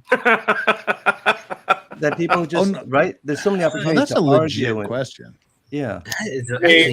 That's a good question. And let me tell you why I say this. There's a lot of people who for some reason think I'm older than I am because I listen to a lot of 70s music. Well, I listen to 70s music for a lot of reasons. One is because if you live in the United States, right, you guys probably know, there's it's fucking good. I mean, that's the only reason you need. There's that. Exactly. The cookie cutter bullshit they put out nowadays, that's for sure. Yeah. You could jump into a car right now and put on any station and you're going to hear the Eagles. You're going to hear, and let me tell you something. It's very, very eclectic. It's not like, oh, well, the Eagles. No, you'll listen to the Eagles and then they'll play Donna Summer. And then they'll play Rick James. And then they'll play, I mean, just think like the Bee Gees on the same station. House. Yeah. Yeah. Exactly. It's Rick James, bitch. And so what's fascinating is right now, when people have access to everything in the world, it's sort of like, okay, no, this is what I like. And that's all they're listening to. It's like, okay, that's all I listen to. Whereas once upon a time, or when you listen to 70 stations, it's like, wow, okay, cool. Yeah, I get it. All right, Bee Gees, got it. Then they'll play some rock and roll. Then they'll play some Sex Pistols. And it's all on the same station. You think, how is this possible? The other thing that's fascinating is, I guess in the 70s it started, it was a classic rock where they'll play an entire album. And so it's not like, okay, I got this one song from the Talking Heads. That's a good song. No. They'll play like the whole album of Pink Floyd. They'll play, whatever it is. And so you really get an appreciation for it. But the reason I mention this also is because when you listen to 70s music, the men, because let's be honest, predominantly men. I mean, you had Hart, right? You had plenty. 70s, yeah. Well, Hart was more 80s, but yeah, 70s Yeah. was predominantly men, except for like Grace Slick and Janis Joplin, and yeah, a few Exactly. But you really got the feeling, and whether it's true or not is another story, but it's probably true, that these men really felt love, you know? And I mean, like, you listen to James Taylor, and he's not necessarily my cup of tea, but you're like, this guy really likes girls. You know, you really get the feeling that he wants to say something to her. He really wants to say something romantic to her. You know, you listen to Air Supply. I mean, it can make you want to jump out of a window, you know? All out of love. And whether those guys like girls is another story altogether. Yeah. But at the same time, you really got the feeling. So I can imagine women in the 70s, right? And then leading into the 80s, you listen to songs like Bee Gees and you swoon and you're like, my God, how beautiful is this? And I just don't see it anymore. I don't hear it. And I see it with women that I speak to that are in their, you know, teens or their 20s, and they have no clue what it's like to feel. You know, and it's not like that music's not available, and I think it hasn't filtered through the culture that you just don't have men like that anymore. Well, as a 53-year-old man, I can honestly say there's about 10 good songs that were written after 1991. Yeah. Hey now. No, you know there was. Hey now, this is what dreams are made of. Well, let's turn this canoe into a showboat, shall we? We're taking this canoe and turning it into a showboat. Because are you drinking again, Farron? No, Brandon Lesko has paid me to do a shot on stream. Let's see if she spills this one. Welcome to the club. Pay me to do a shot on my own stream. Shame on you. What time Wow. is it, Farron? Yes, Brandon did. Isn't it like 9 a.m. or something? So I'm going to do a half one now and then half one in a little bit. So Brandon, this is for you. But also, like, your money. music I in would the, have done like, the full stream. 70s and early 80s, they were songs you could sing to that, like, they sent messages. Yeah. Even if they, like, there's one song, no matter where I'm at, if I hear this song, I will start singing with it. Don't Stop Believing. I will start singing it. Oh, God. Journey, yeah. If I'm in the store and I hear Journey that has some song, great I'm stuff. humming it to myself. Yeah, there And I was a great texture to the music and to the people's voices. So when you listen to somebody like Steve Perry, you associate it with great emotion because he feels it. I'll make this really quick. I don't want to hijack this, but you know, they've got this, you know, Queen hooked up with that new guy. I don't even know his name. Adam Lambert. Oh my God. I talked about this with Ricada the other night and I could not stand it. Yeah. I am muting myself. You said Queen. My first thought was you're about to trigger Farron. Because I remember this. We spoke about this. Scott, go ahead. Well, Farron, we spoke about this on the sing-along show, I think. Scott, okay, what do you want to say? And then I'll voice. give my 2 cents, and then I'll let Farron talk. The guy's got a great voice. The guy could step on any Broadway show, you know, on stage and just sing his head off, right? But he wasn't Freddie Mercury, and he didn't have that sense of beauty. He didn't have that beauty inside of his voice. Not to take anything away from the guy, but I mean, come on. You listen to some songs from the 70s, and it's like you just really are melting. Even if you're a guy, you're like, God, I wish I could sing like that. I wish I could talk like that. I wish I could express myself in the way that he does, and others as well. Okay, I'm done. Okay, well now let me talk, and then Farron, you got your point here. He is just like chomping at the bits right now. Just before COVID fucked the entire world straight up its ass. I mean, I'm talking literally 2 weeks before that happened. January 19th, 2000 was when I checked off a bucket list item and watched in Seoul in the Sky Dome. I watched Queen in concert. Nice. And because Brian May, guitarist for Queen, is one of the greatest guitarists that has ever lived. In the entire history of mankind. Brian May is to guitars what Neil Peart from Rush is to drums. And that, as a guitarist, since I was in middle school, that was my bucket list item, was to see Brian May play live. And it was Adam Lambert was with him. Obviously, it's like Roger Taylor, the drummer, Brian May on guitar, and Adam Lambert. And that was the thing. It was, and watching interviews with Queen, they were saying, well, why didn't you bring like what the fuck, the guy's like Martell, whatever his name was, why didn't you bring him on? Because Mark Martell. He's like, why didn't you bring Mark Martell on? And Brian May was the one that said, we There's only one Freddie Mercury in history, and he will never be replaced. We don't want Freddie Mercury. We don't want a Freddie Mercury mannequin. We don't want a puppet. And they we should don't have want fucking brought me. He said, we want someone who has the vibe, who has the energy, who has the feel of Freddie Mercury. And I believe, hands down, Adam Lambert, whatever, he has the same vibe, the same feel as Freddie Mercury. He wasn't trying to be Freddie Mercury. He wasn't imitating Freddie Mercury. He had himself. He played himself. He had that vibe, the same energy, the same thought, and he brought it, and he fucking rocked the house. As much as I was totally skeptical of him on stage, he sold me, and he rocked the fucking house on that day. Farron, you seem to disagree with me. Get it out of your fucking system. What? Farron is the contemporary day Lillian Gish. You would be so great. If we could travel back in time, my darling. I am your director. You're my star. No Farron. idea who. Facial. Alan Lambert, talk. Alan Lambert? Yeah. Well, Brandon, I'm gonna need it. I'm gonna need it. Stand Is it by. Alan Lambert? It's somebody Lambert. Lambert. Adam. Adam Lambert. That's right. Albums, one of the best albums I ever heard. Let Farron talk. Adam Lambert, you seem to have strong opinions about him singing. Yes, I do. First of all, yeah. Let's just start at the baseline, folks, okay? Freddie Mercury is by far the greatest singer that rock and roll has ever seen. I know you're going to say no. If not, yes. Do not interrupt me when I'm on my rant. No. I'm the response from the crowd in when it's the about Southern Freddie. Baptist Church. When it's Yeah. about Freddie, I get so fucking serious on this shit. Farron, you're young. I skipped school on the Friday before Live Aid started so that me and my friends could watch Live Aid. Do you know the entire fucking routine to Live Aid? Yes. Okay.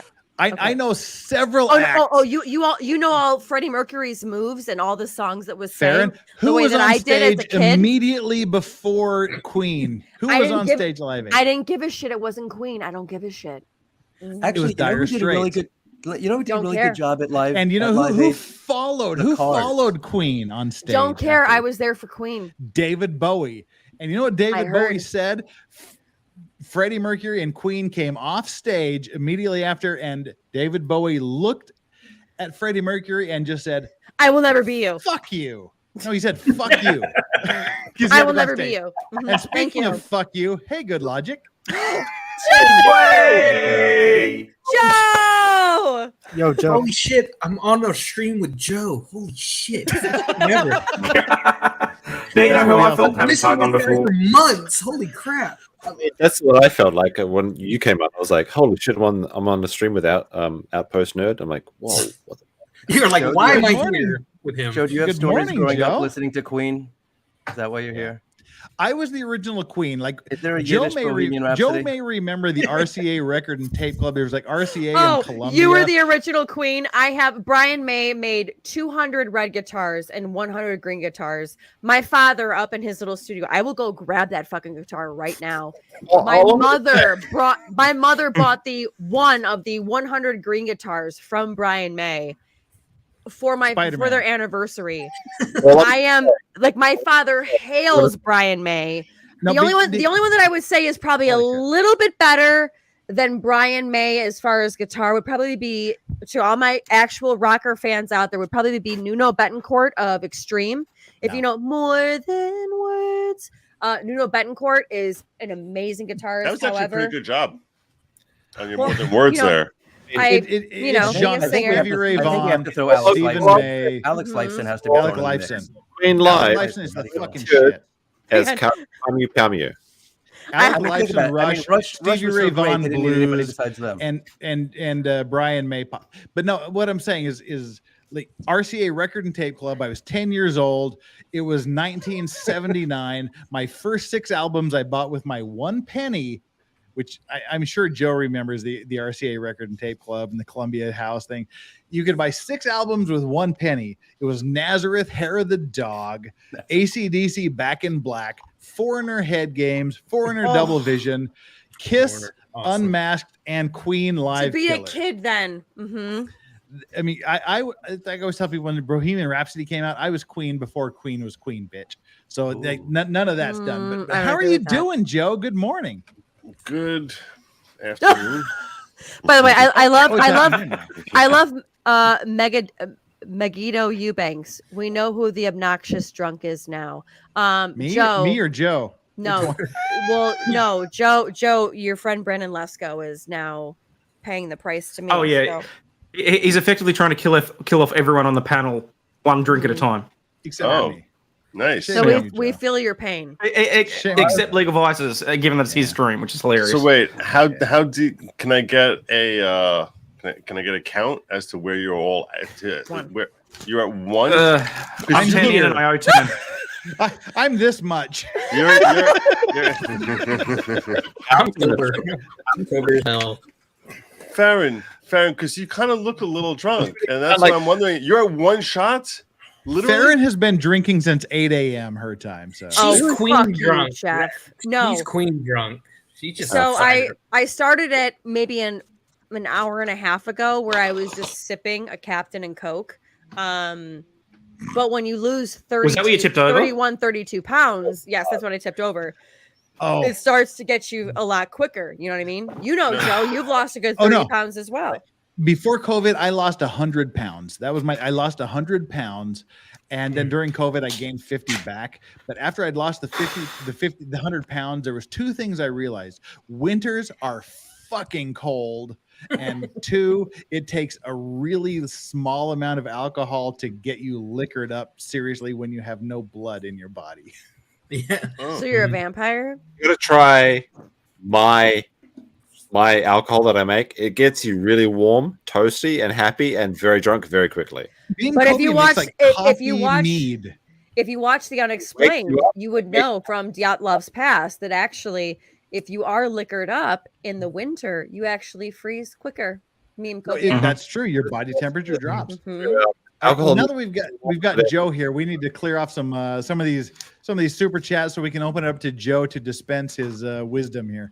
Brendan Lesko, I have a great idea. Y'all should post on Twitter or whatever now that you have 6-person panel. We've got an 8-person panel now, and Joe is part of it. So let's all tell everybody that Joe is here and bring me the likes and the super chats and the streams and the subs and everything. I should mention this on. I support that. Send me. I should mention this in my locals because that's kind of like what I tell did people. too. I should do that. Let me get in there. And Moist Currency says, to be clear, not just as you're walking down the street, that's just Seattle. I mean, concerned. I was told it would be different if I was a woman. That's like we were talking about security walking down the street at night. Oh, yeah. Mm-hmm. Yeah, absolutely. Oh, fuck me. I just deleted someone's super chat. God damn it. I'll have to go back and check and see what that was. My friend's dad. Thank you so much, Champagne Girl, a.k.a. Nana Psychoville. My friend's dad, tough and been in prison for a long time. His wife passed and he told me he couldn't cry. Men don't. I said a real man does. We had a great talk. Next time I saw him, he thanked me and he cried. Men cry. Okay, I have a bitch movie. If there's like those times when you're depressed, you're downtrodden, you want to cry. If I want to cry, I like movies. I will watch Forrest Gump. That makes me cry like a bitch for some reason. It's actually a surprisingly emotional movie, and actually is everything, everywhere, all at once. But which movie? Forrest Gump. Oh God. No, Forrest Gump makes me cry like a bitch. Oh God. Music. There's a few songs by Son House that make me cry. All at once. It's a very good movie, and it's gonna make you cry if you have a heart. Okay, here's the question though: what part do you cry at? I cry at the beginning because I know it's coming, but because you're a little bitch. At the end when she died of AIDS is when I started crying, but now it's just like the opening credits. I start crying. No, like a bitch. if you want me to start tearing up, there's one song only that will, one of two songs that'll make me cry. Whiskey Lullaby by Brad Paisley, and I can't remember who he did the duet with. Is this in Forrest Gump? It's a song. It's a song. We're talking about what makes you cry in Forrest Gump. There's freaking chaos here. None of you know what the other one is talking about. Do you not realize this? I'm trying to reel him in, Joe. I'm doing what you taught me. This guy above me, we're talking about something here. He started talking about a different movie that makes him cry. You're like, oh, I don't know what you're talking about. Joe. Someone The question- it's more organized than cool. The question was, what part in Forrest Gump makes you cry? Jeff, Right. you said the beginning. Bitch. Hayden. Doesn't. Not a bitch. Cold-hearted fuck. Outpost nerd. Doesn't. Fuck. Not a bitch. Thought. Great movie, but Not at all. No. What? Not a bitch. Meme. I'm sorry, I wasn't listening. What are you talking about? What part in Forrest Gump makes you cry? How the fuck would you cry over that damn movie? What part in Forrest Gump makes you cry? Don't cry over Forrest Gump. It's not that. Not a bitch. Scott Cardinal. I already answered no. What? Not a bitch. Joe. Having to see Tom Hanks' face. Yeah, that's Half a bitch. Me. I always cry when he's with Bubba and he's like, Forrest, tell my mama. I want to tell my mama I said I love her. I cry every fucking time. Like, ironic. So, me and Jeff Joe are can say this. Me and Jeff are 100% bitch. Joe, you're like 25%. I will say. No, I have a I question was for thinking- Joe. Joe, No, 25% I can't anger watch bitch. him anymore. I Anger can't watch bitch. him anymore. Mhm. I Yeah. seriously can't watch that guy anymore. Like, no, I have a question just for Joe. I mean, I was a tough guy. I was emotionless, but from the time I had my son, I became way more emotional and sentimental than I was before. Did you have that experience, Joe? Yes. Yeah. Yeah, No, I- I had so like if there's like a family function type of thing, and I sort of like noticed like a change in my life that it's gonna be permanent. That actually brings me to tears. Not tears, but like I'll be like in that choking back type of thing. Yeah. Where like I don't like this You're actually feeling happened. verklempt. Yeah. No, in other words, like when my youngest son had his bar mitzvah, so like he now there's like different rules for him at that stage once he like turns 13, and I was like, wow, it's last I had 3 sons, and for the last 20 years I was like in this zone of like having like a boy, someone who's like by Jewish perspective considered a boy, and the way I'm and my responsibility and the way I'm supposed to deal with him is actually changes at 13 in certain ways. Yeah. That's I had my responsibilities as a father, how I interact with him, and I was like, that's it. Like I'm done with that now. Right. And that was like, He's a man now. He's moved on. He's just like superseded you. Oh no! I mean, what I actually was talking about at his bar mitzvah. This will make me like choke up again if I talk about it. No, is that like in certain services? So like when you have like a little kid, so the fathers we wear like what's called a talis, that prayer shawl. So certain parts of the service, you take your son under the shawl with you and sort of like wrap over both of you. But like once they turn 13, you don't do that anymore. And I was like, wow, I've been doing that for like 20 years, and I'm never going to do that again. That was like, so that was like.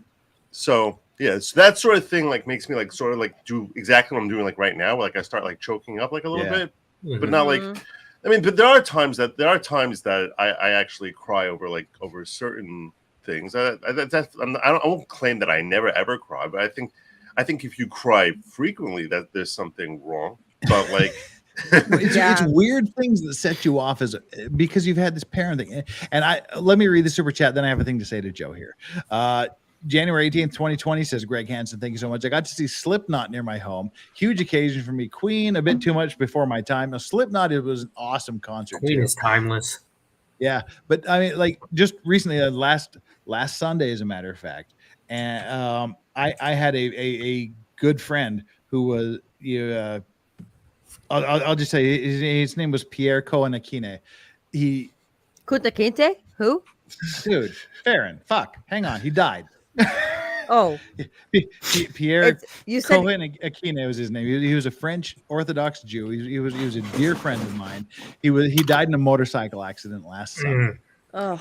And I just done my stream with Joe where we were talking about like Judaism and Mormonism. We got off, and literally like a day later, I said, Joe, he's an Orthodox Jew. I've got to go and meet with the mourners at his funeral. What can I say? What can I do? And Joe gave some fantastic advice, which I mean to summarize was just sit there, let the chief mourner come to you and talk and share the experiences. And Joe, all seriousness, that was a fucking life-changing moment for me.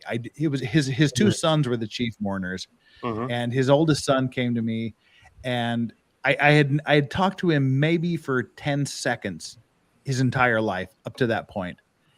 And it was a life-changing moment to talk to him about his father and what his father meant to me and what, you know, his father meant to him. And Joe, seriously, all fucking, you know, seriousness aside, thank you so much for that. That was the advice pleasure. you gave me was just to sit and let them talk to you and tell them what they want to tell you was absolutely spot on. And I grew hugely from that. And thank you so much for coaching me through that. Oh, my pleasure. My pleasure. No, I actually started that by saying this happens to be an area that I'm actually very, I've been a mourner, I've visited mourners, and I know that when I visit mourners, you can tell when you're having an impact or whether they're just sort of like sitting there and like just waiting for you to like finish and whatever and move on. And like, so like you get to learn and experience like what people need and how to approach it. And everything I told him was basically rooted in Jewish law, but I was explaining to him the psychology as to why it is that this is something that is the most beneficial way you can actually help someone when they're going through that grieving process. So I don't think I helped him. I think he helped me more. Yeah, that's something I've learned. That's something I've learned, by the way. I like if I see someone's in mourning, and I know them at all, I'll try and go there because I sort of feel like you get like uplifted when you interact with someone on that. It's a different type of interaction you can have with someone when they're dealing with that grief, which is just a powerful thing. It's really for both of you, though. It really does help both of you if you approach it right. But to those of you who might ever find yourselves in that situation, what I essentially said, this doesn't, by the way, only apply when you're in a situation when a person's in mourning. It really applies if you think about it. It really applies whenever someone is dealing with something tough. But it definitely certainly applies in a mourning situation, and that is your objective should be to try to help people in the way that they need help, not the way that you want to give help. If you do that, you will be such a better friend for that person. And this comes up so many times in our lives, and people just feel like, oh, well, this is what I feel, so I'm going to go share with them what I feel. But you know what? Sometimes people need you to be the strong one. Sometimes people need you to cry with them. Sometimes people need inspiration, and you sort of need to you need to figure out what they want. And the only way you can figure out what they want is by starting the conversation, letting them talk as much as possible. And you might, in certain circumstances, you can actually say to them, like, okay, look, you're really angry right now. If someone's really angry. So I'll frequently start that off and I'll say, look, I see you're like really upset and I totally get it. Do you want me? I can be the type of friend who's just going to say, yeah, that's totally fine. I'm going to be supportive of you 100% and agree with you. Or do you want me to play the critical analyst and say, well, here's the other side of the coin? Those are two different kinds of friends. Because sometimes you want it, and sometimes they want critical analysis, and sometimes it's like, no, I don't want to hear about that other bitch's perspective. I just want you to recognize how right I am. And that's the type of friend you should be in that circumstance. Do you want me to listen or do you want me to talk? Right.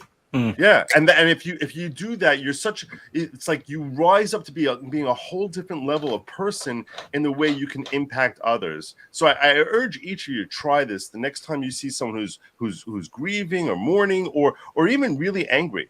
It's just sort of like listen to what they need from you. And when you're dealing with a kid, you need to realize, a child of yours, let's say, you need to realize that, you listen to where they're at, or even if they're misbehaving, like try to assess, do they need discipline here? Do they need a hug? That's how you actually relate to people on such a more powerful, beneficial way that you're really helping the world. And then the more I can help pass this along to others, I think the more powerful the impact I can have on genuinely helping people, which is what this whole grift is ultimately about. So. Now, Joe, is that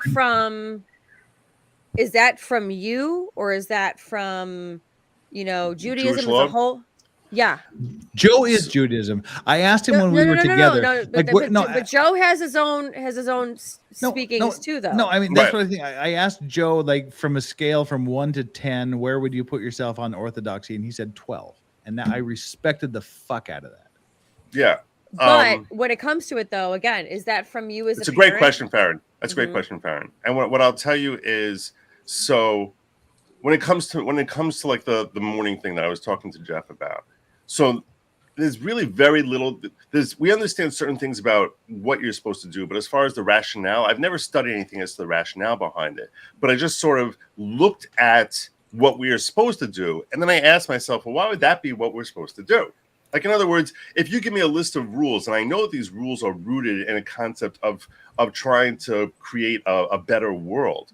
So, one of the rules that I explained to him is you're not even supposed to. You're supposed to come into a house in mourning. In a Jewish house, they sit in what's called Shiva, which means 7, because they're supposed to sit for up to 7 days. Even though it ends up being time-wise much like 5.5, 6 days max. But you're supposed to. The first rule is when you come in and sit, you're not supposed to speak until they talk to you. You know, so you're not supposed to just barge and sit down and just start blah, blah, blah, blah, blah, blah, blah, blah. And I was like, why would that be? Like, why is it you're literally supposed to sit mute and you just sit with them? And the question would be like, why would that be? And that's like what, I've talked to family members in that circumstance who've been through it. And like in this particular circumstance, it was my aunt when she was sitting Shiva for her mother, my grandmother. So she was like, she explained to me, like she was having aggravation that she felt people were not doing an effective job in how they would help her get over her grief. Mm-hmm. And she's like, they would come in here, and the first thing that was like when she was sitting Shiva, it was crazy. Let me tell you this.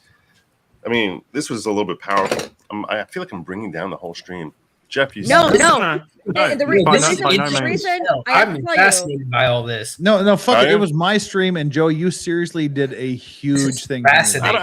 Yeah. Okay, so when my grandmother died, so we were living here in New York. It was, I don't know, like 23, 24 years ago.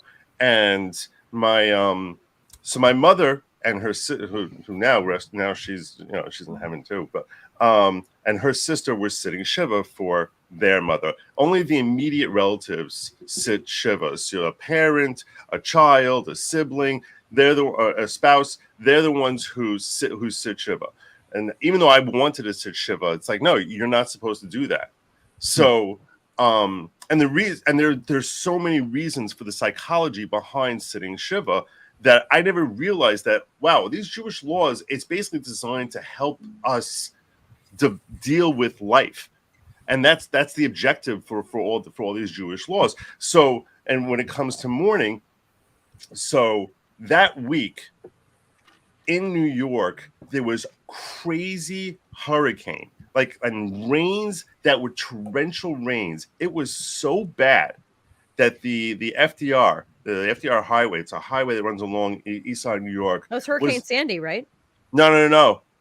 Maybe wait, was it? No. It was in December. It was early December, 2010s, right? No. Sandy. Those came later. Okay. But no, this no was need actually to know the name. I was just asking if it was that one. No, that's okay. I'm actually thinking about it. It was actually closer to 30. Now I'm thinking about she's going like 30 years because it was before before Irene or Sandy, and it was like it was actually before I was married. So I think it's got to be like 1992, 93. I don't know. Anyway, so she's sitting Shiva, and there was for 2 days. It was torrential rain. The highways were flooded. Like there was like 8 feet of water on the highways for like, I don't know, a day. No one could drive on the FDR. And I remember there was one night that after everyone had gone, and I was there in the house, and I was talking to my aunt, and she was very frustrated that she felt like she's like the last guest had gone out, and she goes, if one more person comes in here and mentions the weather to me, I think I'm gonna freak out. So I was like, and then I was like, she's like, it seems like people just don't understand what they're supposed to do when they come to a Shiva. So, and I was curious. So I said, what are you supposed to do? And she said, actually, if you understand what Jewish law is, you can realize right away how it's so psychologically beneficial. She's like, yes, because they're psychologically so nervous, and it's like, how about the weather? That's the first thing people talk about. Yes. Well, it's like my brother was killed in a drunk driving accident on New Year's Eve back in God, I think it was 2006, like New Year's Eve 2006. It was like the dawn of 2007, if I recall. No, it was 96. Shit, it's been a long time. But no, it was things like the viewing. You know, we do it in the traditional Christian viewing deal where you just have to stand there next to the corpse and I don't do that well at all. I mean, I love we're Irish, so I enjoy the Irish wake thing, which is kind of like the I don't want to say anti-Shiva, but it's like the idea of you just go and you tell stories. You're happy. You tell jokes about the person. You drink. You have good memories. But when you first get there and you're walking up to the person, you're so awkward because it's like, hey, they're dead. How about the weather? Right. You know, like that's what people do. My son. May I point out? Sorry. Yeah, go ahead. No, go ahead. No, okay, I'll go. Then you go. My brother was killed in a drunk driving accident, and I would say 95% of the people who I mean, most of them I didn't even know because they were like parents' friends and brothers' friends. I was just standing there by the coffin being a good brother. I'd say 95% of the people walked up, and what they said was, "Oh, he looks so peaceful. He looks so natural. He looks like a fucking mannequin. He's like covered in makeup, wearing a 1970s tuxedo. He looks like he was fucking killed in a drunk driving accident, you fuck." But the best thing that anyone ever said to me was a guy that worked with my father and my brother.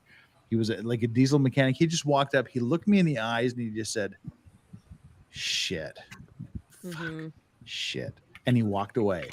And that was the best thing anybody said to me for the entire 2 days we stood there for the viewing. And I'm sorry, that summed Joe. it up. I'm sorry, Joe. I interrupted you when you were making your point too, because I just looked at that and I was like, that's exactly what the fuck I would do. I would be like, the weather. How about that, huh? Right. You know, right. And that's why I respected him, because he looked me in the eye and he just said, you know, like shit, fuck, shit, and walked away. But Farron, I'm glad you mentioned that, because in that moment, when you're saying like this thing, like what you're really doing is you're not there to help the person. You feel like I have to be here and I don't know what to say and I'm nervous, so I'm just going to start talking about whatever is on my mind. But that's not really paying attention to what the person needs. You're dealing with your own insecurities, your own awkwardness, rather than fixating on what on being the friend, the supporter, the relative who's trying to help this person out. And that's why she said. So I asked her. I said, so what should someone do in that circumstance? She goes, well, one thing you never do is you talk about the weather, because when I'm thinking about my mother's death, think about this first. I'm thinking about her life. I'm thinking about how terrible it's going to be without her. Is there anything more? I'm thinking about the permanence, that this is forever now. Is there anything more ephemeral than weather? Yeah. That you're sitting here fixating on something that you'll forget about a week from now, and I'm dealing with something and how it's affecting you, and I'm sitting here dealing with grief that this is permanent, that a change in my life, that the most important people in my life is now gone forever, and you're sitting here being all agitated by rain. Like, really? So I need to hear your issues with that right now. So I disagree. Like, sometimes if you have like a very serious situation, like sometimes a bit of levity, a bit of like a non-serious topic, like just like gets you out of that like space. I agree. Non-serious topics are okay, but like I don't know what to say, so I'm going to just talk about some fucking shit that doesn't matter anything. Meme? I'm uncomfortable with silence, so I say shit. What were you going to say, Scott? Yeah, Scott, we cut you off before. Well, first of all, death sucks. Right? Yes. Okay. Yeah. All right. F cancer. Not fun. I think one of the most beautiful things about what Joe was saying is there's something very comforting about having tradition, right? Now, a friend of mine from high school, super Jewish, and his sister died, right? And you know how Jews, they can be buried how long, Joe? Within a few days, right? In the ground. No, that day. Literally as soon as humanly possible. Yeah, really. But during the day, and over here in America, outside of Israel, it has to be during the day. In Israel, they'll bury him like as soon as they can, even at night. Yeah. So and people flew in from all over the world because of this, right? The family. Yep. And the amount of respect that you have to be able to do something like that, you'd want it done obviously for you as well. And I was at the cemetery And Joe, can you explain? There was a point where they were burying some family members, the men, had to take the shovel and they had to scoop dirt upside down. Oh my the shovel God. upside down. Now you're trying to make me cry here on stream. Sorry about that. But they had this. I was looking around and I kind of felt like I was invisible in a way. I really, honestly, because the look on everybody's face was so horrific about this. And then we went back to the house, and I'm kind of, personal people, and they know me since I'm 14, 15 years old. So they're like, okay, Scott Cardinal will probably say weird shit. But I did. I mean, I spoke like normal. I didn't talk about the weather. And afterward, I said to my friend that he walked me outside, and I said, I'm sorry. I stuck around way too long. I kind of talked about normal things. And he looks at me, he hugs me, he goes, no, thank God. He goes, we actually needed that. We needed somebody to just sort of, nobody knows what to do. Nobody's know what to say. And you can't just stare at the walls, and the mirrors are covered, as Joe knows, right? Covered Well, I mean, I understand you, Scott. I mean, that's like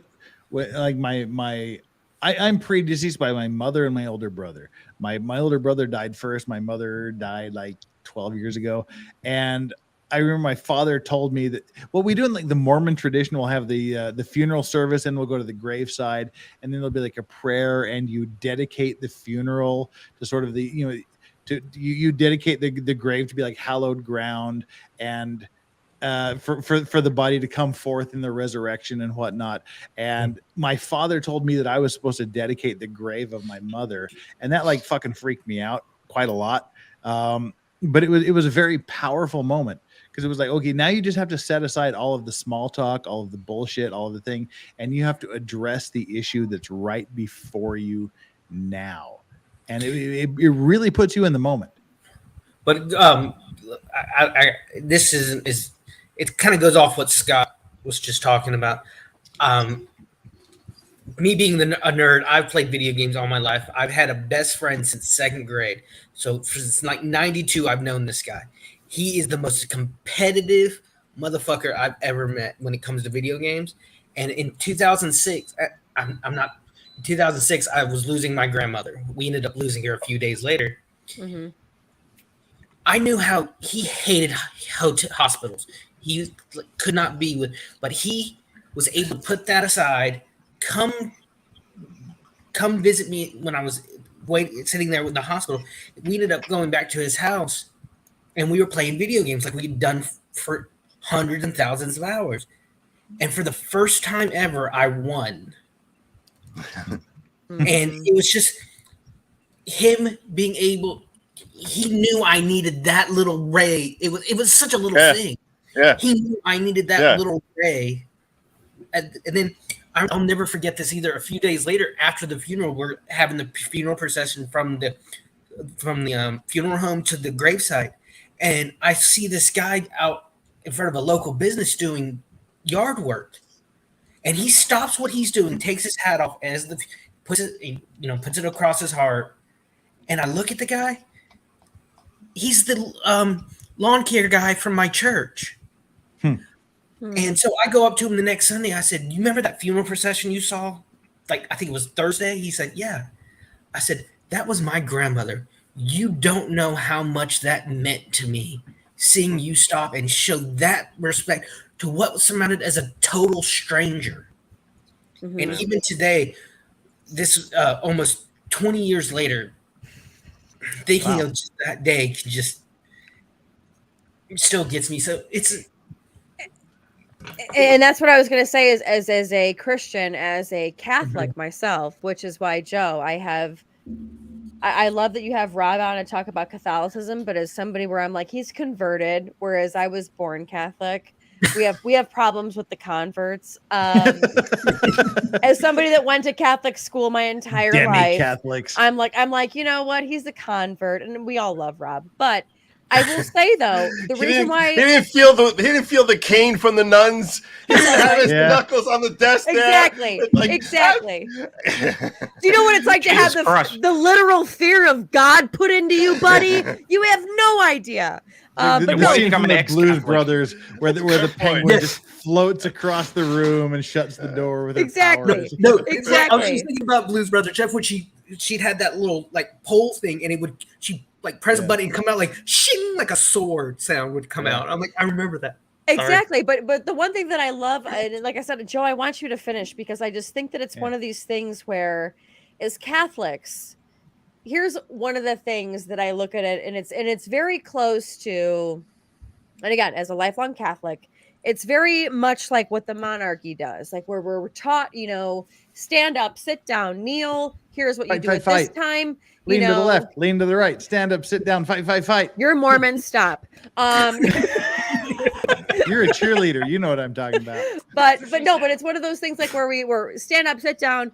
This is what the Eucharist means. This is what this means. But we're not ever really told. Like, yes, during our what we would call the homily is when the priest gives us a deeper meaning. However, I truly do feel it's based on the priest and how how great how great their sermon is. But let's say you have like a shitty priest, and it's like you never really learn this kind of stuff.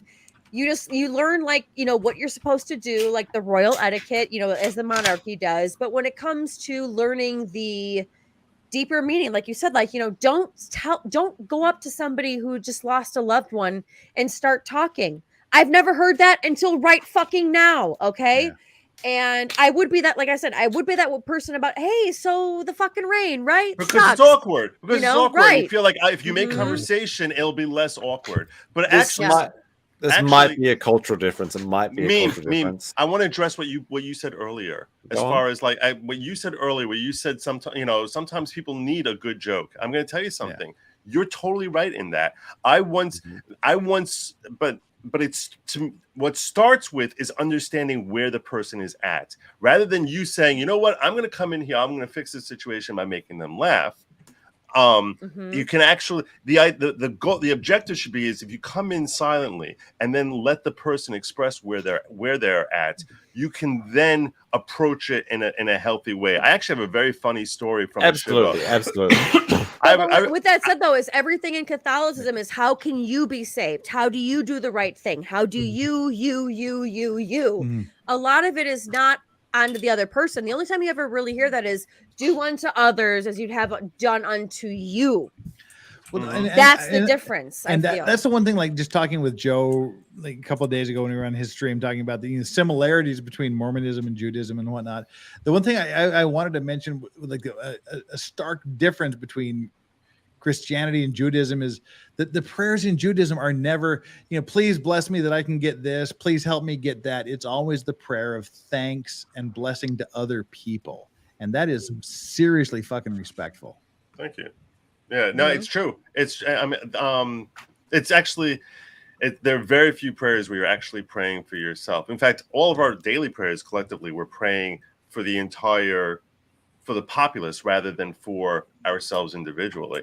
I actually pointed that out to someone once when we were in like someone's house where the guy was freaking wealthy. It was a big party. It was just like, and people were just like gawking in awe at the opulence of the place. It felt like we were in San Simeon, and I could see some of them.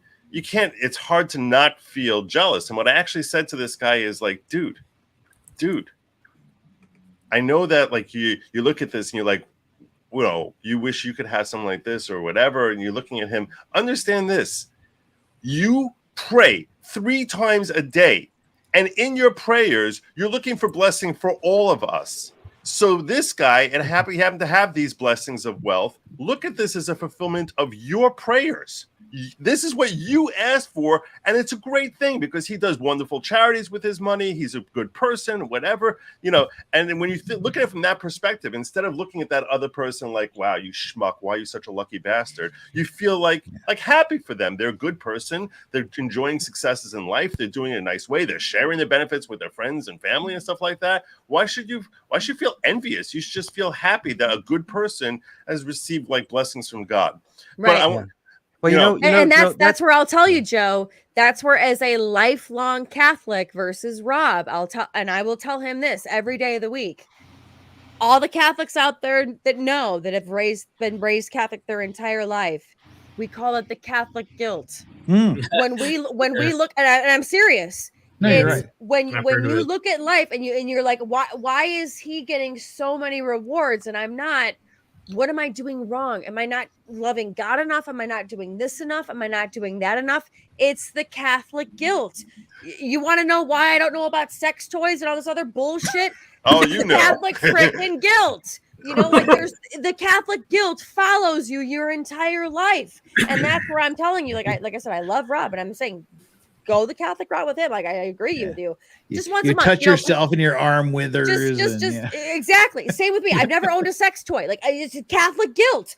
But I'm just saying, once a month, just pepper me in as like the real Catholic, you know, to get a real perspective. It's funny you you're know? saying that, Farron, because I've had every once in a while. I've been on shows with Nick countless, at this point, like countless times, and he actually doesn't talk much about religion on his own show very frequently, but like a few times he and I, like the topic religion comes up, and he's given me perspectives on Catholicism, which actually make me feel like his approach to his faith is similar to my approach to mine, in that like we'll sort of look at certain famous things and just sort of analyze and understand that and try and draw philosophy from them rather than just saying the words say this, so it means this. It's like I asked him once, like the whole concept of turning the other cheek, and I was like, and I was like, because I was like, one of the differences between Christianity and Judaism is in the 10 Commandments. So our 10 Commandments say thou shalt not commit murder.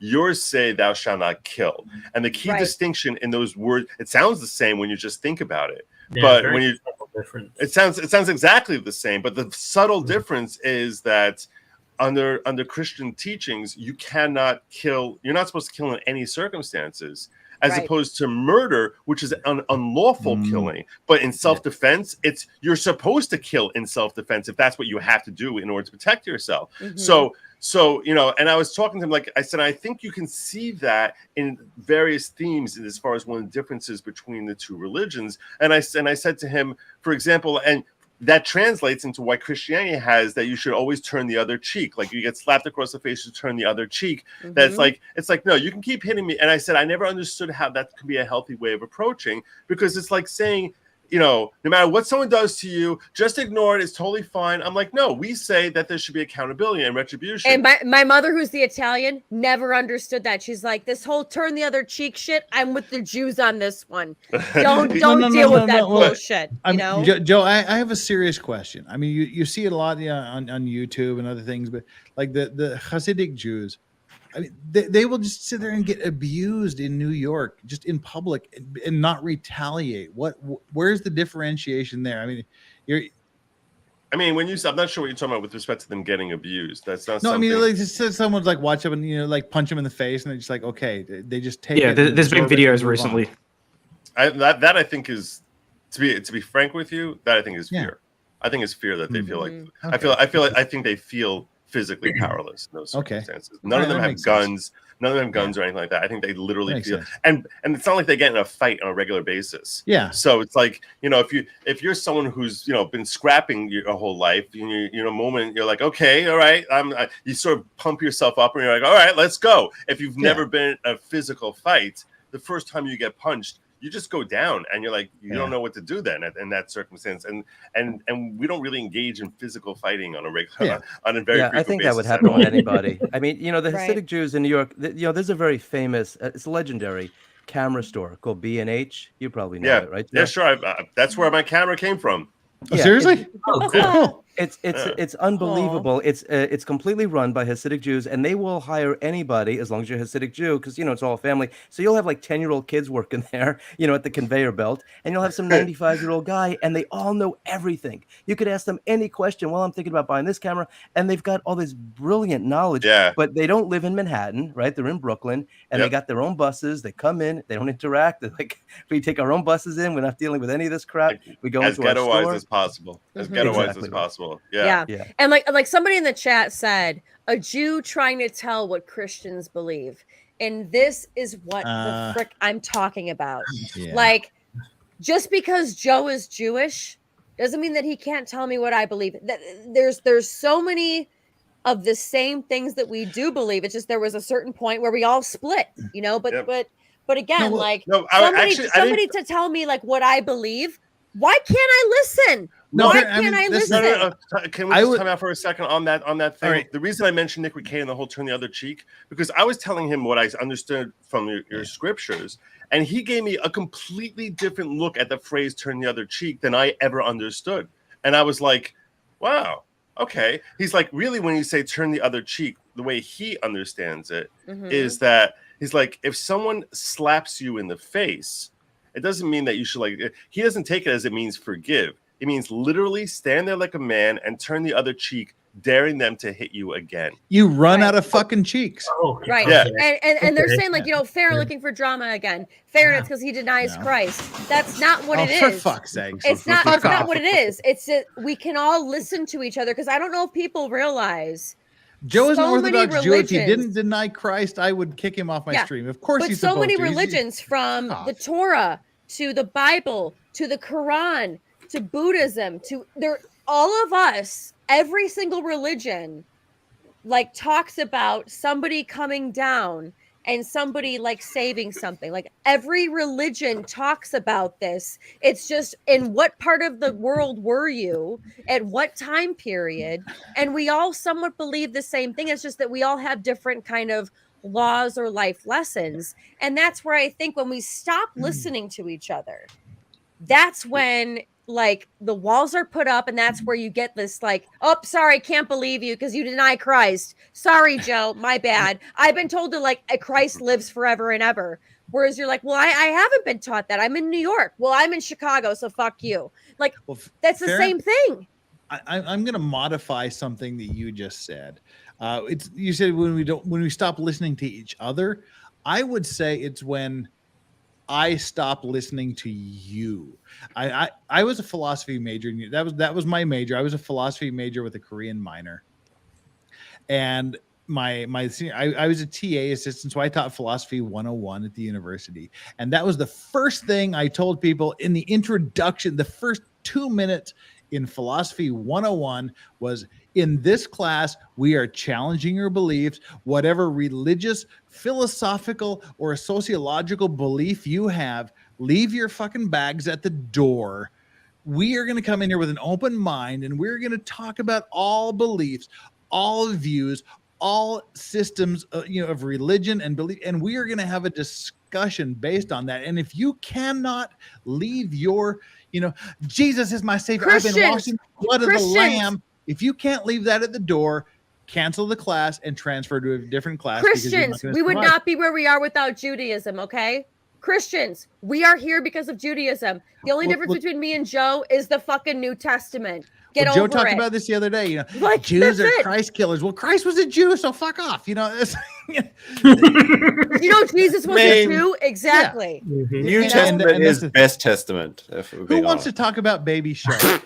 Baby shark, baby shark, Congratulations to me for the worst segue in human history. Brandon, let's go. I do see you. I promise. Thank God for that segue, though. Can we let Joe finish his statement, though? Because again, I interrupted. Right. I Joe, apologize. I don't remember what the hell I was talking about. Farron interrupted you, and I interrupted Farron, and go ahead, Joe. That's okay. That happens. No, that happens. It's a panel. That's what's supposed to happen. I think Joe was talking about, making the effort to help people that were in need, and what I was going to do is throw a contemporary wrench into that engine by saying, has anybody here ever tried to help somebody who was bipolar, who had some sort of mental illness? Because I did, and it was a freaking train wreck. And you can care and you can use all the tools in your toolbox to try to help somebody. But if they have something in their mind that that they think happened, that didn't really happen, or they've made their decision, or whatever the hell goes on in their minds, this is very serious mental illness. And they look normal, and they sound normal, and they have all this stuff going on, but you can't get through to some people. And it's a shame, because it's very, very hurtful when you try to help somebody. It's like trying to help somebody who's an alcoholic, and you bring them to the center, and you're like, you're going to go in, right? And they're like, yeah. You're going to stay there for a few days, right? Yes. Okay. All right. I'm going to drop you off. You want me to walk in with you? No, I'm fine. Are you sure I could walk in there with you? No, I'm okay. You're definitely going in, right? Yes. And then you drive away, and you look in the rearview mirror, and they're turning around and walking back out. Right. I mean, it's that idea. Absolutely. Right. It's that idea you can't help somebody unless they want it. Yes. But of course, if Definitely. if there's mental illness, then they don't know what the hell's going on. Well, I mean, I had a situation like this where I tried to help someone that was like had bipolar and they had these sort of issues, and the way someone described it to me is that it's like they're in like a mental prison where the guard's gone, but they still feel like they can't walk out the door.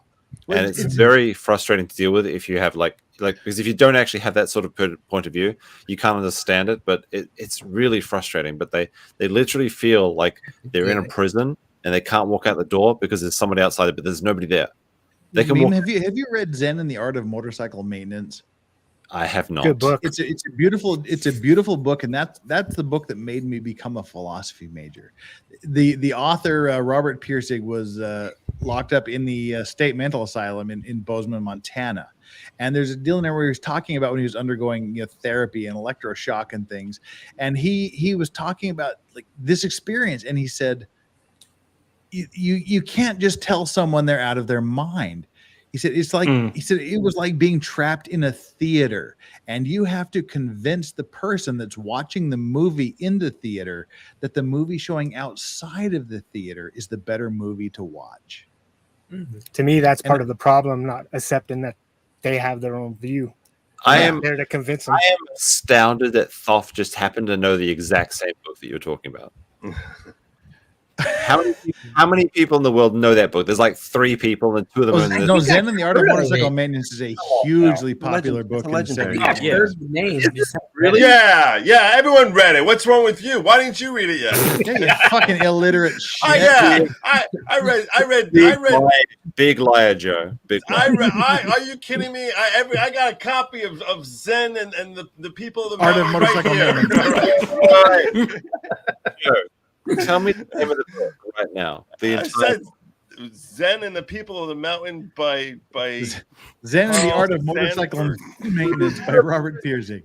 Oh, okay. Did anybody ever see a movie called Angels with Dirty Faces? Do you know that movie? That sounds like a good porno film.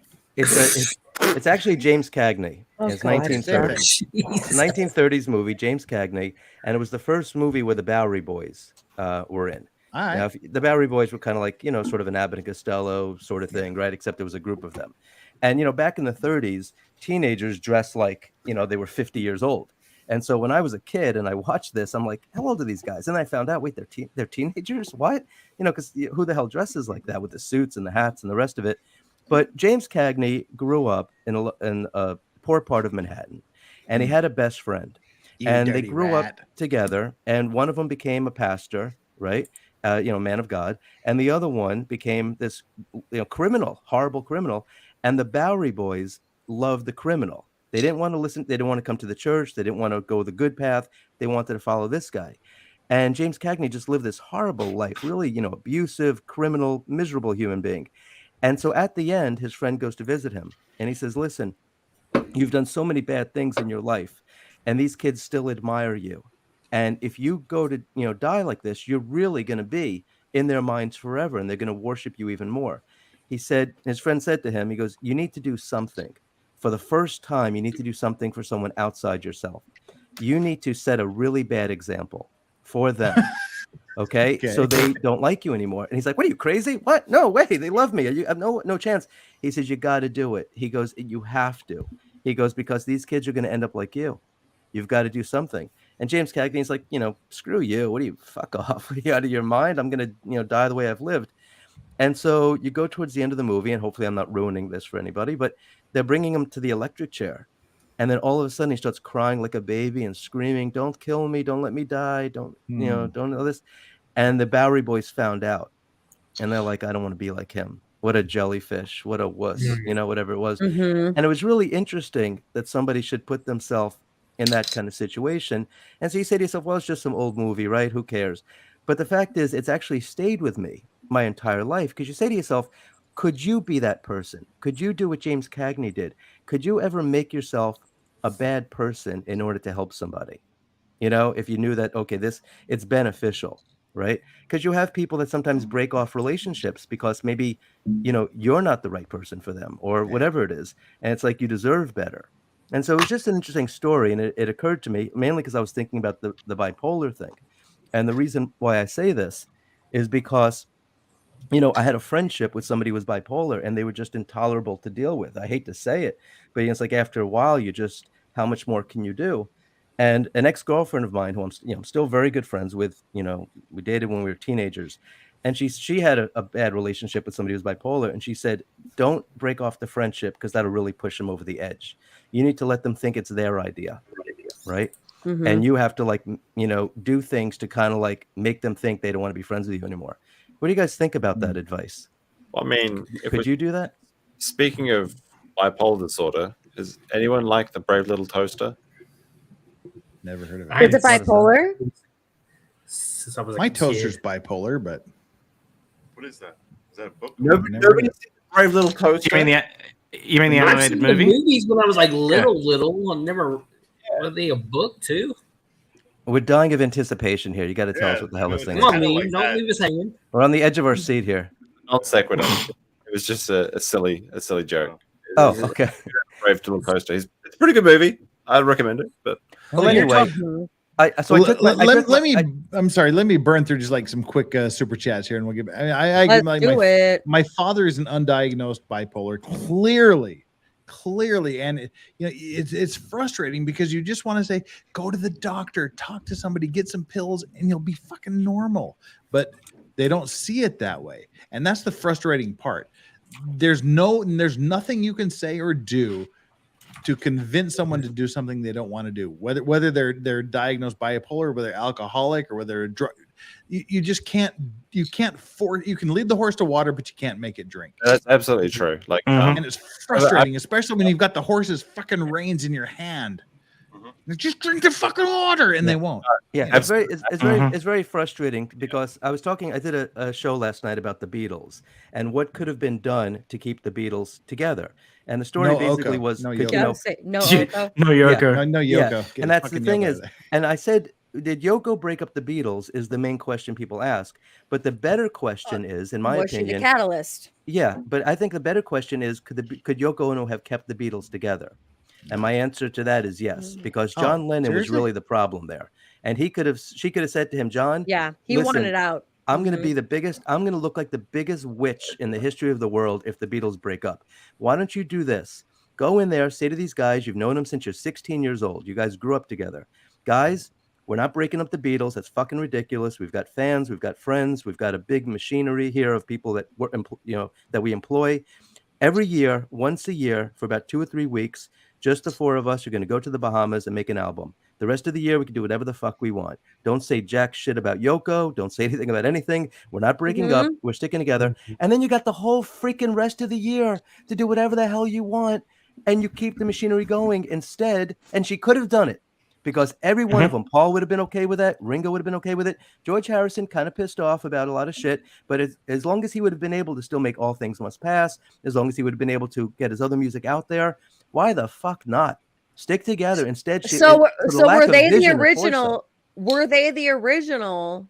Let's start some drama and sell some fucking albums, bitch, because of Yoko. I mean, think about it. Think about it. Because John Lennon, Paul McCartney, they went solo like a year after. They sold a shit ton of albums. I gotta tell you, that George and Ringo did too. Of all the theories, of all the theories I've ever heard you say, that is the most insane, ludicrous thing I've ever heard in my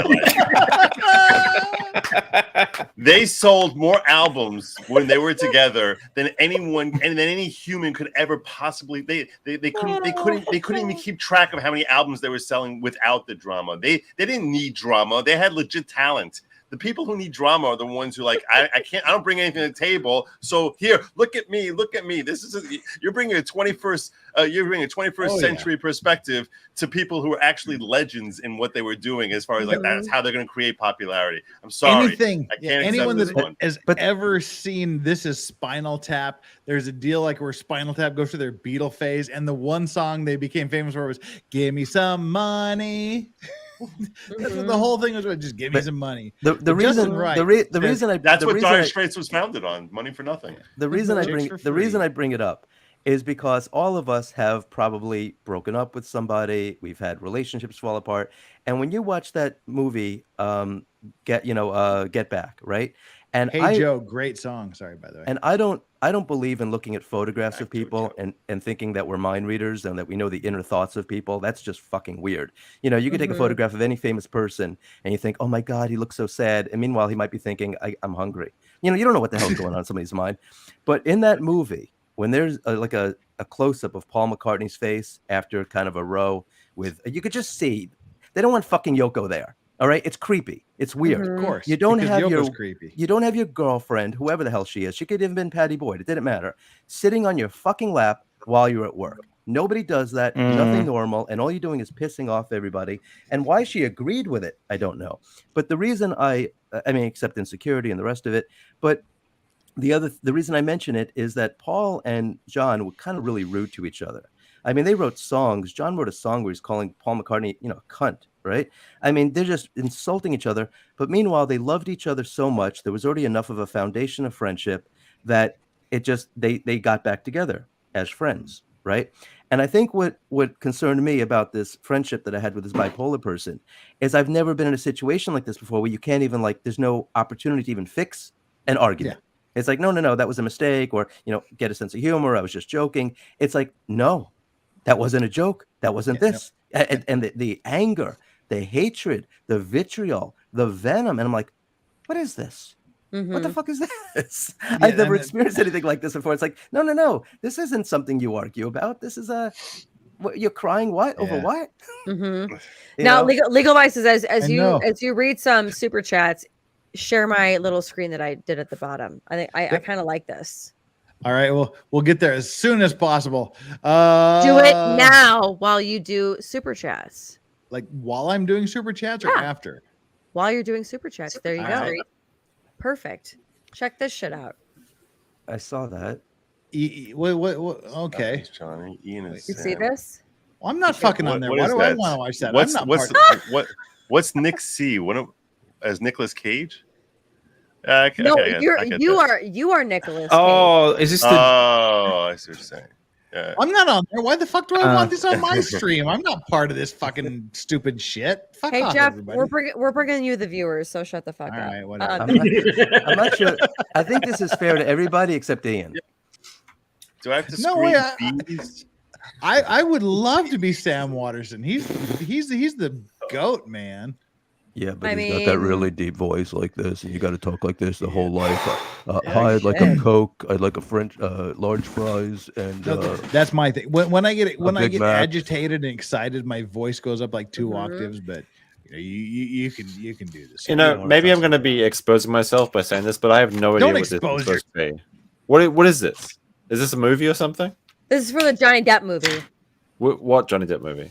The Johnny Depp Amber Heard trial movie. Because I asked who was going to play us in the gallery. Wait, then where's Rob? So it would be for Scott Cardinal. It would be Johnny Depp, which is kind of funny. Yeah. Okay. For Runkle, it would be Sam Waterston. Yeah. Sam Waterston, and for Joe, it would be Nicolas Cage.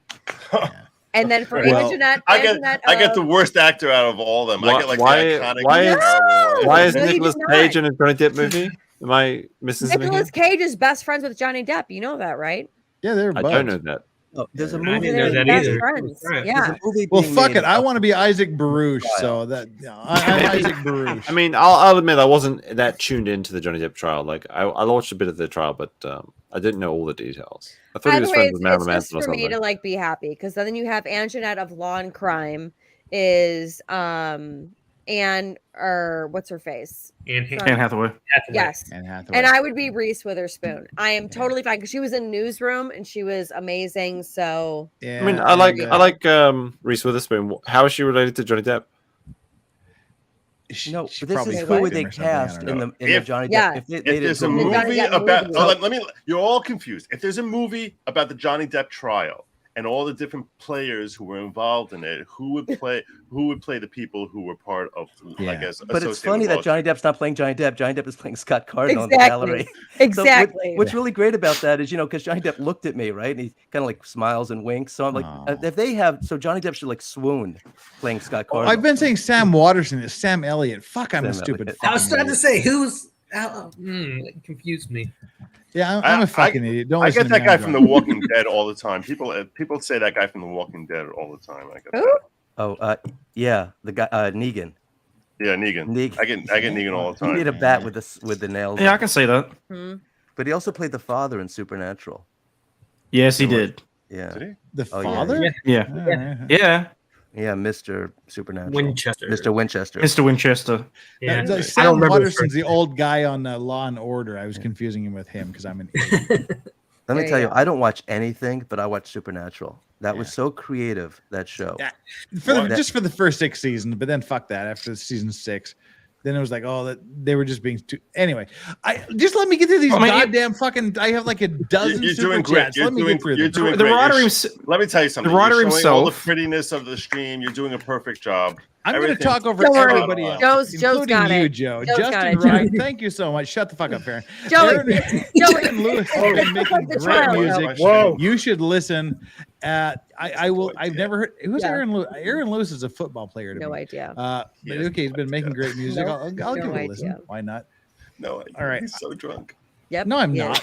I'm just starting. Finally, you had me as the only person. You were spitting wisdom, so I was leaving you there. And thank you. I think it was like during the Depp trial where it was Joe, and then I was like this little like producer girl where I was like, "Yep, here we go." No, you had no idea. You had no idea. We were listening to Rebby Joe here, so he was preaching. He was giving us wisdom and light and knowledge. Jacob's Madre 24 forever. Oh, God, thank you so much. I'm sorry it took me so long to acknowledge this after, God damn it, exactly 1 hour. That's is the stream my girl. Wait, Jacob's Madre. So it is like a mother of Jacob. Okay. No, yeah, she lost her son. Yes. Oh, yes. Jacob's mother, you're awesome. Seriously, amazing. This is the stream that I never knew I needed. I love all of you, but extra love to my girl Farron. Extra love to Farron always. Eva Blink. The Eva Blink incoming next to the stream. Stir everything up, Drex. Oh God, if Drex was here, that would just be the fucking end of it. Derail. But I did send him a link, but he was busy. So, in fairness, he got a link. Justin Wright for the song that hits hard. Aaron Lewis, "Traveling Soldier." I'll add that to. I have no idea who Aaron Lewis is because I live in Korea, but I will give it a listen. Oh fuck. AM Meme Copium eats apples with a spoon. Meme? What is that? What? Any comments, Meme? He legitimately does it. He's probably drunk and fell asleep already. Does anybody know what Meme Copium eats apples with a spoon means? I will speak on his behalf. Yes, he specifically eats an apple. He cuts it in half and then he hollows it out using a spoon. Look, there is photographic evidence. That is true. I do eat apples with a spoon, and if you eat an apple with your hand, you're a fucking disgusting degenerate, and I don't like you. If you eat it with a spoon, you're fuck you too. Has anybody ever had Ethiopian food? Yeah, no, neither of those. DC, they have a big Ethiopian population. And you got to scoop it with your fingers. You got to go. If somebody asks you out to go, oh, let's go to Ethiopian, you better like them and wash your hands. Really good friends with them. Yeah. Other than that, you go to medieval times. Yep. Karawi, thank you so much for the super chat. Listening as a woman, women have it 1,000 times easier. Like it's not even close. What? This is like an hour ago when we were talking about men and being accused of doing stuff. So I'll appreciate that as a man. A very important picture that I'm going to share my screen with. I'll share it for you in a second. I just want to point out on this super chat here. Yeah, I want to point out on this super chat. Farron is one shot in and she's already half wasted. If she has to take another shot, she's going to paint herself green and start twerking. She's taking. Her shot is a pretty sure she was 64-ounce convenience store mug of like gin and tonic or something. No, as in she needs 4. She hasn't gone full genie yet, Joe. Jeff, I got the ready. I love that. Bravo, sir. That was awesome. I remember that. I'm not gonna lie. I did just spill another shot that I was getting ready to. So I'm a spiller. I'm sorry. This is the second drink you've spilled. Now I will just say, like in the history of the LawTubes internet, Joe's which holiday it was Purim? Yeah, it was Purim. There's no Y in it. It's just Purim. Like it's just Purim. Okay. Purim. But like watching you like just invite random relatives that happen to be walking past the room in your stream. Did I do that really? Oh yeah. God, that was funny. I've never watched that stream. And then its entirety. Andrew and The Nick stream going, when you were out the back and that was hilarious. No, my favorite drunk Joe moment was when he was on Ricadas, and he's like, you just see him, he's getting sicker, and he gets up, and he's like, I gotta go to the bathroom. He Here it forgets to comes. mute, and you hear in the background. well, that was just the other day. No, I'll tell you again? this much. All the Let's Go Brandon drinking that I've done, I actually fought back the hurl every single time, and I had to wait till like 5 a.m.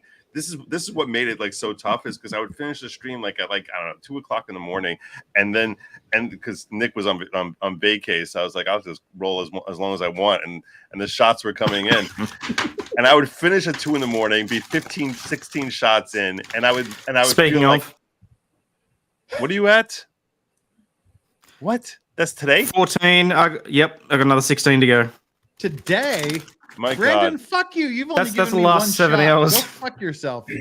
Yeah. Brendan, you're no longer welcome on my stream because you only given me taking one half. shot. This He's whole taking night. 1 ounce. Yeah, he's taking 1 ounce shot. Oh shit! Have you seen the bullshit? I went and bought new glasses. That's a real glass. That's a real glass. Brandon, Yeah. I was about to ask That who looks was like my behind glass right you there.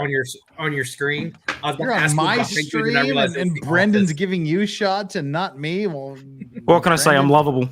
You're like a big teddy bear. Hey, you want to talk about people getting shots on people's streams that aren't their streams? About 2.5 grand on his last stream. Catherine Williams, $5. My son, 16, regularly listens to 60s, 70s, and 80s. A favorite is his Creedence is awesome, man. His favorite is that's a good Creedence choice. Clearwater Revival. And he thinks today's music is crap. Good on him. He's an old soul and he deserves to think. You know what's interesting about that? I'll just interject really quick. When you go on YouTube and you put on, music videos, you put on music from the 60s, 70s, or 80s, and how many comments there are in there where people are like, I'm 21 years old and I love this music. Oh, no, 18. that's my there's son. so many comments like that. Yeah. That's my son. Is I realized I did a good job as a father when my son was in high school, and he has like undiagnosed borderline ADHD like I do. And he said, "Dad, there's just so many voices in my head. Do you mind if I listen to some jazz music now?" I'm like, "Who do you want to listen to?" He's like, "Oh, do you mind if I listen to?" And he names these amazing jazz musicians, and I'm like, "Dude, do whatever the fuck you want, man." No, I mean, it's like, yeah. Why haven't you shared my apple yet, you coward? I was going to say earlier, the best album, one of my favorite albums. What the fuck is wrong with you, meme? That's sociopathic. Completely normal. Yeah. Meme. What the hell? Why? Get out! What are you doing? How do you eat apples? With You bite into them with your mouth, you dumbass. like an orange.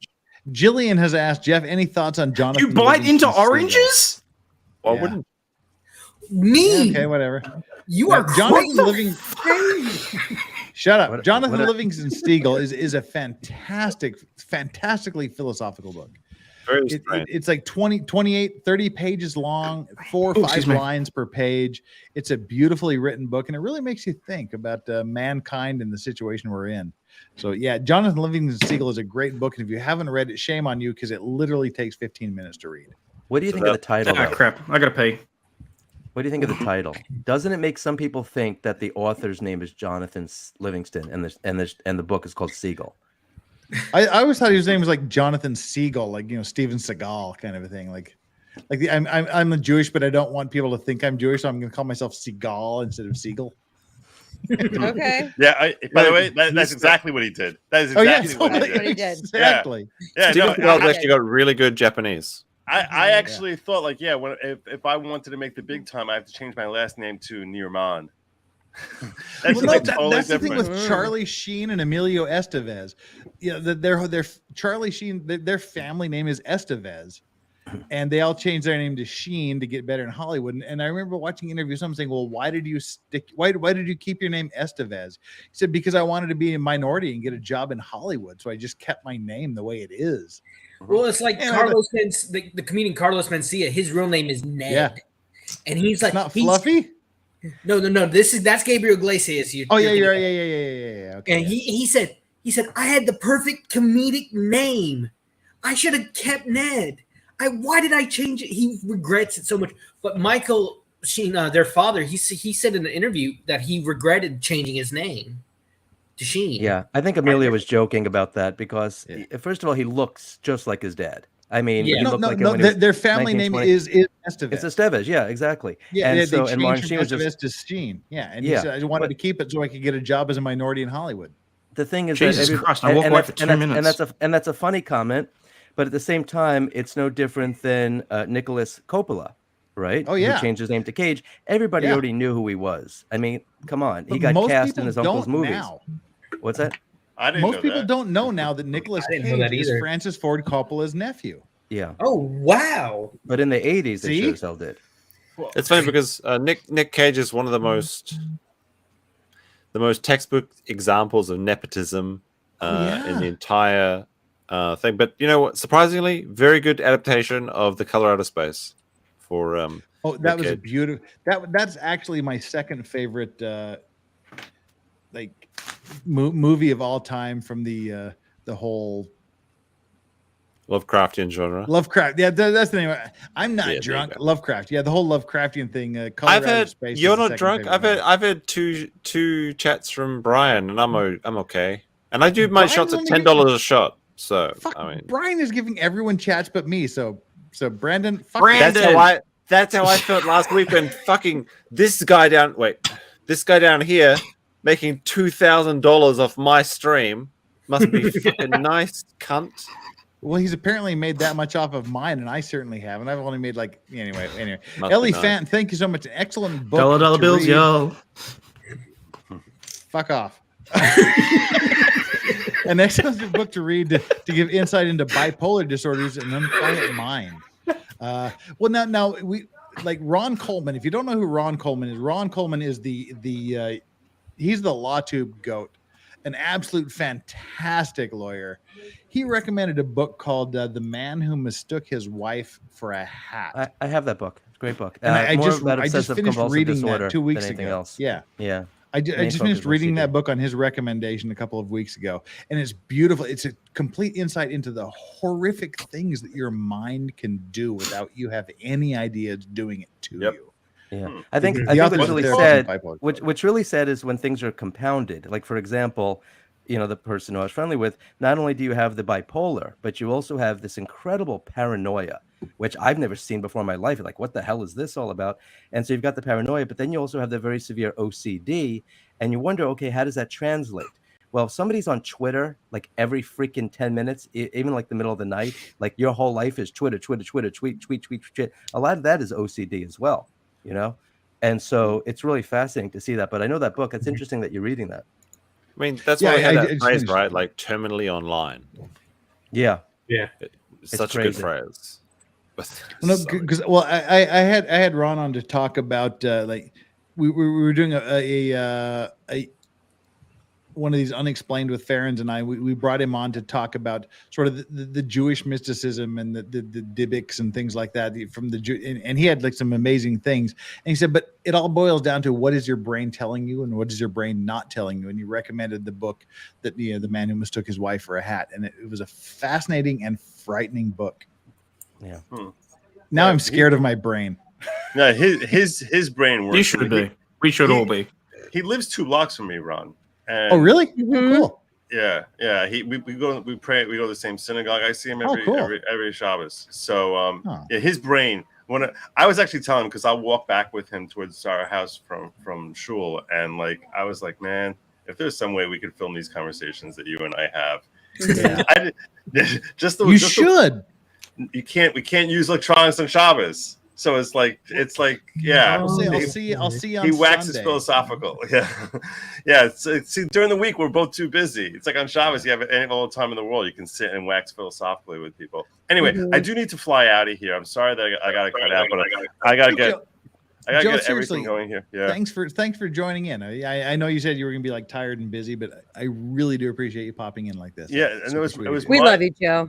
It was totally my pleasure. Great chat, Ouroboros. Thank you so much for getting to spend this time talking with you was amazing, like just great. And I feel like I got to know the real you for the first time in my life. I said so much. I was just He's amazing, isn't he? He's just so amazing. We'll put you Joe, next to each other. it was really a pleasure finally getting to actually have a conversation with little, because just I watch your videos and you just have some fascinating takes on so much stuff. Thank you so much. Oh. Look, it was really I had a lot of fun. It was really great hanging with all of you. You know, those of you who I've been with before, Scott. You know, Law Patrol. You'll always be Law Patrol. Jeff. Yeah. And Farron. Yeah. And for always those that good like hanging with are you. like out there, that are like Joe and Farron hate each other. I do not. It's weight wars. That's it. That's all it's it just is. Farron hates Joe. Joe doesn't hate Farron. Oh, you little bitch! I don't hate Joe. Can we just like say something? Can we say something really clear right now? I look back so much. I'm at the infamous stream that like everyone was like, "Oh my god!" Like Joe, fuck Joe, blah blah blah. I am so glad that happened. It's funny you heard that. Because I heard F Farron. So exactly, we all have fan clubs, right? But I was like, you know what? I'm so glad that happened because I needed to kind of like thicken my skin a little bit and be like, all right, you know, and Joe, you know, as well, like where it's like you're online and you're seeing a chat go, you're seeing super chats coming in, you're like, this is a lot. I'll admit, I cried like a little bitch that night. I totally did. We love you. But I don't hate you. I'm glad it happened, and I love you, Joe. See, I need a little scandal like that. I I've been love trying you, to come up Joe. with a scandal. If you guys could help me come up with one like that, like something little. Yeah. Fuck you, Scott. There we go. I didn't even know it was a scandal.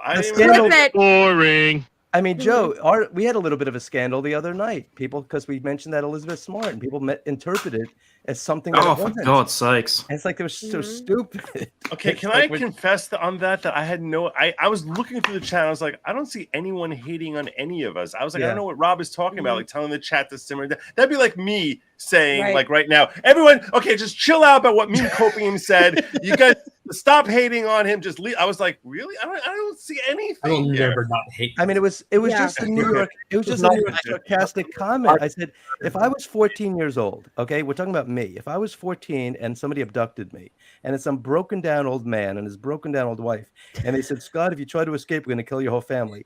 I would have said, fuck you, go to hell. You know, do me a fucking favor. Yeah, you're not going to escape. I'm not going to escape because some old man said we're going to kill your whole family. I figured, okay, go home, tell your family, hey, this fucking asshole, broken down old man said he's going to kill you all. It's like, okay, good, we'll let the police know. But all of a sudden, I became a victim shamer. And I'm like, what? Yeah, victim shaming. I'm talking about me, a fucking New York kid, 14 years old. I'll even tell you, like the other night, like it was like my sister and I, like we were on our stream. And our own fucking mother is like, you guys are being disrespectful to the queen. And then the entire fucking chat is like, yeah, fuck you, bitches, and fuck you. And we were like, Mom, you are telling the chat that is okay. Yeah. And it's one of those things where, you know, she didn't know, we didn't realize. And I keep saying this like over and over and over again. Like that night, I'm like, you know what? I don't think it ever happened ever in Joe's stream. I never dealt with that. There was so many things where it was so new to all of us, and I'm like, you know what? I needed that. As time goes on, I truly needed it to be like, you know what? I needed that like kind of thick skin to win this fucking competition against you, Joe, because I'm gonna fucking win it. I don't give a shit what you say. Balance isn't drunk enough. She hasn't broken out. Oh no, I'm actually pretty drunk. No, and it's but only 2:00 in the afternoon. But I truly don't want people to think like, you know, like that there's like that hatred and stuff, because I truly, I'll admit, at first I was like, what the fuck? Like, Joe, really? But at the same time, then as you start getting into your own channel, you're like, oh, I see how this can happen. And you don't even realize it. So I apologize for that. But also, I'm going to fucking kick your ass, bitch. Well, now that I've brought everyone together in peace and harmony.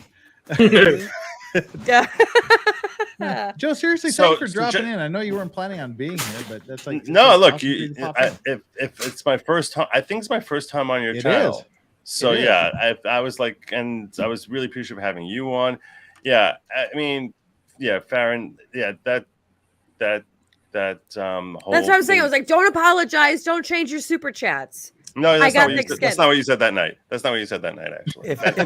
Let's- That night you were John- actually on another stream, like pretty much hating on me. If John Lennon Wait, Paul whose McCartney stream? can Whose unite, stream? anybody can. With that neo-Nazi guy, what's his name? Mad Cormofo? Yeah. So that guy. Yeah.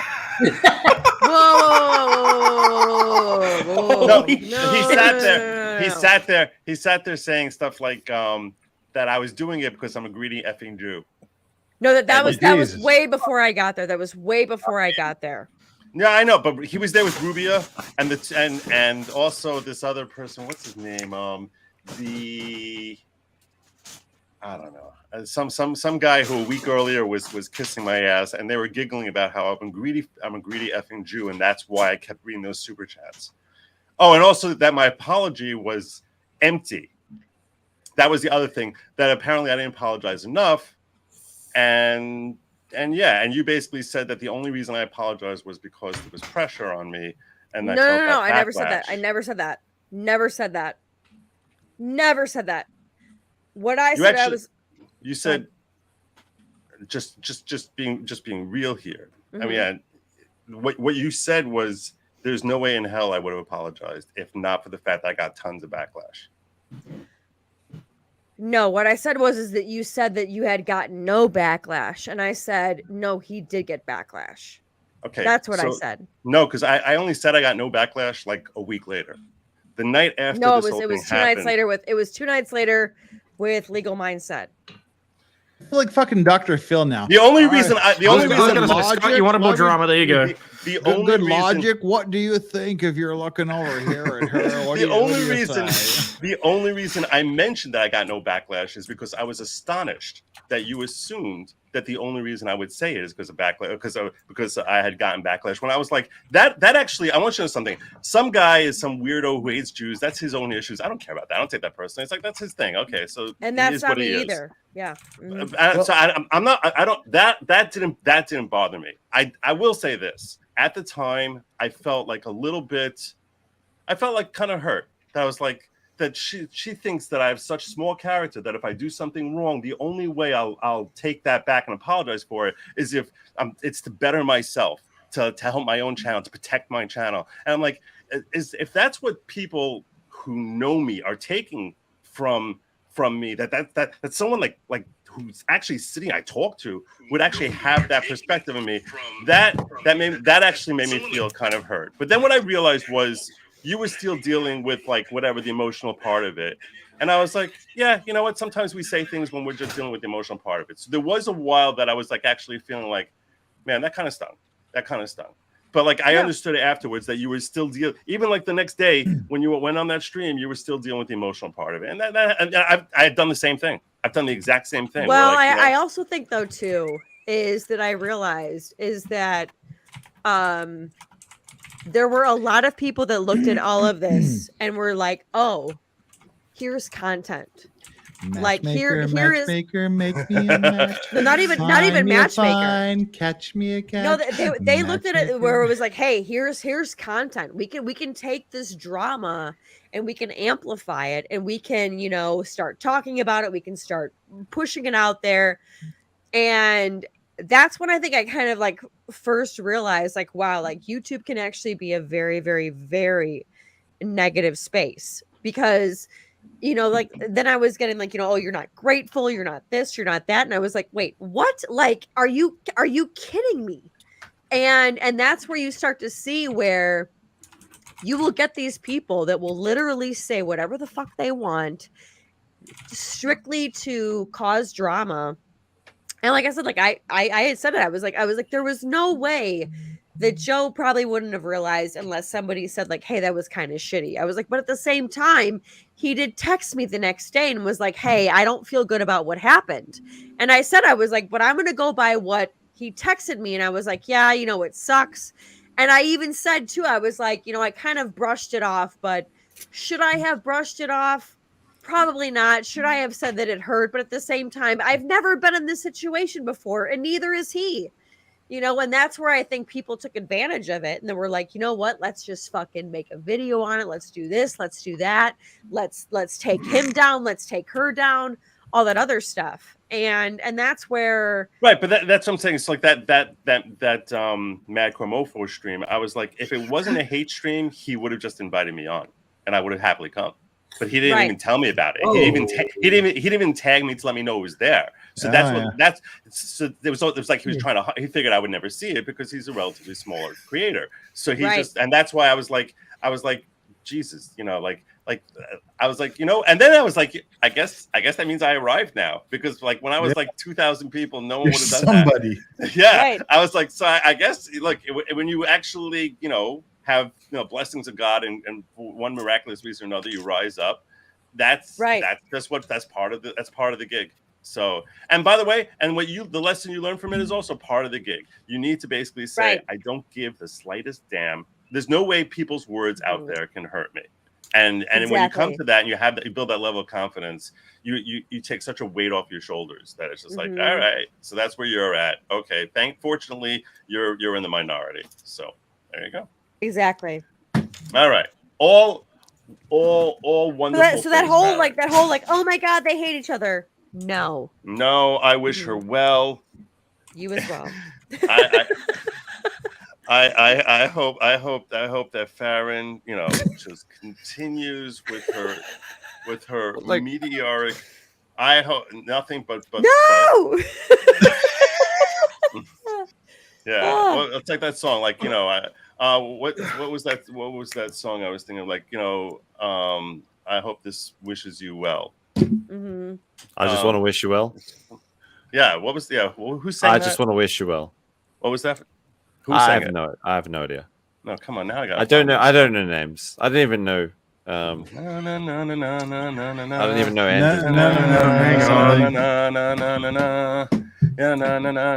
I have to say though, very disingenuous. AM in chat saying that I'm a racist. That is untrue and very false. There is nobody more racial than you. What's the opposite of racism? What is the most opposite? No, that's anti-racism, but I've got a judge that says it doesn't exist. There is nobody more fair than I am. I'm the most fair person in the world. I think I have a positive way that Joe, because I know that Joe needs to leave, so I think I have a positive way that this could end. This is positive. We're all positive. It's with a big Beatles worried reference. about this. No, it's back to a Beatles reference. You know, one thing that's interesting. Hey, that's a different guy. Is they said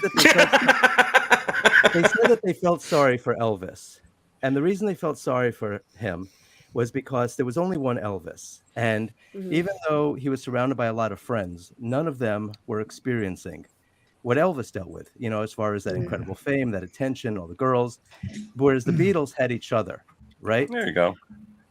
Yeah. We'll never experience what it's like to be Joe. You know, I mean, we were friends since last year, right? You know, at least last summer. And you know, just what's happened to a lot of us over the course of the year, especially the last 6 months and really for the last 3 or 4 months, has really been a very unusual thing for a lot of us to deal with. And we have each other, you know, because we all kind of know what we're all sort of going through in a lot of different ways, right? And so, you know, we have each other's back in the end, right? Mm-hmm. I said hi to Susie. Yeah.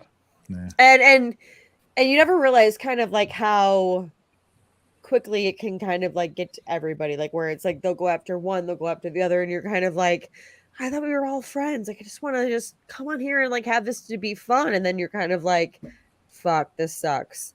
Yeah. And then being people just make up drama for no reason whatsoever. It's incredible. Yeah. Like, I get messages like about it. Like even like as a small channel, I get like, it's like, you haven't been on this person's stream in one day. What happened? You were there yesterday. Where are you? What happened? Why are you not friends anymore? And like people make up like these like headcanon where it's like, I heard that you were saying this to this person and you were saying this to this person. I was like, what are you talking about? I've just been asleep. It's been 8 hours since the last stream. What is going on? I just woke up. What are you talking about? I do want to say I am positive this is going to generate another hate stream. I am positive that this conversation here is going to generate another hate stream. You see, Rubia, I guarantee you that there's going to be like this whole thing, Madcore, Rubia. It's going to be like some other thing. And you know what? I don't care. You know what? Let them make their content. And by the way, go make money. I don't wish badly on anyone. go do your thing. It's like I'm not sitting here trying to find ways to hate on this person or rip on that person. Seriously, I wish blessings to each and every one of you, every one of you in the chat, every one of you, only good things. I seriously, I measure myself comparing myself today to what I was yesterday. That's all I care about. With a lot of people, they think people are just sitting there like twirling their mustaches, like, how can I get them today? Whatever. Joe, what have you said that could make controversy? I just got the weirdest tweet I've ever received in my life right now. Whoa. I think I might know. Okay. Now Legal Vices is going off on Ron Coleman and Nate the Lawyer. What the fuck? We didn't even mention Nate the Lawyer. Like, it's gotta be a parody. Gotta be a parody. What the fuck is that? But a rising tide lifts all boats, right, Joe? And whatever floats your boat, Joe. And we're all happy for each other and ready to help each other.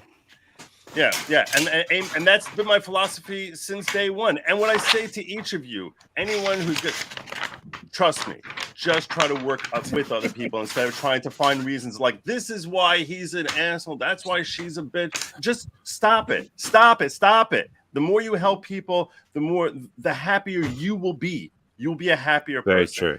That's my perspective on things. Anyway, very true. But Hayden, why do you have a French flag? I got. I was thinking that meme. I almost said it. Damn it! I should have said it. Nice. That was a good one. Laugh too hard. Wait, Joe. Have a good one. This is one of the second stupidest things I've ever said. If anybody doesn't know who Joe Good Logic is, go over to subscribe to his channel. He's the granddaddy. He's the godfather.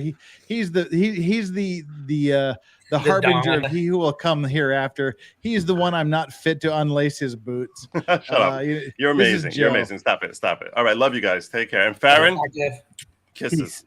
Love you, Joe. Enjoy your Shabbos, Joe. Take care. We'll see you in a couple of days. Yep. All right. Oh, look, who's got top billing. Pirate faggot. Okay. Joe, hey, Mum and Dad were getting into it, so I felt that I had to intervene. Okay, I did what I always do when the parents are fighting. Joe endlessly talks about how much he appreciates what Nick Rekieta did for him, right? Yeah. Mm-hmm. And I've told Joe this. Everything that he has to say about what Nick Rekieta did for him, Joe did for me. I had a very small channel. Joe would have me on the show. I said, Joe, I want to do my first live stream. Can you help me out? Would you come on? He goes, yeah, I'll definitely come on. He's introduced me to people. He's just been the best. I met Farron because of Joe. And that's like my bodyguard. Anything you want to say to me, you say to him first. Yeah, exactly. And so, Joe is awesome. I'm his biggest supporter. And like I said, we all have to help each other and support each other because we're in this together. None of us are Elvis. And waiting patiently here in the wings has been winning reality for quite a while. How's it going? Welcome. Finally, welcome. Thank you. It's been a while. We had to find like the natural segue point to bring you in. There you go. But now that you're here, let's clear some super chats. All right. Sorry, Farron. Jeff won't make the stream tonight. Well, that's in 6.5 hours. Jeff will definitely make the stream tonight. He may be a little bit of a weird bright-eyed and bushy-tailed, or bushy-eyed and bright-tailed, one of the two. But I'll be there. No worries. Brandon Lesko, thank you so much for the super chat. I don't give a fuck what you. No, it wasn't even a super chat. Fuck off. Let's get Ronnie on here. That wasn't even a super chat. Fuck off. You're not supporting me. I ran out of alcohol because of Brian. Like, I haven't. He had like one chat the whole night. Brandon, fuck off. Fortunate for you. Yeah. I'm finally getting mine. I'm finally getting it. So, Brandon Lesko, you degenerate. You're supporting literally everyone on the stream except for me. What did I ever do to you? Thank you for the small channels, the ones that need you to be there for you. Yeah. Support your He supports everyone by subscribing to Meme Copium. Brandon Lesko's Have never you worked even it been out, Jeff? on He any of supports my everyone channels. but I've the never person seen him running in the a chat channel. in my life. Victory. I think that's a bit of a meme. I think it's pretty funny. That's the trick, actually, to go on someone else's stream. A great book to read is Counseling for Toads. All right. You use the Wind in the Willows. Oh, Wind in the Willows character. Well, that sounds interesting. Have you ever read Flatland? I haven't. Jeff? Yeah, it's good. That's a Never heard really of it. interesting one. It's a very short story about a world that's like a 2-dimensional world, but a 3D world is like interacting with it. So it's like a 3D world looking on a 2D world. So like their culture is completely 2-dimensional. So it's very fascinating. Like the more sides you have, the more prestige you have in that universe. So like a circle is like the ultimate form, right? Where like Well, that a sounds triangle the would be Beatles. very In basic. this ever-changing world in which we live in. Well, like All the girls are hot for circles. the thing is, the more sides I'm hot the for more teacher. the more sides you have in that universe, the more Got it made. Got it made. more power you have, right? So like like hexagons are like really like big stuff, right? But if you're like course they are. a straight line, then you're like the most basic bitch, which are most of the women are like these straight lines. But because the straight line can't be seen from the front angle, they have to walk like side to side like this, which is kind of like I have a question. Yeah. What the fuck are you talking about? you have to read Flatland to understand it. It's very hard. This is like it was either that book or one very similar, whether it was like everybody was living on like a one-dimensional line. That's what I said. That's what I said. The 2-dimensional line, 2-dimensional world. Yeah. Oh yeah, that's the book. I read that like ages ago. Where it's like everybody was living in a one-dimensional world, and suddenly like 3-dimensional beings showed up, and it was like fucked up. I mean, what the fuck are you talking about? Oh wait, I remember that book. Yeah, that's really good. Oh no, I totally forgot. Yeah, I kind of remember that too, actually. I thought it was called something else. Execution, on behalf of Legal Vices, please stop bickering. Leave Brittany alone. I drank beer heavily and tried Leave drugs Farron enthusiastically. alone. Chris, L, one of my meds. Can you drop Thoth's link in the chat? Thoth, drop your link in the chat. Drop it like it's hot. Drop it like it's hot. Drop it like it's hot. I mean, if he does, share it, I guess. Drop your Lovecraftian as a Thoth link. And we've got Sad Boy SBE. Thank you so much for the super sticker. That is so deeply appreciated. You will never understand. Cynthia on the masculinity man up debate. Good one. How much do boys / men do it to each other? None of them here discuss their peers. It was oddly all about parenting and moms. Women talk about shit that guys would never talk about. Jeff, we never played the video. Yep. Oh, I totally like. No, we can't talk to our guy friends. I totally about closed that kind window of a million years ago. Like, send it to me again. Was it in the super chat you sent it? I mean, like no, it was in private chat. Oh Christ, I've got to scroll all the way up in that. It's all right. I'll copy it and pull it back. There we go. Guy friends like about that kind of stuff. Eventually, they will just say, "Okay, we're done. We don't want to talk to you anymore." Mm-hmm. They will just cut you off. I've had that before. No, women think guys just sit around and talk about banging chicks and fucking the girls. We talk about cars and movies and stuff. Women talk about the most degenerate shit when they think that men aren't around. It's astounding. One of the most horrific conversations I ever overheard is when my ex-wife was talking to her friends and they didn't know I was coming down the stairs and listening. I was like, the shit that is coming out of my wife's and her friend's mouth is utterly revolting and disgusting. Men don't talk. Yeah. Locker room talk for men is like who won F1, who basketball, movies. We don't talk like guys don't this talk is the about truth. It's 100% if guys talk about banging chicks and we don't talk about that. They haven't Nobody talks banged about that. chicks. Even in middle school, high school, never talked about it. You had sex with your girlfriend, that was it. You didn't go back and saying, "Oh my God, you should have seen her tits." You said never. Zero. Anyone that ever talked about banging a chick or feeling tits was a fucking liar. Women are just as dirty and pervy as men. They're worse. Better at hiding it. They're better at hiding it. Never not. I tell you what, my chat does not hide shit. Yeah, clearly you don't see my direct messages. No, they're worse. Yeah. One of the filthiest places. Farron, where did you go? I want Farron to back this up eventually. One of the worst places, one of the filthiest places I ever went was into a women's bathroom in a movie theater. Oh, women's bathrooms are disgusting. Let me tell you. Exactly. It just like, it's like a sarlacc pit in there. I said something on the stream. I said something no. It's like Mos Eisley. It's like a hive of scum and villainy.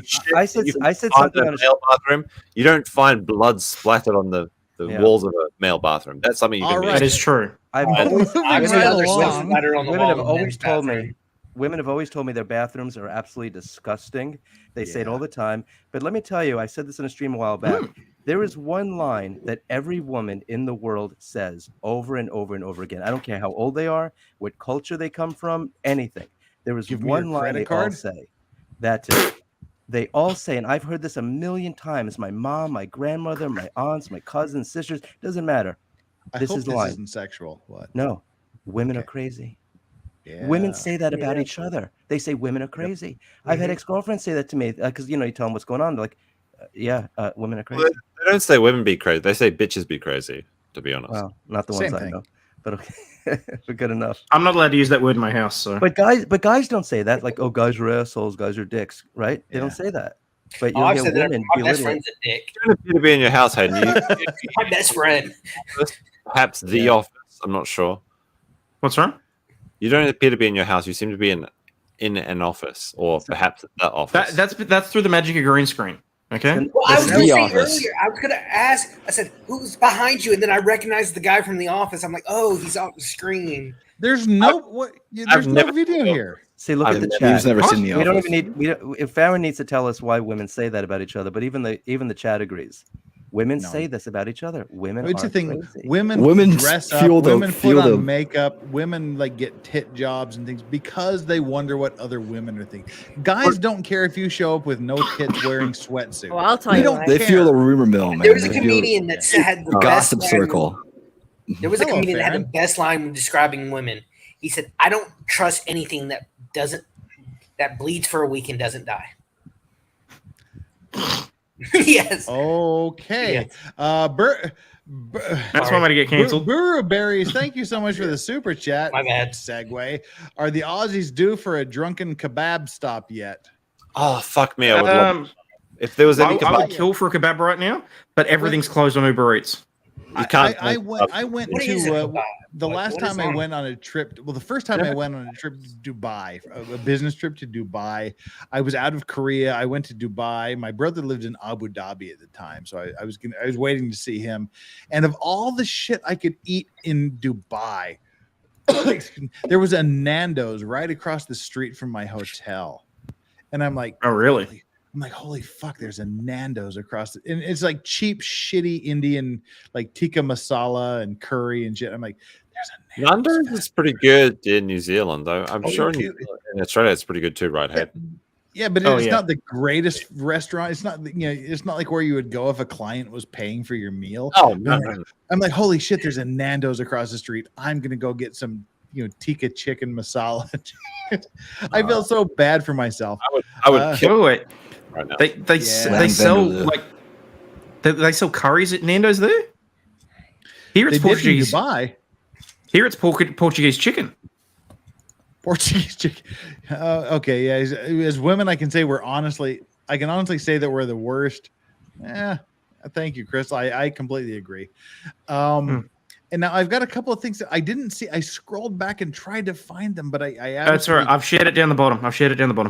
Cool Frog said LMAO nerd, and this was like 2 hours ago. I just saw it. I didn't see that. So Cool Frog, if you're still here, we're all always nerds. greets me. Yeah. Yeah. Catherine Williams says, "Cry now, baby shark gets stuck in my head." We're just going to do setups. If it kills me, we're going to get to the goddamn baby shark story. Is there actually a story about that, or do you just want to sing it? Is that what's happening? Let me just quickly make sure I haven't totally missed any other people's super chats here. This is the stream I never knew. Okay. Soy Mafia, we missed you, boy. God, it's too. Okay, this was like literally an hour and a half ago. Buys Joy huge magnet to go over iron-rich soils. I mean, people do that, right? Like magnet fishing and stuff. It's a real thing. Yeah. Mm-hmm. Yeah, I've seen a lot of people. They find like amazing. There's a guy who does it. He finds guns and all sorts of stuff, and he's found murder weapons. He'll call the police, say, "I found this gun." Yeah. Fascinating. I know who you're talking about, but the thing is, like, with all the like science that we have these days, we still don't know how magnets work, and that's just incredible. Yeah. Well, it's like engineers can't tell you helicopters fly, and that kind of freaks me out. It's like magic. Yeah, helicopters are like from the laws of physics not supposed to be able to fly, but they do, and that kind of freaks me out a little bit. Aliens. Aliens. Yeah. Unexplained. Well, you missed the super chat that said, "Sorry, Legal Vices isn't going to be able to join you this evening, but I will." Oh no, girl, worry more about me than him. Seriously. Hey, have you guys seen that like bumblebees? It's like a pumpkin flying. Yeah. Science. My dog stepped on a bee. Works on. Hey, Dog stepped on a bee. Execution. Oh, Portuguese chicken. Revelance. Execution is what's got two legs and bleeds a lot. Half a dog. That's horrible. Nice. Rubia, thank you so much for the super chat. Good to have you here. Not arguing with Joe. As a woman, I can say, as a woman, I'm not as drunk yet. As a woman, I can say there are effed up people in women and men. This competitive victimization is ridiculous. Oh, great! This is the scandal I was hoping for. The difference being that my mom, my grandmother, my aunts, every woman has always said women are crazy. No man in my life ever said men are crazy. So there's the difference right there. Men don't say they're crazy; they just go and do crazy shit. That's true. Good point. Of course, that's why we don't live as long. Yeah. Live fast, die young. Well, we don't live as long because we tell inappropriate. We do stupid jokes. shit. No, I mean, guys will just go out and do weird shit. Like they'll either just like try and jump across a chasm in a car, or they'll just go shoot up a bunch of. Well, I mean, that's it. I will say, like in Farron and other females, what am I? Not honor. Defense on their behalf. You never hear any you never watch any horrible YouTube videos that start out with a girl going, "Here, hold my beer, watch this." That's always like true. white dudes. Oh, that's just on TikTok. Trust me. I have a theory about that. Think of that. Yes, you have a lot of videos of crazy men doing it, but usually, who's filming? Maybe it's their girlfriend. Letting them do this. White dudes. Dude, when I was 20 years old, I went on the streets of Luxor, Egypt, right, at nighttime and bought hash. I've been to the by Luxor myself Hotel in Vegas. And Fair and Balance has been to Medieval Nights. Medieval times, bitch. Times. Sorry. Get my access place of work right. I was thinking like Knight Rider, you know. Yeah, you're not allowed to mention the knights because he wasn't a knight. Yeah. He was a fake knight in medieval time. Don't ruin it for everybody that hasn't seen the stream, Hayden.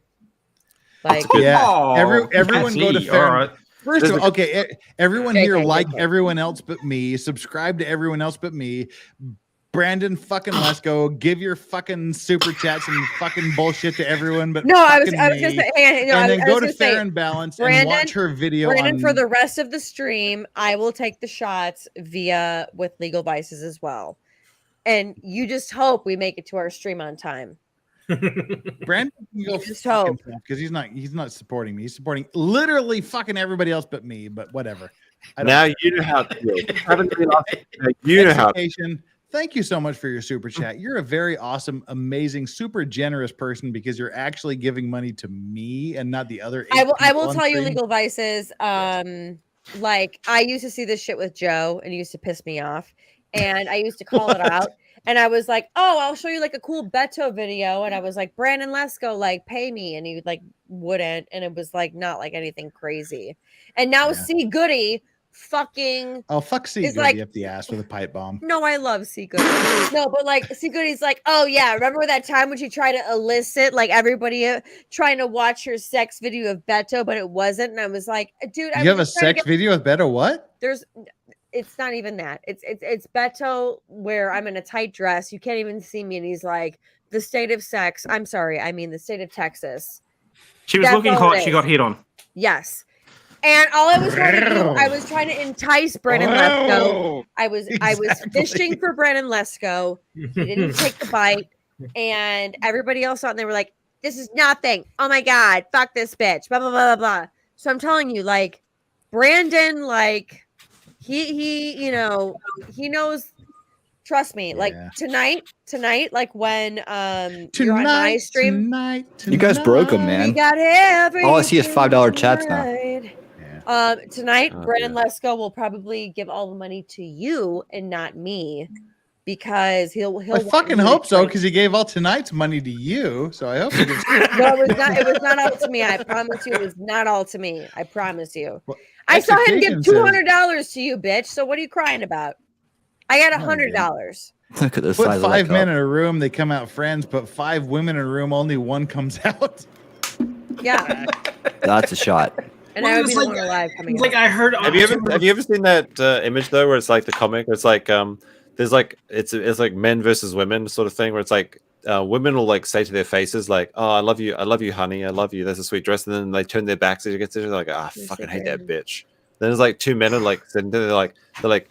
You look like a fucking cunt. And then it's like, yeah, so do you. And then they turn around and they're like, oh, I love that bastard. Yeah. Well, it's like I said earlier, my best friend is an asshole. He's the biggest asshole I know. He's awesome, but he's a big asshole. You said he was a dick first. Yes, he's a dick and he's an asshole. He's a dick and an asshole. Well, that's very Keffels of you. It's like I heard on someone streamed the other night. I can't remember who. They were talking about the difference between men and women. Men will actually fight it out and then shake hands. Mm-hmm. No, that was always the thing on the playground. You would have your worst enemy in high school. You'd go to the locker room. You'd beat each other around the head, and then you'd be best friends the next day. Yeah, but let's talk about prepping. Welcome here, and thank you so much for the super chat, for your patience with you degenerates.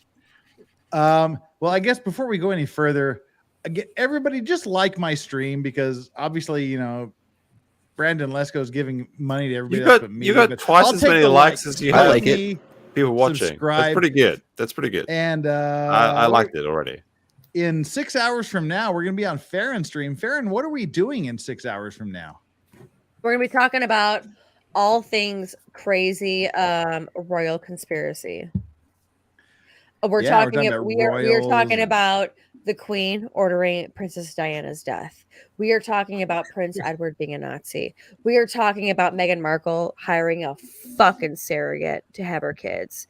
Then my beautiful, amazing sister is going to be coming on, and she's going to be talking about how fucking Courtney Love legit murdered Kurt Cobain. The thing is, I'm not done with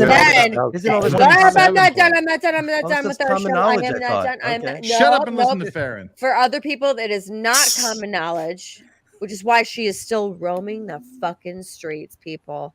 Your sister's and then after that, she's a streamwalker. Yeah, I mean, Amber Heard didn't just fall out of the sky. They were doing Amber Heards long before Me Too came and exposed them, really. And then Legal Vices, Leave the Motherfucking Vices is going to be talking about the 27 Club. We're going to be talking about Janis Joplin. We're going to be talking about Jimi Hendrix, Amy Winehouse, Janis Joplin, everybody that mysteriously died. Everybody that 27 years of age. died 27 years of age. That's what's going to be going down. There you go. Absolutely. I thought Courtney Love was dead. Do you know Courtney Love she is alive and well, folks. She's the executor of Kurt Cobain's estate. Do you know what I'm going to be doing 6 hours from now? Sleeping. There you go. I'll be listening to Farron Battle. Yeah, that's what I'll be doing. I mean, so it'll be on my channel tonight. Since last time. This is Aussie Overlord. He keeps sending me this video. He wants us to watch this. It's something about you make it sound like I'm fucking desperate. You don't want to watch it, don't watch it. 146 views. This is going to be a banger. This is going to be Fuck you. Looking forward to this. All right, play it. Fucking asshole. I have no idea what it is. Can we 2 times speed this?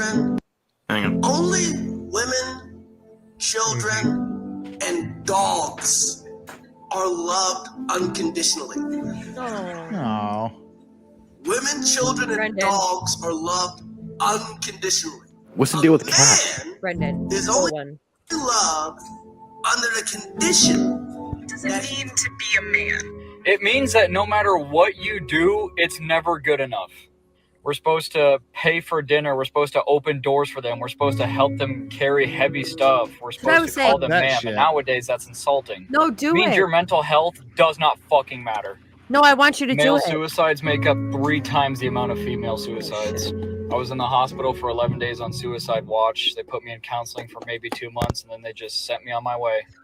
And guys don't open up about their problems because nobody fucking cares. You're just told to get up and walk it off. So why even bother opening up about it, right? No. It means every time you meet a woman, she automatically thinks that you could possibly be a predator, and they have to carry pepper spray and tasers to defend themselves against you. No matter how good we are, a woman could easily just divorce us, take half our money and our kids. If you're unhappy in a relationship, that's your own damn problem. But if a woman's unhappy in a relationship, that's also your fucking problem.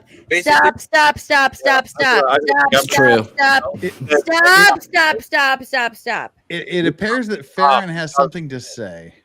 You don't say. The top of the bottom half. Which half does he take? Okay. I understand walking down a street and having to carry pepper spray. But who put that idea in a woman's head? Okay. Media. Okay, fine. Where it's everything that you worked hard for and a woman takes half of it. Okay. I understand that because again, my father, I am the product of divorce. Where the woman took half of what my father made and all that other stuff. However, it's the court system that makes it where it is anti-man and pro-women. So don't bitch to me. Do not bitch to me about how it's oh, look what the woman did. And again, the woman is allowed to do it because of the way the court system is set up. I've got to go back to the Bill Burr stream. There's an epidemic of gold digging whores out there. It's like Kobe Bryant's wife never made a layup in her life. Why does she get half of everything? And I understand she helped build the business, but at the same time, yes, she helped build his business. She helped make him to what he is. I will say that as a man, the most horrific thing that a woman can say to me, which will instantly end anything, is when she says, "Oh, I can't live without you." That means you're an empty, hollow husk of a human being, and you have nothing to offer. No, what the court system has done is it said a woman is going to take half of everything that you've earned, and it's like, no, a woman is going to take half of everything that you both have earned because she earned it with you. That is the problem, is that the woman is meant to be the negative and she's going to take everything. Fuck you, bitch. You're trying to take everything that he did. No, she was there with him. She raised the kids. She helped cook his meals. She did this. She cleaned the house. She did this. Oh God, that's not a job. Oh well, fuck me. That's what I was told since the 1950s. It's when a woman is told that she took half, that is a negative. And that's what I don't like. That's fucking bullshit. Well, you've got a legitimate argument there. I mean, I agree. When I divorced, literally, I walked out of the house with $10,000, 2 bags full of clothes and books, and a bookshelf and my 2 motorcycles. Which books? Because it was 2 big shopping bags of books, because my books are my most prized possessions. June. But I mean, it was the same thing. It's I don't want to argue. I don't want to fight. You're the mother of my child. You're raising the child. You'll keep the child. Right. And it's a 50-50 thing. You take the house, you take the car, you take the fucking bank account. I don't care, because you're the mother of my child. I don't want to fucking fight about it. I don't want to give this stupid kid PTSD because we're doing this shit. I mean, I see completely what you're saying. You can look at it as the negative. But I also took see what half, you're saying, or though, she too. earned half. Okay. There is that she earned half. Yes, that she helped raise the kids. However, in the words of Cynthia, Farron, shut the fuck up and let the video keep playing, because I will say this, and it's very hard to say this in front of my stepbrothers and sisters, my half brothers and sisters, although we were all raised together. There was one side that was taking the money and putting it towards something that wasn't supposed to be put towards, but let's keep going. Wait, okay, we have to bring this up again. Where are we? Again, divorce is fucking ugly, folks. Divorce is ugly. You see the worst in people as you're trying to find this video. And that's where you see, where people will get, I want this amount of money, I want that amount of money, and other people will say like, well, shit, you don't work for it. Oh, but it's for the kids. And that's where it's very, very hard, because that in lies where the hatred for what parent the kid should have. Okay, so the other side of the coin, right? I don't know what I'm the doing woman right that comes Jeff, in. what are you doing? You're fucking this all up for me. Is the woman that comes in and has the kids, hangs around, sticks around, the fuck? but then doesn't Okay. do shit. Are you trying to share the screen again? I'm past the point of being able to share screens. Ozzy, you're gonna have to send that again, because I'm just like, past that point. I obviously tried it and it didn't work. Okay, sorry, Wendy. Okay. Go ahead. No, the other side is when a woman comes in and like an Amber Heard kind of thing, Okay. where she's playing a game the whole time, right? No And then she kids, ends up right? having a No kid with you. kids. Well, in my case, she had a kid, but I mean, yeah, they can go either way. It doesn't matter, because she stuck around and now she wants to take half out of it because, because woman, right? And there's nothing. No, you can do. not because of woman. Not because of woman. Because of why? Because why? Because they got married and the state says that they can take half. Yeah. Exactly. Now you've upset the Theron. Thank you. Agreed. No, no. No, we agree. proved my point. It's not because of woman. It's because of what the state allows. Right. You know? Completely. Mhm. But they abuse that, and that's the whole new game now. So that's the one reason why I stuck around for 10 years, not to mention I wasn't about to leave my son with somebody like that. But I stuck around for 10 years because I wasn't about to pay her to turn him into the narcissist part 2 and then blame everything on me. I was like, no way, I'll sit here and take it until you decide you're going to leave and you're going to have a better time out there by yourself, Right. But the problem is again, like the way that I immediately caught you up in it, and it's no offense to you. No. But where you said, like, look, she wanted half, and it's like, whoa. Who wanted half? Well, the state said she gets half. Oh, so it's the state that says that. That's the problem. Well, yeah, they programmed by that. I mean, that wasn't my case. She didn't get half of my stuff at all. But fight the power, right? But that's the point, though. Is it's not even the state. It's a number of things that are programmed that the woman should ultimately get half. And there are times where women should get half, and there's also times where men should get half, because in the way that our lifestyle has changed. And then the reason why, for example, you look at Ruth Bader Ginsburg, okay? And everybody on the right who's like, oh my God, she was this liberal bitch and fuck her. No, you don't clearly know her history, okay?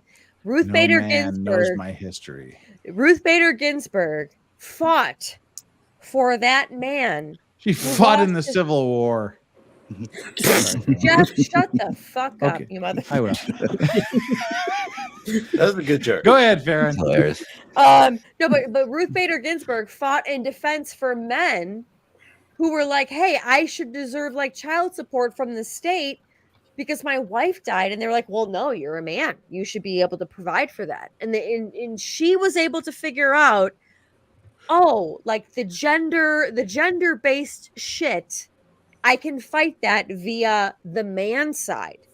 And that's what a lot of people don't know via like your Fox News and all that other bullshit is, Ruth Bader Ginsburg was this big liberal and she was this and she was that. No, Ruth Bader Ginsburg actually fought 95% and 95% of the time in the case of pro men. And it was strictly to show how gender-based shit is kind of the same. It's division. Yeah, it's not good. Exactly. Yeah. So with that said, is that again going like back to like what she fought for? The Alamo. What, Jeff? You're in fucking Korea. What do you have to say about this shit? I was just saying she was fighting at the Alamo, but go ahead. I mean, she fought until the moment her phylactery was destroyed. No, you're absolutely and correct. died. Yeah, I mean, she What- was what- she was Okay. a liberal judge who did a significant amount of fighting for the right side of the equation. For example, women out there, you can sit there and fucking bitch about Ruth Bader Ginsburg. Me, I grew up as a Republican. I side with you. However, you would not be able to hold you could not get a loan without your husband. You could not get a mortgage without your husband. You could not be able to open any kind of like debt without your husband. She was able to kind of change that. Jeff, why the fuck are you laughing? I was just saying because she campaigned for suffrage back in the 1920s. All right, look. She also introduced smoking. head out. There were liberty I'm gonna sticks back in the parade of 1901. I'm gonna head out. I gotta go to bed. Meme's gonna pass out here. Have a good conversation. It's fun chat. Thanks, Meme. It was good to see you. We'll See see you you. again Cheers. soon. See you later. Thanks, Meme. Meme, get some sleep. Okay, now back to the Alamo and women's suffragette movement. Go ahead. Oh, this bitch. She fought the Civil War, all right. No, Ruth Bader Ginsburg. No, as much as I joke about her being like a fucking ancient zombie, she saw a lot of shit, like honest to God, and she fought for a lot of it from both sides of the aisle. She went up against the Supreme Court, all of men, and was like, "Oh, what's it like to get state help from a single parent?" Not from a woman's standpoint, from a man's standpoint, a man who lost his wife against a court full of men. I'm sorry, women. That's fucking voodoo psychology. That we know how to do that shit. Well, the fact that she got there was put in by men. It ain't about me, Mitch. That Ruth Bader Ginsburg was like, "Let's fuck these motherfuckers." I mean, she was put in by men. Oh, here we go. That's the whole thing with the voting and everything else. Everything else that happened had to be approved by all men at one point. Well, Farron just reminded me. And then again, thank you, Brian Daniels. Sandra Day O'Connor, she was there too. Yep. She was there too. But mind you, when Ruth Bader Ginsburg was there, Sandra Day O'Connor was not. RGB was going up against a fucking court full of men that did not understand. Right. And she had to therefore bring a man to understand to these men what was going on. Yeah. But the idea that there's this overall men want to hold down women from anything kind of thing going on, it just that to me says, hey, look, if all men are approving these things and saying let's move forward, then there has to be a good amount of people that see that the world has changed and then now it's a more equal ground for everybody else to make it on their own if they need to, I see Cynthia. She's like, Jeff, roll the fucking tape. I'm going to hell. I'm just thinking, every man wants to hold the woman down. Mind you, I love men. I truly do. I truly only do. at the right times, though. I truly do. I truly love men. It's I'm just saying, like women, we got our shit too. Men have their shit. We have our shit too. But let's just roll tape. I don't know why we got to this before we point. bust into We Are the World. We are the world. There's a great song called Jeff. Roll tape. Roll tape. Roll tape. Okay, just going into cheerleader mode. This song. There's a great song called. It's from a group. It's from a duo. Two women. Sorry, called Folk Uke. They play the ukuleles. One of them is the daughter of Willie Nelson. It's called Folk Uke, and the song is called "Motherfucker Got Fucked Up," and it has the most beautiful lyrics ever, simple and to the point, and it's like motherfucker got fucked up because he got in the way. Not a lot of things to say. Motherfucker got fucked up because he got in the way. And that's pretty much the whole thing through the whole song. So men, women, everybody are there on the same level playing field. Women fight for men's rights. Men fight for women's rights. And I guess we have to watch the Chris Rock sob video here now, so we can make. Oh God! Wait, he's already left. Aussie, are you still here? Yeah, Ozzy. Yeah. Slipping under the desk. Oh, he's here, so I guess we have to watch. I was hoping that he was gone, so we didn't have to watch it. Okay, then don't. It's fine. I want to get some sleep anyway. If people want to watch it, they can go watch it on my channel. I'm joking. Let's see here. Okay, let me bring this back up again, and then we will watch it. All right, here we go. Push play for us, sir. You better be able to provide or you're a loser. It's okay to be a man. It's not okay. It's necessary. Oh God. What the hell are we going to do without men? What are we Look gonna do around the without city men? here. You see all these buildings go up. These men, they're doing impossible things. They're under the streets, working on the sewers. They're up on the power lines in the storms and the rain. They're keeping this impossible infrastructure functioning, and often literally. And the gratitude for that is sorely lacking, especially among the people who should be most grateful, failing to understand entirely that there's a massive infrastructure of unbelievably hardworking, solidly laboring, working class men breaking themselves in half on a regular basis, making sure that everything that always breaks works. And so a little gratitude for that is in order. And it's very useful to tell everyone, not just men, that they have.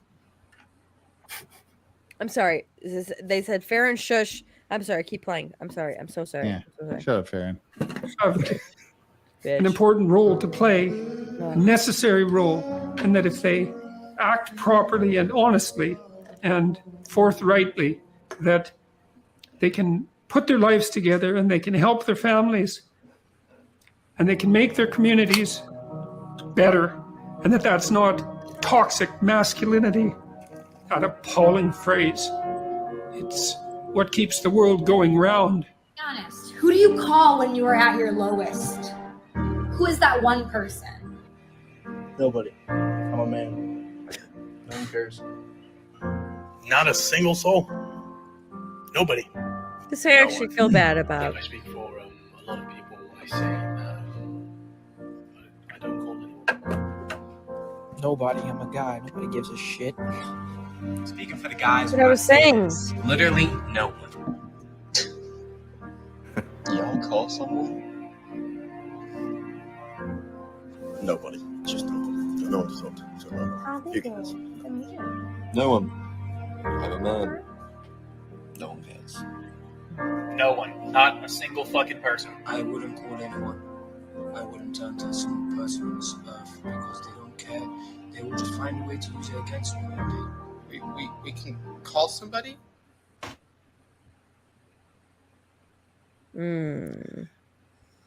Well, now that Hayden's all made us feel happy. Wow. That's true. You can't talk to anybody about that stuff, man. Let other people that have been through it, they go to groups, and that's about the only place you can talk about the really bad stuff. Kind of disagree with this. Depress everybody else. No, I know. I've seen it in real time. I start talking about things like I watch people go, even though it's Scott, important stuff, you know. Well, Scott, you disagree? Do you remember there was Yeah, some for me, hurricane- like I was taught to, share with my friends, with my family, what's going on with me, to work through things. If things are really going bad, I really need to contact someone just so that it's not just me and my emotions digging in on things that I can. Wow, that's incredible. Yeah, you can't call your family. I didn't mention that. No, that's incredibly I call my healthy. dad or something like that. Because I'm 53. In my generation, it was like you literally just didn't talk to anybody. So if people now are being taught to talk to other people, I mean that's a good thing. I think in a way too, it's a little too over the top for me. So it's not being taken as seriously as it is. That music in particular is it pushes it too far. I don't like music in anything because I don't like the music to tell me how I'm supposed to feel. But yeah, that's what it's for. It's a PSA thing. You know what are you gonna do? But Aussie, Hayden. Yeah. Hayden gave us a super chat. Super chat. Thank you so much. Thank you for hosting this degeneracy tonight. How long ago was that? I don't know, 20 minutes ago. Yeah, it was like 20 minutes ago. Well, thank you so much, Hayden. What do you guys think about? What do you guys think about the fact that people are on Twitter nonstop? Hashtag men too. Hashtag men too. Hashtag men too. Hashtag men too. For 10,000 fucking years, that's all they'll keep doing. But how many of them would send out a tweet and say, if there's any men out there, if you have any issues, you need somebody to talk to, if you need some place to stay, if there's anything I could do to help, go ahead and do that. Or do you think they're just like, hey, I sent out my hashtag and I sent out my 5,000 tweets today about how Amber Heard is a bitch and manipulative and conniving and scumbag, but won't take an extra step to actually do something to actually help anybody, but they feel good about the fact that they send out those hashtags and tweets? I don't know about them, but I do offer that to people. Yeah, I know groups to go to if you've been narcissistically abused. I've been 3 of them. They're great people, and I do also have a place on my Discord where people can come and talk if they want to. So I definitely put my money where my mouth is on that one. I don't want to make it, that's all I'm about. That's not what I'm all about, but it's part of who I am, and I definitely know what it's like to go through it. So if anybody has questions or has been through it, they can always come look up Winning Reality, and I'll gladly help them out at any stage they're in. Yeah, see, that's awesome. See, I see Twitter feeds where, it's 10% of it is cats. Of course, you got to throw the cats in there. But then the rest of it is, the other half is about Amber Heard is the worst human being in the history of the world. And the other one is about how Johnny Depp is the most beautiful person in the world, and 500 pictures of his hands with tattoos on it. Oh, isn't he fantastic? Isn't he beautiful? But not a single thing where, hey, does anybody need anything? Is there something I could do to help? And it's like they feel like they're they're on the battlefield, right? They're on the battlefield. Amber Heard's a bitch, men too. But why not make the extra effort? Is it that difficult to try to reach out and make the effort to help somebody if you can? Seems like that's a more positive and constructive way to spend the time. So what do you guys think about that? Outside of Well, Koreans have a good saying, and I love it. It says like, it was talking about this this wandering monk who was trying to seek enlightenment from the Buddha, and he asked, his teacher said, well, look at this person and tell me what you see. And he told him what he saw. He said, well, I see this, this fat, horrific, just, gluttonous human being, and he's not a good person. But then the teacher said, through the eyes of a Buddha, all is Buddha, but through the eyes of a pig, everything is a pig. I mean, if you look for the good things, it's there. If you look for the bad things, you'll focus on the bad things and you'll find bad things. So I think if you just look for the good things in your life and in society as generally, there's so much to see. But if you want to just find the bad shit, there's plenty of bad shit for you there to latch onto. And I think that comes back to you as negative karma in the long run. Yeah, it's sad to see. I mean, I don't want to keep beating up on Twitter, but what the hell? It's low-hanging fruit. But there are people that just go from whatever the next thing is. Like, okay, the Amber Heard thing is dying down. Next will be the Manson thing. And then in 3 months, it'll be the same people. And it's like, wait a minute, I thought your big thing was this issue. And no, you see it within the Amber Heard Johnny Depp trial itself. Yeah. Everyone started out being all anti-Amber Heard because that was a popular thing to be, and then the PR switched to the other side. So now the same people that were like, "Ooh, Johnny Depp," now they're all on the Amber Heard side. Yeah, it's just clout chasing, influence bullshit. Yeah, you know what's interesting? I mean, you guys know that I was there right at the trial and I was online, and even though I met plenty of weirdos, I mean, let's not, there's no way to sugarcoat that. I met some freaking weird people online. But for the most part, they really were motivated. That was in a weird. I got way. bumped from my own stream. There were there were people that wanted to go to the galleries. 100 people got in every day, right? 100 people, and most of them were women, right? It's like 95 women and 5 guys, and I'm exaggerating a little bit. Sometimes there were 7 men, but for the most part, that was how it was. But they were motivated by let's show Johnny that we're here. Let's show Johnny that we're supporting him. Let's show Johnny that we love him. And so you had a lot of that, and it was kind of weird in a lot of ways. But for the most part, it was really a positive environment, right? There wasn't the "I hate Amber Heard" crap that she said in that interview, which said, "Oh, they're holding up signs blocks away." I did a video about that. That was bullshit. That never happened, right? But it's like after he won, you had all of this energy, this negative energy that all these people had, and they weren't ready to leave the battlefield. Johnny Depp left the battlefield. He's like, okay, I did everything I needed to do. I got what I wanted to do. But all these other people, they didn't know what to do. And that's when I saw like the tide turn on Twitter, where it went from supporting Johnny Depp nonstop to the venom. And it's like, there's no way this is healthy for you. There's no way this is the best use of your time and energy and resources to be on Twitter nonstop bitching about his ex-wife, who just in front of the whole world he wiped the floor with her. It's like she lost. It's like, accept the win. Let's get the hell out of this now and move on to something else. But people just couldn't let go of it, and some still can't. But like I said, the reason I mention this is because it was motivated by a lot of love in the beginning, and that love seems to have dissipated and turned into something else, which is the hatred, which I'm assuming is going away. You guys might notice it more than I do. I mean, Farron, are people still doing the whole Amber Heard's the worst human being on earth thing? I mean, I've hidden so many tweets, like not interested, that I don't even know what the hell's out there anymore. Oh, audio's off. Dude, the Amber Heard thing, she's gotten worse because more has come out about her. Like the stuff with Elon, the sex parties, the pimping out young women. She's the worst kind of narcissist there is out there. She's like the queen right now of narcissistic women.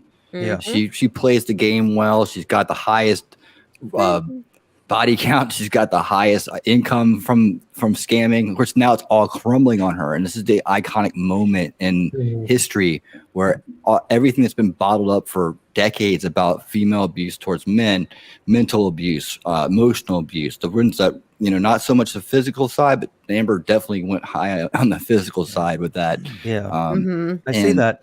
So now is the moment where people can actually kind of level the playing field again, and men can come back out and say, hey, look, this happened to me, it sucked. That's just our society is making these kind of people, or creating these kind of people. We need to get to the root cause of this and stop it. And I really think that comes back to early education. Like one of my solutions, I always try to put out solutions with what I'm talking about. And one of my solutions is that when we get rid of this woke crap out of schools, we replace it with narcissistic education and detection, early detection, where we teach kids about the rigged game. We teach them how to fend off gaslighting and manipulation. We teach them to condemn people that do it, and then we look for what's going on at home. And we try to get help there, real help, not just like we're sending CPS there to make you do what we want. We're actually trying to stop these people from being made, and that's where we can really make a difference. Well, she's a hateful person, and she's the type of person that we don't want in not only polite society but any society. So thank goodness, somebody like this has revealed herself. I think my point is what value can come from this outside of just people screaming on Twitter that she's a bitch. And I think that what something positive can come from this is if you're really serious about the whole Men Too thing. What good can come from this outside of just going on Twitter all day long, tweeting and retweeting about how she's a horrible person? And I'm thinking something good that can come from this would be if there was some sort of thing to help men that are in the type of circumstances that doesn't have the time, the money, the energy, the resources that Johnny Depp does. Scott, I totally 100% agree with you on this. And what were you going to say, Farron? You were going to say something. No. Go ahead. No, you go ahead. You go ahead. No, you go ahead. Yeah, Farron. I'll make it quick. I just want to say I 100% agree with you, Scott. And I thought that Johnny Depp, with all the money and everything he's been through, I hope in his mind that the message reaches him to come out and be the spokesman to set up that system you're talking about, because it's there in the sense of you have the survivor groups, you have these. You can go on Facebook and look them up right now. There's hundreds of them, right? You can get into. There's some main big ones that I'm in, but you can get into them. Those are super helpful. In fact, they're your only go-to in the situation, honestly, because your friends, they only have normal relationships to compare things to. So they're going to give you the bad advice. They don't mean it, but they're going to do it. You can't go to people with good marriages and say, what's going on with the psychopath? They just don't know how to relate to it. It's like being a virgin, right? Like I say, it's like sex. It's like you don't take sex advice from a virgin, right? You have to have done it. They think they know what they're talking about, but they don't. It's like kind of like parenting, right? You think you know what you're talking about till you have a kid. Then you realize you didn't know shit, right? Yeah. Well, John Lennon used to say that also. He said, look, the people that you should listen to when they say don't do drugs is somebody like me who has done drugs versus somebody who hasn't. To be perfectly honest with you guys, I'm surprised that Johnny Depp did not embrace that because, I look at a lot of things in life through a mythical storytelling filter. Right. And so Johnny Depp, in one way, in the beginning was, okay, he's fighting for himself. Now, whatever that means, right? To get back his career, to get back his reputation, whatever it is, or just, to do that. But I think as time went on, I don't know if he realized or not, maybe he's so out of touch, who knows, right? But it seems like, hey, you're doing something here that's really important. It's not just about Johnny Depp anymore. This is a pretty big freaking deal, man. Yeah, it's huge. You You're know, right. and it's like, has anybody tapped him on the shoulder and said, "Listen, you don't understand.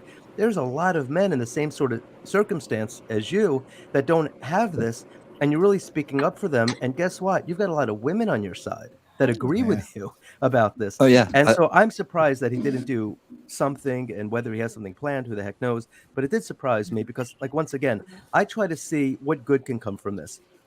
And I don't see good coming from people just screaming on Twitter nonstop. I say, like, okay, what can we do with all of this energy? What can we do? But does with Twitter it? have anything more to offer than that? No.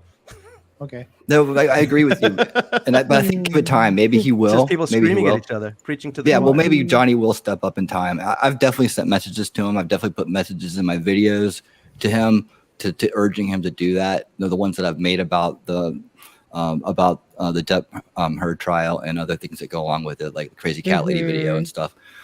But I've tried to do that, and I think that's a good idea. I think, Scott, we need to keep the pressure on him. We need to say, hey, look, bro, you need to step up. We have your back. Now you're something new, Johnny. You've remade yourself, and you can come back, and do some huge good for the world. Not, your whole life has been, surrounded by this abuse, and now you can turn this around and help maybe millions of people, and no, I'm with you on that. And I really hope that Johnny does pick up the mantle and run with it. And I hope that we can actually get to him and convince him to do it. I'd be willing to help in any way that I can. I think what bothers me when I go on Twitter and I see people just sitting in their bedroom, I mean, I don't see them in their bedroom, but I'm assuming they're somewhere, and it's just nonstop, thousands and thousands of tweets and retweets about how horrible she is. I look at that and I'm like, how could we harness this?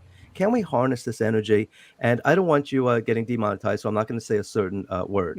But during 20 and 21, there were some riots that were going on in the United States. And people were throwing rocks and they're throwing bricks. They're doing all kinds of horrible things.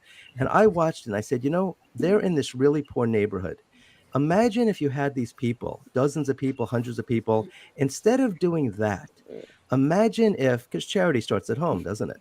Right? And imagine if they knocked on people's doors who are really in bad shape. And they says, there's 50 of us out here. Is there anything we can do for you? Is there anything we can do to help you? Imagine the good that could have come out of that circumstance. And that's a lofty expectation, I know. But imagine if you were able to harness that. And I think I just look at things sometimes as lost opportunities. And when I see people on Twitter and I see some, I'm just going to throw this out there, like a 27-year-old girl, and she does nothing but sit at home all day long bitching about Amber Heard, I'm thinking, you're 27, you've got some freaking energy, you've got time, you've got, get the fuck out of your damn house, go knock on somebody's door and say, look, something. And it doesn't happen. And I wonder if it's because people by default just go the easy route. Oh no, tweeting. That's my contribution for the day. Well, probably. I mean, but at the end of the day, we're ultimately responsible for ourselves. We can choose to be. Unless you have some sort of situation or mental condition that prevents you from doing so, we're responsible for ourselves. We're responsible for who we are and what we do. And at the end of the day, that's it. I mean, there's, am I my brother's keeper to a certain extent, but as we said earlier, we can lead a horse to water, but you can't make him drink. Yeah, true. And like Farron, she has her cat there that like needs some like a bowl of milk. You can take the cat to milk, but you can't make it drink. That was my really, really, really bad segue into the fact that I've got to go to sleep and then be awake and all bright-eyed and bushy-tailed for Farron's stream in what? And Brandon. 5.5 hours, 4.5 hours. And incidentally, sure. I didn't mean to elevate Twitter. We all know what it is, and we're all on it. Most people aren't. Brandon. Most people aren't. And people who think that they accomplished something by tweeting, all you did was tweet to each other. Yeah. No, I'm doing it in like half shots, but like they're actually like kind of full shots. So you owe me, Brandon. Twitter's not the real world. No. Twitter is so. Can you imagine being angry at somebody over a tweet? It's like, really? I heard a psychologist. He was talking about social media on the radio. He said it's not social; it's pseudo-social media. Yeah. You're only seeing the parts that people want you to see. You're not seeing the troubles they're going through. You're not seeing the warts. You're seeing all the makeup and glitz and glamour. You're not seeing the warts and wrinkles and scars that people have. Exactly. Well, what's always funny is, I don't really appear on camera. It's not really my thing. Neither do I, really. Yeah, but as my shows, got more popular and people are saying, "Oh, Scott, why don't you be on camera?" And I look at their name and it's like, some combination of some, movie character, or their favorite actor, kind of meshed together. So it's like you're, Starocki, right? Rock Stallone, some weird, crazy thing. And it's like, there's no picture of you. Your name is some conglomeration of God knows what. And you're like, Scott, why don't you show yourself on camera? It's like, well, why don't you use your own fucking name? Keffel Sparrows. Yeah. Keffel Sparrow. Execution says there's a UK TV series called Spooks, MI5 in the US, that explored the Princess of Wales, since been unwatchable. Dun, dun, dun. Season 4, episode 10. Check it out if you can find it. Hey, Tish in Tennessee is here. Tish, I hope you're feeling better. It's not all about you, Farron. Listen for once. Oh, I'm so sorry. I'm bad. My bad. Digger 420. Proud to be a Canuck, but damn, he cries a lot. Jordan Peterson. I could just hear Farron gnashing of your teeth when he was on Farron. It was Let's talk about prepping. I already lost my bet. That was the bet, DB, at $5 that we couldn't go interrupt. Wow. I hope you're talking to the cat, Farron. Yes, I am. Oh God, I forgot to hit. Come here, little boys. Come here, baby kitty cat. Oh, come here.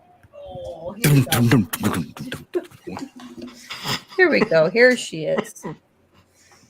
You gotta turn the Fuck camera my life. Here we go. You gotta turn the camera on. It's been a long time since people have seen my little holly bear. Say hi, my little holly bear. What's up, you stupid pussy? Cat. Thank God she can't hear you, motherfucker. Was she deaf? No. Yeah. Was she deaf? All right, Tankrat, thank you so much. I learned to go to a priest from the first low point in my life. I was in the USAF and didn't want that on my medical record. Yeah, that's go to your priest. Good place to start if you're a religious person. If they do you good, they do you good. If they don't, move on to somewhere else. Thank you. This has been like a wild show. I don't mean to interrupt you, but could you imagine if people took the time to go to homes where you go to homes? What? Leaving us hanging there. Oh, don't worry. Women that are all people that are by themselves. And so it seems like that might be a good place for people to ask advice to people also. Or not. Jeff is drunk. Nope, just listening. I'm just trying to wrap this damn thing up. I gotta go to sleep and wake up in a couple of hours. By the way, you were talking about my cat. No, the dog, a buddy. Oh, whoa. Here. Whoa, like your cat transitioned. Yes. I like that one like a split second. Boo-boos. You've always You've always felt like you were always a boy, right? You were always a boy discount dog? Is that the discount code dog? No, actually, he was a dog that was. You were found in a box in Juarez, Mexico, correct? See. Yeah. See. Right. It's an illegal immigrant. Locals, so you get a 10% discount for what? He was found in a box. This is Buddy. He was found in a box. This is the discount dog. Well, he was found in a box in Juarez, Mexico. He speaks 3 languages now. And pull up, Buddy. You want to tell everybody about what you've seen on like the Bachelorette and the Bachelor? And she said, "I'm drunk." Yeah. No. He's actually been like that, like the little like dog that's like walked on set where they're like, "Oh my God, we have like these little." So she's like the rented dog, the same way that Amber Heard has rented a baby. Exactly. Oh my God. Right. Thank God she rented a baby and didn't have one. Well, I mean, literally, like, for God's sake, I've got just a couple of hours to sleep before I have to wake up and handle Oh, and Drexy's backstage waiting to come in. Oh, I wish. I'm just kidding. That would You're be fine. horrific. Go for it. That would be the first time I'd have to tell Drex to just like fuck right off. KTB, thank you so much for probably the last super chat of the day. Can someone post the Farron Discord link, please? Farron, do you have a Discord? I do. Yes, I will. Degenerate. Here, oh God, buddy. Tish Come in on, Tennessee come on. is our newest member. Thank you, Tish. God. You are freaking awesome. That is amazing. Hi, Tish. Tish is a bit under the weather, so sending her some positive vibes and love. Hope she feels better soon. Tish is one of yours, Scott. Well, welcome to me, Tish. Like and subscribe and super chat and all that other stuff. It's like awesome. All right. Farron, are you getting your Discord link ready? I am. All right. Discord. A hive of scum and villainy. Discord. My Discord. Got it. Any Discord. Hey, girl. Legal Vices, you lazy bastard. What did I do? I worked for like 10 hours. Now I've streamed for another 7 hours. I've worked for 17 fucking hours today. So you know. You did well. I got none of it. That's a quick workout and straight to bed. Wow. No, There you workout. go. Fuck off. If by workout you mean smashing a 4:30 a.m. pizza, probably. Wait, Farron, did you put your link out there? I didn't see it. Oh, there it is. Okay, yeah. There we go. Farron's Discord. Lots of numbers. Copy, paste. That's your friend. Well, let's start from the top. Aussie Overlord, tell us what you're up to and what's on the horizon for you. I was thinking about doing a stream at 8 a.m. in about 2.5 hours, but I think that's off the cards. Good luck. So yeah, I'm gonna go get some sleep. Yeah, usual stream, usual time tomorrow morning. So I guess I'll see you then. And what I will do is I'll say my usual. As always, people, stay healthy, wealthy, and wise. And I will catch you on the flip side. And I'll leave you with this. Oh. Didn't hear it. What? Silent and deadly. Nothing played. What did you leave us with? It didn't, well, You just go. I have no idea. No idea. bye. You didn't leave us with anything, Hayden, but thanks. Thank you. Doc, It was what about silent you? but deadly. I'm What do just you- Richard. I'm in the process of setting up my accounts and that, but I'm not doing nothing yet. So Oh, come on. just you kind can of do better than crashing that. the stream today. You can do better than that. Come on. It was nice to Promo meet you. yourself. Once I have stuff up, it'll be at dickiediscord.com. That, like, come on, like, promote yourself. Get it out there. Come on. Make people I need want to content see you. first. No, just turn the microphone on, start recording shit, and you'll be there. Thoth is here. Thoth is awesome. It's like being Thoth- on the dating game. Yeah, it's like make Yeah. people you're introducing yourself to the woman behind the wall. the curtain. Yeah. Yeah, and she wants it. She's got to pick you over two other guys. Long walks on the beach. And Outpost Nerd, for the two people who don't know who you are, tell us what you're up to, what you're doing, what you're looking at these days. I will be trying to stream tomorrow. I'll be reviewing Rings of Power. I'm sorry. She-Hulk. And House of the Dragon. Could be trying to get going on a steady schedule of streaming and reviewing. So if you want to hear an idiot's thoughts on TV and pop culture, I'm your guy. Outpost Nerd, look him up, subscribe, like, and all that other stuff you're supposed to do with people, because frankly, he deserves it.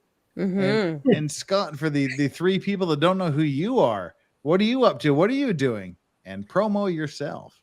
Well, when you say the three people who don't know me, let me tell you a joke that I have. So I have like you and I have about the same number of subs, I guess. And I'm sorry. that's 25,000. That's pretty cool. 3 of them are men. That's all I got. I got to get some more men in there. I have a goal to get like at least 12 subscribers who are men. So if anybody has any recommendation on how I could do that. Scott, here's my little Sub. beef with you though. Like you're like, oh, I have like a beef with like subs. However, However, I think men should come. I've got all these great, beautiful single women. I've got 25,000 women. Exactly. Fuck the no, men. shut the fuck up, both of you. You guys are like, oh We've my all God. got Farron. We don't need any other women. No, just the opposite. Scott is like, oh, I'm with Law and Lumber, and then that's where you have like this whole trough of women like, I love you, like fucking fuck Johnny Depp. Yeah, I love you. You think that the women come to me because they're trying to get to Rob? Well, they're using me. I never said that. I was just saying. I was just like, hey, like there's a channel of, oh my God, I love you, Rob, or I love you, Scott, or there's a channel that's going on. So that's just my thing. Thank you. Farron's going to be introducing your sister Hannah to the world here again in about 5 hours. Yeah, so. I realized I wasn't even live. Sorry. All right. Well, should I continue my dating? Should I continue my dating game pitch, or am I done? Yeah, no, go ahead. Continue. No, you're good. You're good. But Farron took my time. She took my time from me. Oh, that was my fault. Okay. We don't go by Robert's rules of fucking order here. Just say your piece. Go, bitch. I enjoy pina coladas, walking in the rain, and Led Zeppelin. Yeah, Law Talk Mama, Mike, we're the still way you move, here. make you sweat, gonna make you move. That was a good mashup, Farron. Yep. Mike, the link is still valid, so hop on. Oh, Christ. Yeah, we're still here. Mike says still going. Yeah, my 2-hour stream is now 7 hours and 35 minutes. Yep. I just need 7 more minutes, and I've broken my record for my longest 2-hour stream ever. Here comes a 7-minute pitch.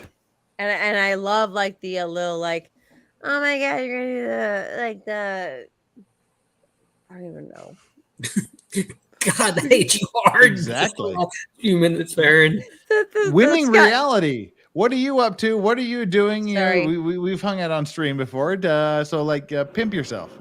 Yes. Well, I'll be doing streams this weekend. I usually do my streams on the weekend right now. And I actually just talked with someone last night. We're going to be doing kind of a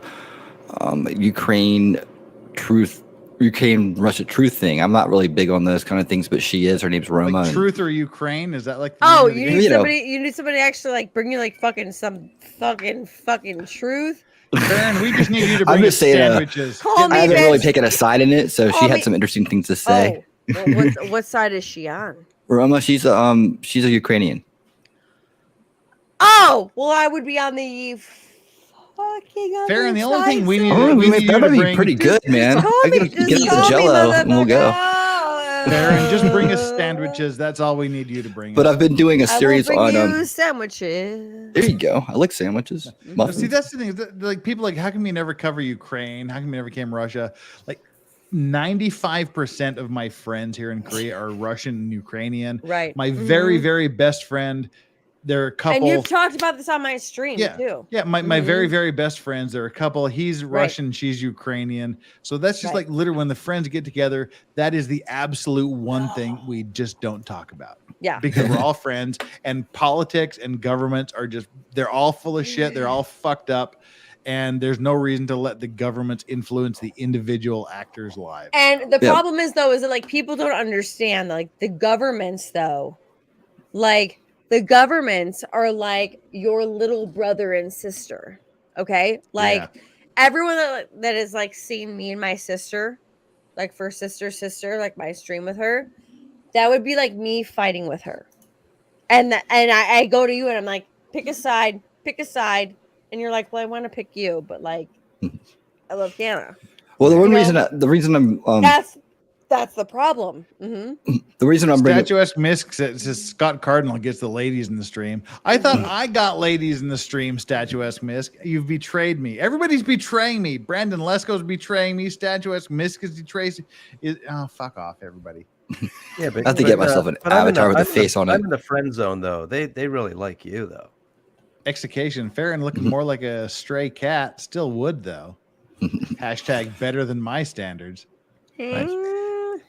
Well, the reason why I'm having Roma on is because she's coming at it from the same angle I am. I do a lot of Yuri Bezmenov streams lately. I've been running through his material and talking about. I find it very relevant. I say Yuri is the real red pill because once you learn his material, you can't help but see it all around you. Thank you. So I've been kind of bringing that back up. I'm trying to get some people that have been doing long-term like promotion of this material like me on to kind of just, I think now is the time a lot of people are kind of really ready to hear this kind of information. So I'm trying to bring it back to the surface, talk about it more. But they're also not though. Well, you know, you gotta take what you can get, right?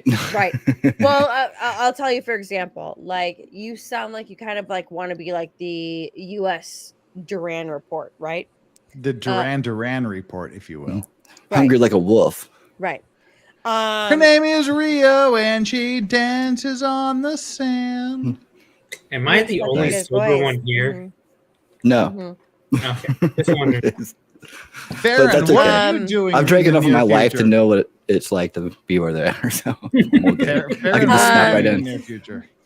So, like, when it comes to like the entire like foreign policy, when it comes to Ukraine and Russia, what we are learning from the United States is completely fucking wrong. Right. And I will say this as somebody who has family on the Ukrainian side, as somebody who has family on the Russian side. Do any of those family members want to come to the U.S. and kind of escape tyranny? Right. That are, young and single and good looking. Right. Exactly. Well, okay. So here's my whole thing. Okay, is the way that you can kind of look at this, if any way of an American would be like, hey, I'm in New York or Chicago or Toledo, Ohio, and then here's like the southern part of like, Savannah, Atlanta, North Carolina. Slurring her typing. No. I'm in Atlanta.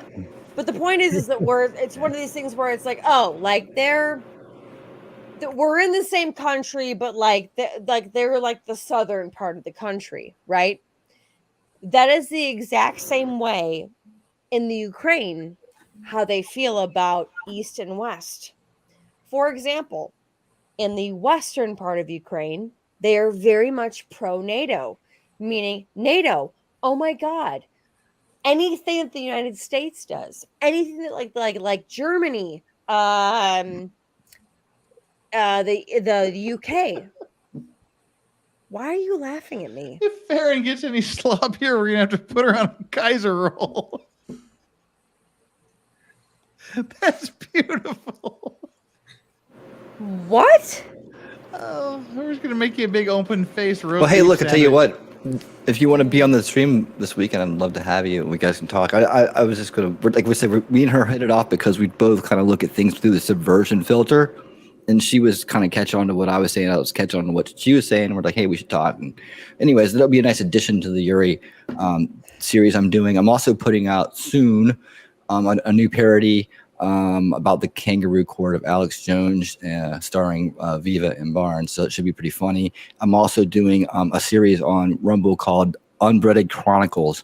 So under the fear that Racket's channel may get deleted, I started chronicling every single episode of Unbreaded and putting it on there individually with an intro and outro. So that's just something I'm doing on Rumble exclusively. But didn't that get shut down like real quickly though when you started doing that?